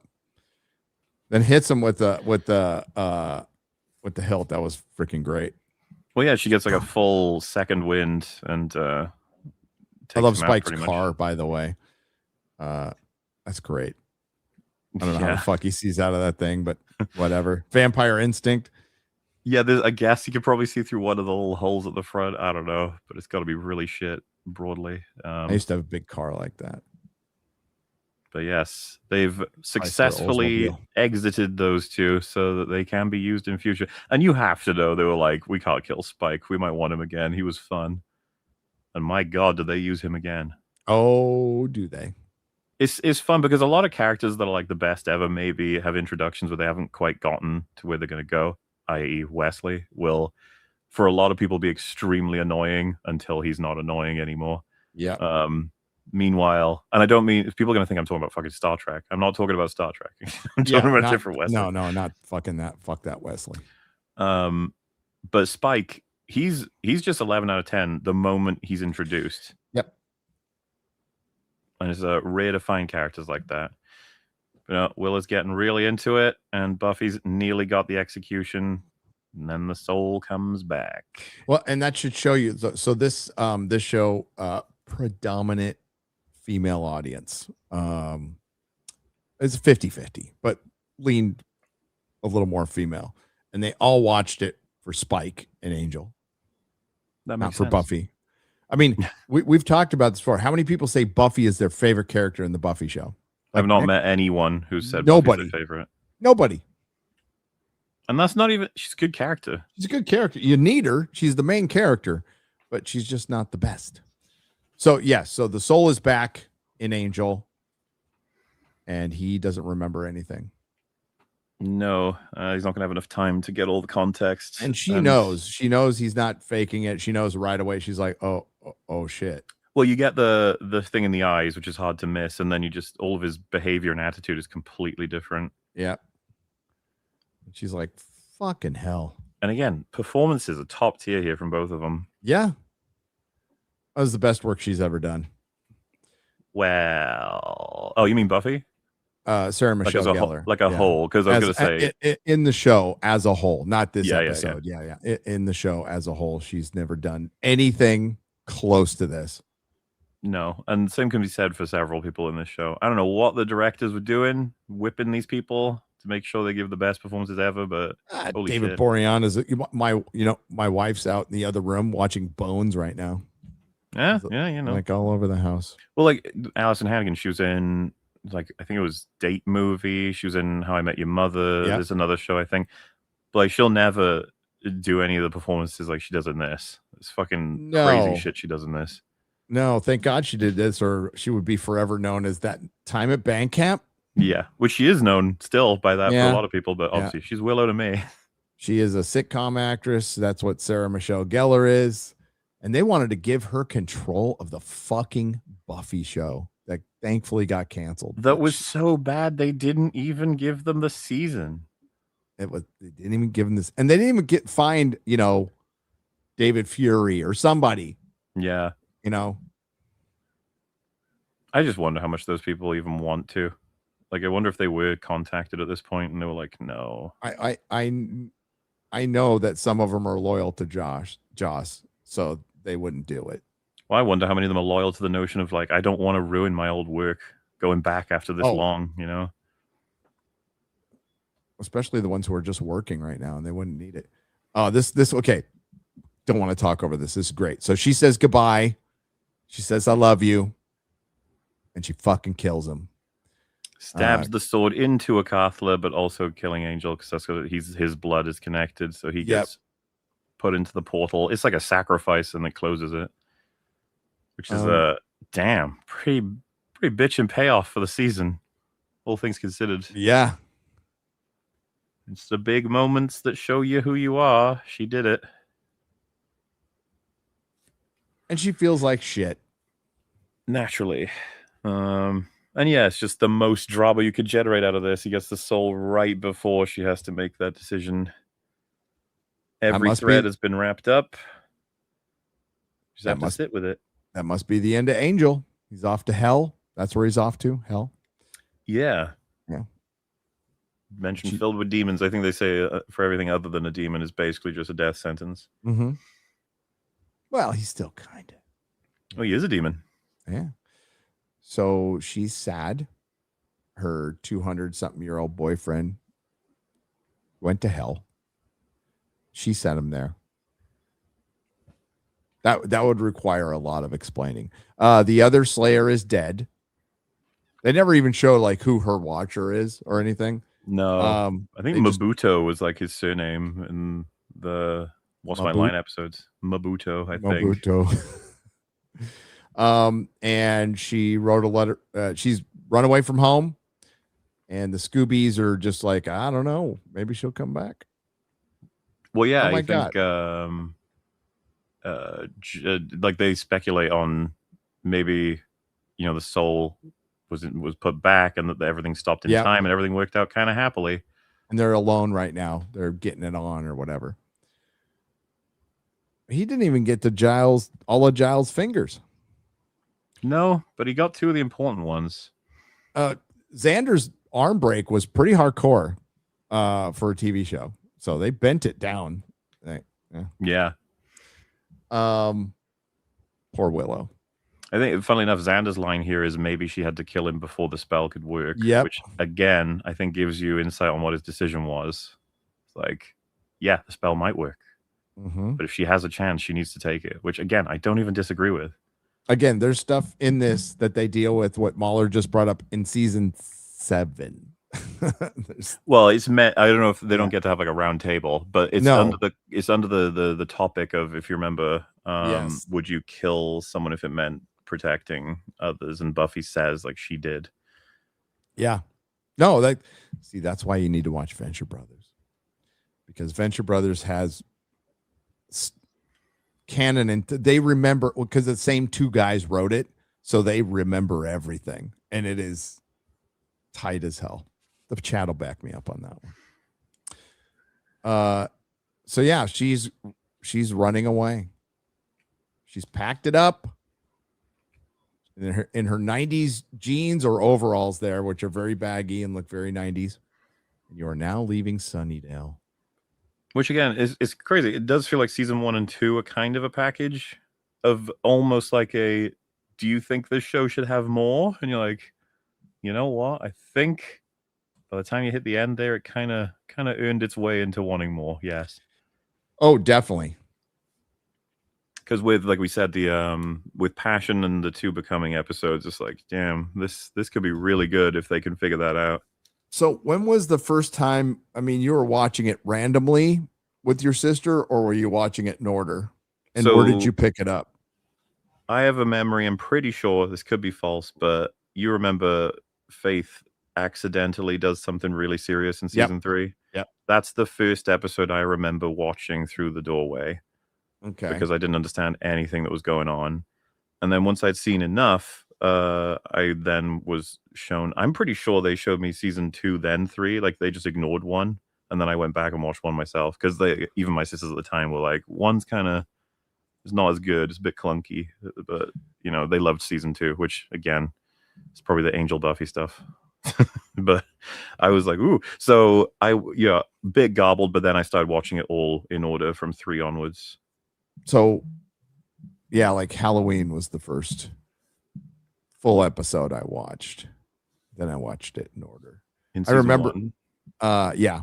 It was just a rando. Melissa's like, you got to watch it. I remember in the, oh my God, Why am I forgetting? We just covered the name of the episode. The one with the kids. Right? Killed by Death. Killed by Death. There's music in that when she walks in the hospital room. That's the music for the menu when the episodes are over. So I heard that. I'm like, because we had this really bad habit. Once the episodes were over, we'd let the menu music play and talk forever, and it would just loop forever. And it was that music. And it's like, I don't know why we did that, because that's really fucking annoying if you think about it. To let the mute. We used to do that on games too. Oh my god, the Shrek DVD. The fucking donkey going, pick me. My I know what you're talking about. Yeah, my kid would just watch that over and over. It's like, make it stop. Make it stop. All right, let's get to the people, shall we? That was fun. Yeah, I mean, that's season 2 wrapped up. I want to jump right into season 3. Oh, we'll get there. Okay, that would be 2 weeks from today. Ooh.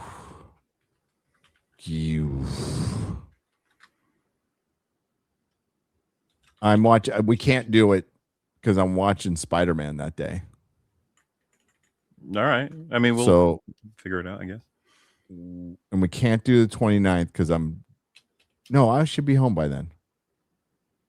So we'll do the 29th. Put a 29th. Little pencil around the 29th. I should be back in Texas. Yeah, okay. Yeah. All right. Let's get Swaniac for 5 Canadian pesos. Thank you very much. Thanks everybody for being here. Yeah. This is we do this for fun, and I'm having tons of fun. Started watching after your last ep, done with season 3 now, loving the show. Like season 1 and 2 a lot more than I was expecting to, based on what you guys were saying. I mean, it's totally fair to get enjoyment out of them. All we're saying is it gets so much better, dude. Oh, wait. And season 3 is a fucking banger. Yeah. I'm a big fan of season 3. There's not going to be much concessions anymore of like, it's good if you just, sort of, it's like, nah. As I refer to it, the skill floor, as in the worst it gets, keeps rising as the seasons go. And season 3's worst is like really good. Yeah, it just takes a while to get going, but it's not bad. It's better than most shows. It's just not the best of Buffy. Yes, there are some episodes that are legit bad, but it's like Star Trek TNG, right? Everybody says season 1 sucks. No, season 1 is still enjoyable. There are things that are enjoyable. It's just not the best. Gary and MauLer, when are you going to get your co-host to pledge fealty to our new king of the Chuds, Grace Randolph, for she has commanded us to find the lost map of Ray Pitler? Did she? All right. Wow. So that he can take us out of the retardiverse. Jeff and Nader, the Colossal.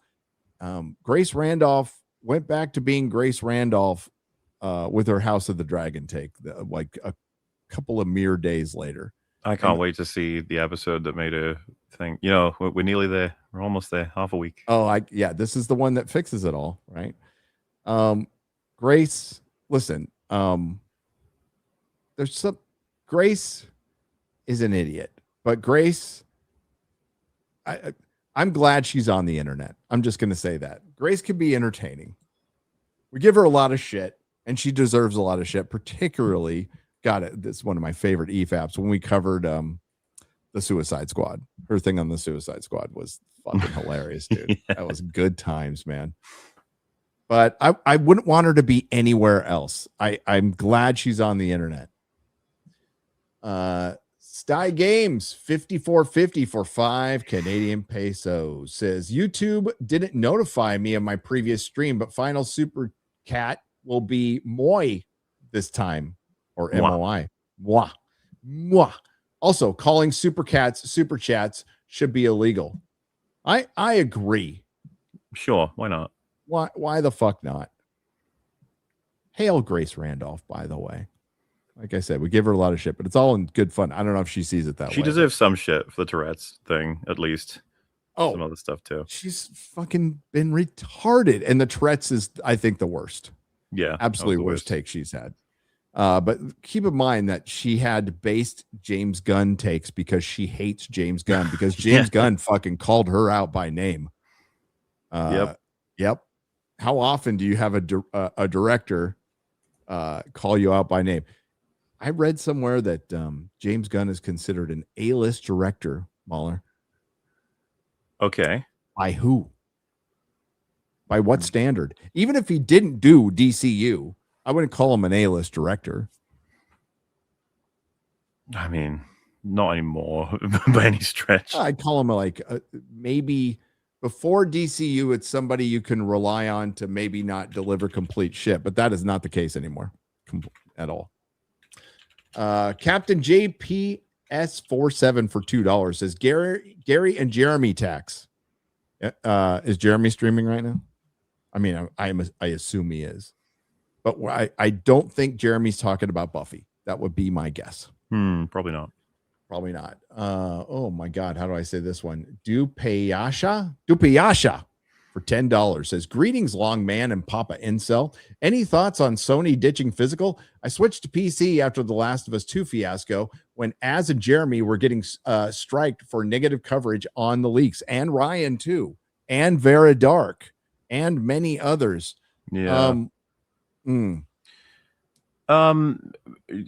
Inevitable, and they know that. They know they can get away with it. They will. I've seen people say like, I will never buy a Sony game ever again. It's like, you probably will. No offense. It's just like they know they can get away with this. They can do it. There's this counter that they can't keep doing this because of the disc sizes and stuff. It's like they've made no effort to revolutionize like physical, storage. They don't care. You're 100% right. They could. They have the capability of making discs that can hold that have more memory. I'm saying like, I know this sounds bad, but like USB storage device that revolutionizes physical media. Just something. It doesn't even have to be a disc anymore. Maybe it's the next thing, whatever it is, but something that upgrades us such that we can now hold more and more and more. They don't want to do that. No, they want everything digital. They've been wanting to get away from that since the invention of the VHS and beta. They've hated it forever, and they found their way around it. Physical will still be, or I don't know if artisanal is the word. It will be a niche like vinyl. It'll be very expensive, and they'll make it for some stuff. But the thing is, like, yeah, with PC games, I miss it. I would buy physical for everything. That's me, but I know I'm in the minority, and I think Nintendo. You got to ask the Nintendo people. They still like use little discs, like little, well, like your little camera memory disc, which is this big, can have terabytes now. So you don't think they could have developed a disc that can hold more memory? Of course they could. They just don't want, like MauLer just said, they don't want to. They think the cloud is such a much better, and it is. Didn't Sony just remove 500 games from their library? Well, right when they announced, was it movies or games? I can't remember. I think both at this point, but yeah, this is what sucks. No matter how loud, it's just that they've got people whose probably job around the clock is to figure out whether or not they can get away with this, and they've finally said like, you can. And what I mentioned earlier, like upscaling Blu-rays will now be easier than ever once the AI catches up, which we're a couple of years away from being able to remaster a movie decently. That doesn't look like total shit. That will happen. But no, they don't want you to own anything. But it also, the reverse effect of that is like, it's already happened with Steam. So we're all kind of used to it with Steam as a PC supremacy, PC white supremacy. But no, they want the ability to change things, take them away, but it also makes it disposable, so you don't feel it's something that's inevitable. But when you put something on digital and you put it on a library and it's so easily accessible, it doesn't feel as special anymore. It just feels like this thing you do and then throw away. Kind of sad. End of an era, but yeah, man. Yeah. I recently got done with season 4 of Buffy and season 1 of Angel. Love Angel so far. Buffy is still a mixed bag, but Spike saves the whole thing for me. Says Captain JPS for $5. Angel season 1 is better than Buffy season 4, but Buffy season 5 and 6 really fucking kick in, while Angel season 2 and 3 are both really good as well. And then you get the darker times, Angel season 4 and Buffy season 7. And then you'll make it. Don't worry, because you'll get to Angel season 5. You will. But a lot of people come out preferring Angel, ultimately. I do. I think Gary does. Yeah. Hang on. I got to get caught up here. Give me a moment. Where was I? Okay. I started rewatch when y'all started. I'm up to season 5 for Buffy and season 2 for Angel. About to start the crossover episodes when Spike explains how he killed 2 Slayers. Glorious storytelling. We never realized how good we had it. Hail. So, Fool for Love is one of my favorite episodes where he goes over all that history. It's fucking great. Thank you. Is it OTAM for gifting 5 Nerdrotic Live memberships? I appreciate it. This heat needs to fuck off. That is all. Where is it hot? Is it still hot in the UK? Where it depends where you are. For me, it's been kind of chill. But then again, I do run the AC whenever it's not. So I don't you have an AC. I do. Because you're smart.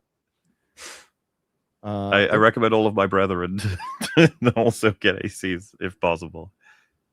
Yeah. It's been warm here, but I'm from Texas. It's been nothing. The Miss MTV for $9.99 says, Gary, loved meeting you and Mrs. Nerdrotic at San Diego Comic-Con 2025. My fiance actually helped you get a Judge Dredd book signed. Yes, I remember. I still have that book. Of course I do. That was awesome. Always. I'm a huge Buffy fan and now making my fiance watch the whole series. Good. Yeah. Good. Make it a stipulation of the marriage. That's what I'd do. Yes. It's the correct thing to do. It is. Top 10, Spike, Wesley, Fred, Anya, Faith, Cordy, Giles, Oz, Tara, Lorne. Season 4, Cordy doesn't count. And Fred is designed in a lab for me to want to protect her. I do like Fred. It's a solid top 10. And I agree on the season 4 Cordy. What a shame. Oof. Lorne is great. I love Lorne. Weeby Baller. The real top 10, Faith, Jenny, Lila, Amy, Kate, Glory, Nina, Eve, Harmony, Willow. That's something I'd like about Harmony. Why is Willow at the bottom? Damn. Yeah, come on. Honorable mention to Amy Acker ×2. I like Faith. Oz's band sounds like a typical high school band. Black Cane, you're right. From the 90s. Yeah. Like a bad one. Reminding all the Buffy purchasable on YouTube in beautiful standard definition. Yep. Yeah. I recently watched the trailer for the new Evil Dead, and I got to say, I miss Ash Williams. It's not the same without him. No, it's not. The Evil Dead stuff without Ash is not anything I'm interested in at all. And not directed by Sam Raimi. Please give a shout out to my man, Ray Peacock. Shout out Ray Peacock. Good old Ray. Good old Ray.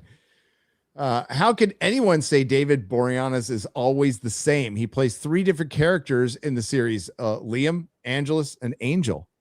And at different like transitional points. He does a really good job a lot of the time. Yep.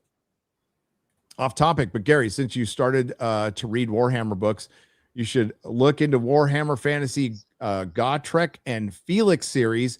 It's a darker fantasy pulp series. The first book is Thrall Slayer.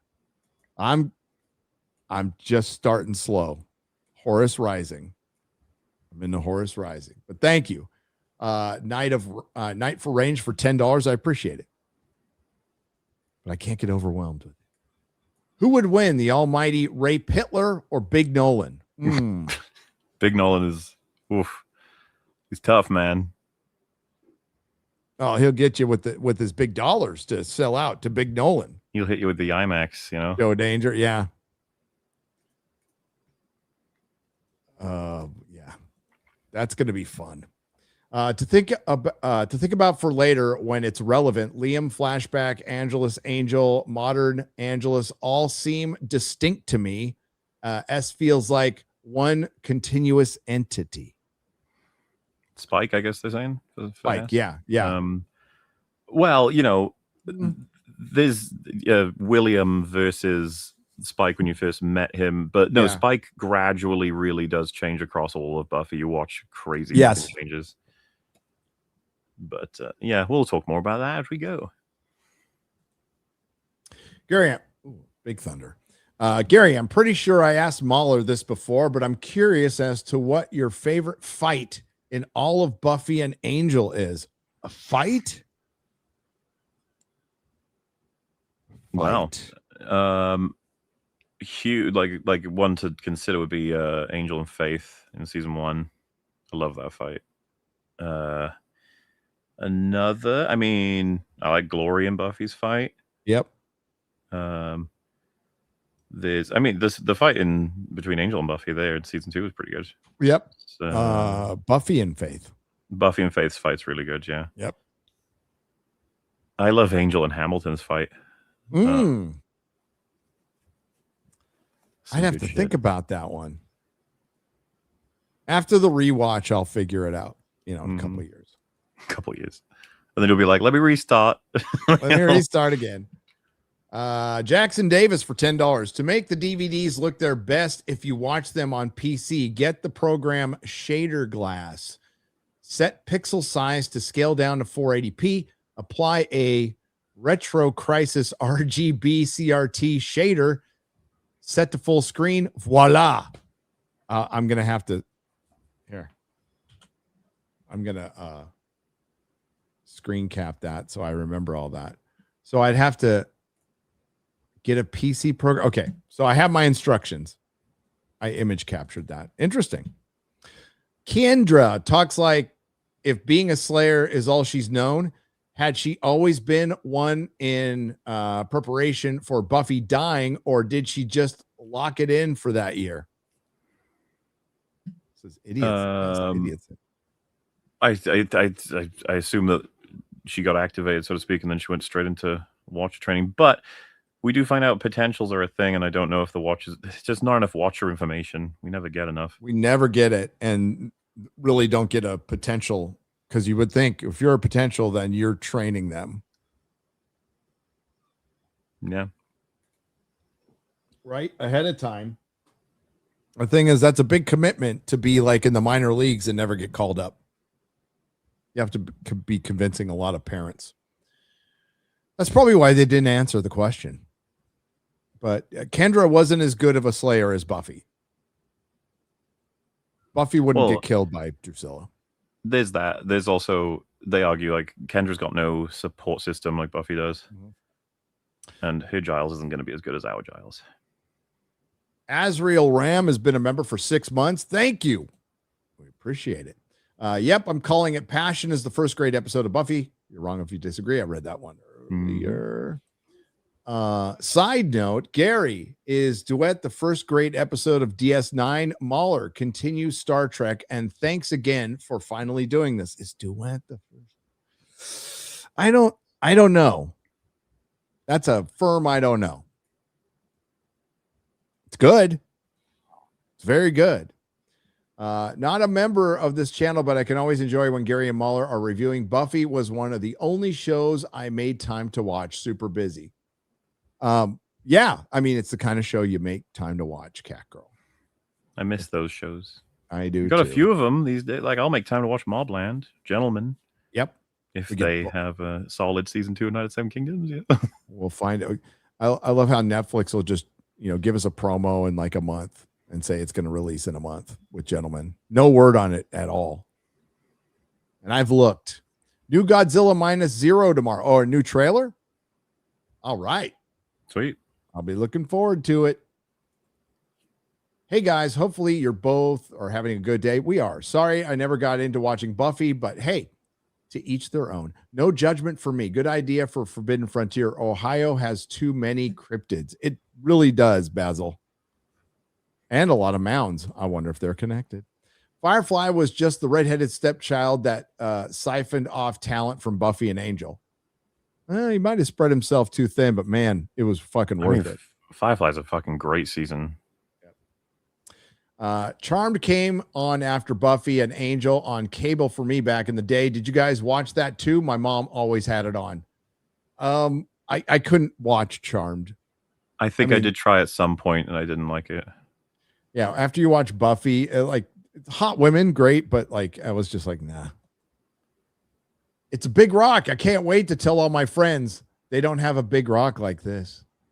Says Rum Soak Gamer. A big rock. If a vampire bites somebody on drugs, do they get high or OD? Talk about a contact high. Oh boy, this is very much answered in the show. Yes, it is. Vampires of Hench feels very Venture Brothers. It does, Weeby. It does. George Michael had faith as well. Oh, Eric, you okay? Nope. One too many, Eric. One too many.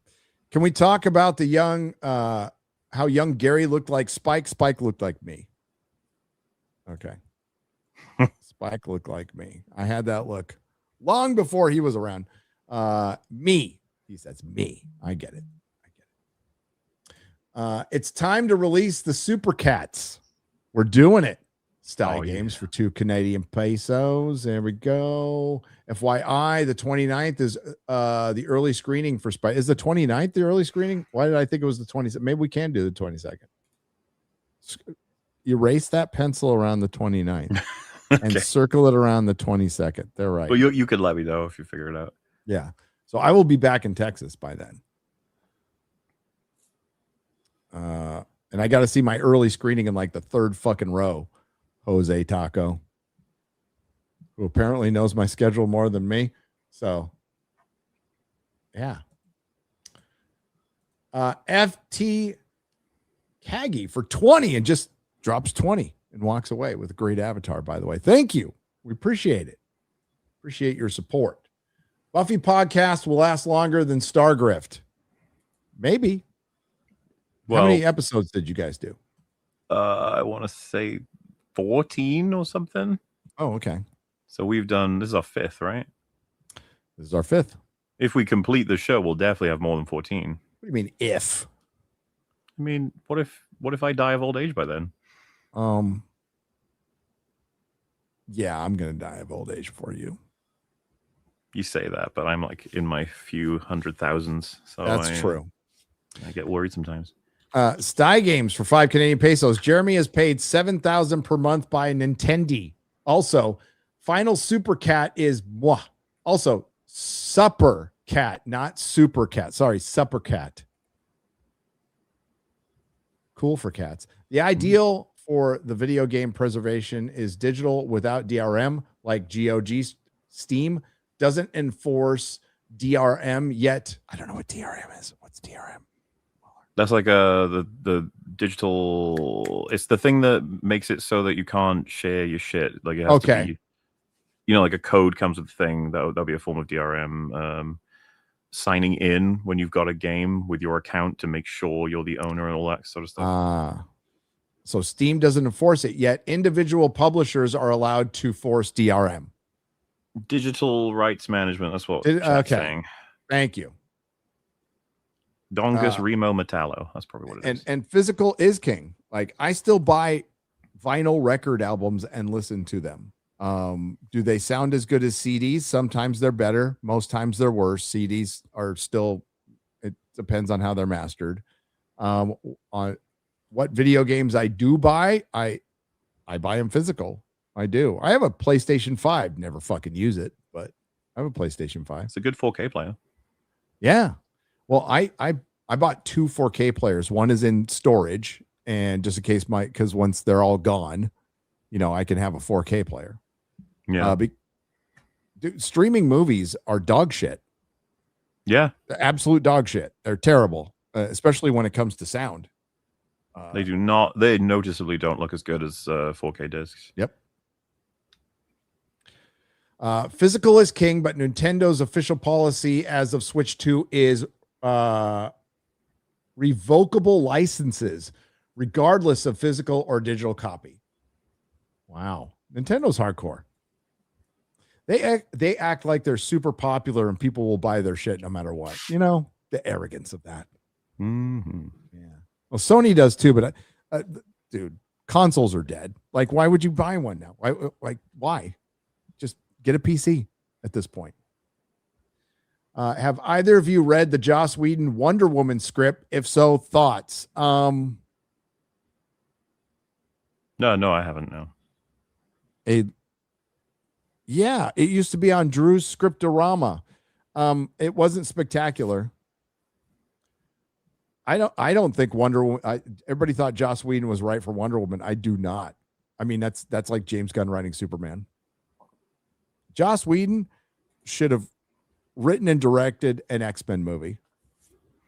His name was swirled around a lot for X-Men 3, and Brett Ratner came in instead, which was just unbelievable at that point. But it's probably good for Joss Whedon.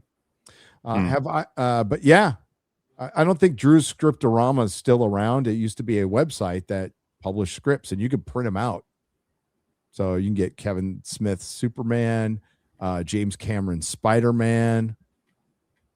Yeah, I read all those. George Lucas's, the most famous one is George Lucas's original treatment for Star Wars. The cats will have their supper, says Sty Games. Yes, they will. I'm going to have my supper after this. I wonder how long Spike had been fully healed after finally standing up in front of the wheelchair. I think a little while. BK Blair. I think it was biding his time, MauLer, right? Yeah. Thank you for liking L Street. The blood bed is so good. LOL. Oh, yeah. Also, pun on Underground. The bloodbed thing is crazy in Elm Street. That's Johnny Depp. Yes, it is. I agree with you. It's a better concept than just some guy hacking away. Yeah. Yeah. But the Friday the 13th movies get pretty funny and crazy. They do. They do. I don't like teenage slasher films. I've told you that before. I tend not to myself. I do. Elm Street's different because of the dream shit. Yeah, because there's some supernatural. Some supernatural has to be involved. Not just like fucking killer. It's boring. Can you please get Rags to return soon? We miss him. Jacob Weiser. We got. I think it's all locked in now. So I'm just kind of saying, mixtape EFAP this Saturday is the plan. I really wanted to have Rags on. He can't make it, unfortunately. So get me. So yeah, well, we wanted Random Film Talk and Metal as well, but neither of them can make it. But we do have Mr. Gary here. We do have we do have Nick Diorio. Nick. And obviously me, Friggy, Platoon. I tried to get Joe Danger will be there as well, because he's going to have made what will be a very fun adventure through some crazy edits. We're looking forward to it. It's going to be a bitchin' time. But we really wanted to grab Rags for it. He can't make it, unfortunately. Glad I'm gathering with my fellow gamers. Yeah, man. Impart my knowledge. It's very rare I come down from Mount Olympus of gaming to talk. Nope. Is that my internet or your internet that's struggling there? Let me see. Chat. Is this me? Someone. Oh, I think it's Gary. Well, I'm still here. Hello. I wish Wolf could be there. Yeah, I mean, it would be funny. But don't worry. You'll get a big blast of everybody from the supercut. I'm still here, so I can say, it's so funny when we do the recordings, me and Drinker, whenever he cuts out like this and it's not streaming, I'm just sitting here like, wait, am I supposed to say things or am I not supposed to say things? Because it could all be edited, in theory anyway. But here we're actually live, so I do have to say things. Oh God, I'm full screen. I like how it says "Final Supper Cat is moi." That's like we were right there, man. But we didn't quite make it. But no, it's crazy to wrap seasons 1 and 2 of Buffy, because that is the early game is completed. All the groundwork has been made. That's been done. One more season before the show's split in two, and then you have to do some wacky jumping back and forth. But it's cool to know that some of you fellas are deciding to take a chance on old Buffy. We hope we can entertain, but of course it's not going to work out for everybody, and that's fine too. MauLer takeover. I know, right? Do you guys ever sort out having control of each other's streams? No. Zombie Jason greater than Superhuman Jason greater than Uber Jason. Many, many forms of Jason. Angel deserves more love. The show or the character? Because both will happen. This was your diabolical plan all along. You need to watch the X-Files. Horror episodes are actually scary. I gotta do X-Files. I gotta do Star Trek in total. I gotta do Venture Brothers, apparently. I still need to do Sopranos. I haven't done that. It's crazy how many shows I gotta watch, despite how many shows I have watched. Wacky, you might even say. Super is your cut. But hopefully Gary can return to us at some point in the future. I don't know what to do exactly, what to talk about. It could really be anything. I mean, we got the excitement of season 3 coming. I could have a little look-see at what is to... Because this is a Buffy stream, so I'm now in a position where if I don't talk about Buffy, I'm going off topic. And, I mean, that's a pretty good first episode. That's one that I got some celebrating to do on the front of the cinematography. They do great old job. And Dead Man's Party, I think, is 2, right? Which is a very fun episode, but we get plenty of drama. Then Faith, Hope, and Trick, which is... I love Mr. Trick. And, of course, Faith's intro gets everything going. Beauty and the Beasts. That's our Jekyll and Hyde sort of approach with some other bits and bobs. And then Homecoming. It's a great Cordy and... Hey. Hello, everybody. That's not Gary. So Gary's power went out in his house. So however you would like to end the stream, well, have did we get all the super chats to see the one he's got up on screen? How many more? He said that was like the last one, I think. Oh, let me see. Oh, okay. Yes, we got Final Supper Cat is moi, MauLer takeover, Supper is your cat, all hail MauLer master of the long, and have supper will cat. There we go. There you go. That is all of them. So I assume you have the power to end the stream. Yes, I do. Well, that's beautiful. I'll jump Gary would say goodbye after happily having done this whole thing. Good stuff. One day there'll be a video game where you have to burn horses and Gary will keep walking out the door, lol. I'm sure he will. I don't know what video game we're going to get him to play next. It'll be fucking funny, whatever it ends up being. He completed Mixtape, guys. Give him some credit. Boo, not Garrett. Hey, leave Garrett alone. But I guess that wraps us up on season 2. Like I said, Gary would appreciate y'all for coming out and hanging out with us. And, we love doing this sort of thing, talking about media we care about so very much. And we'll do it again, in theory, in 2 weeks, but it might be longer than that. Who knows? We've got to figure some stuff out. But it'll be season 3, part 1 of, I assume, 3. We'll get started up on next time. But for now, I guess I could say goodbye. I can't press the button, but I assume Garrett can. That ends this. So, bye.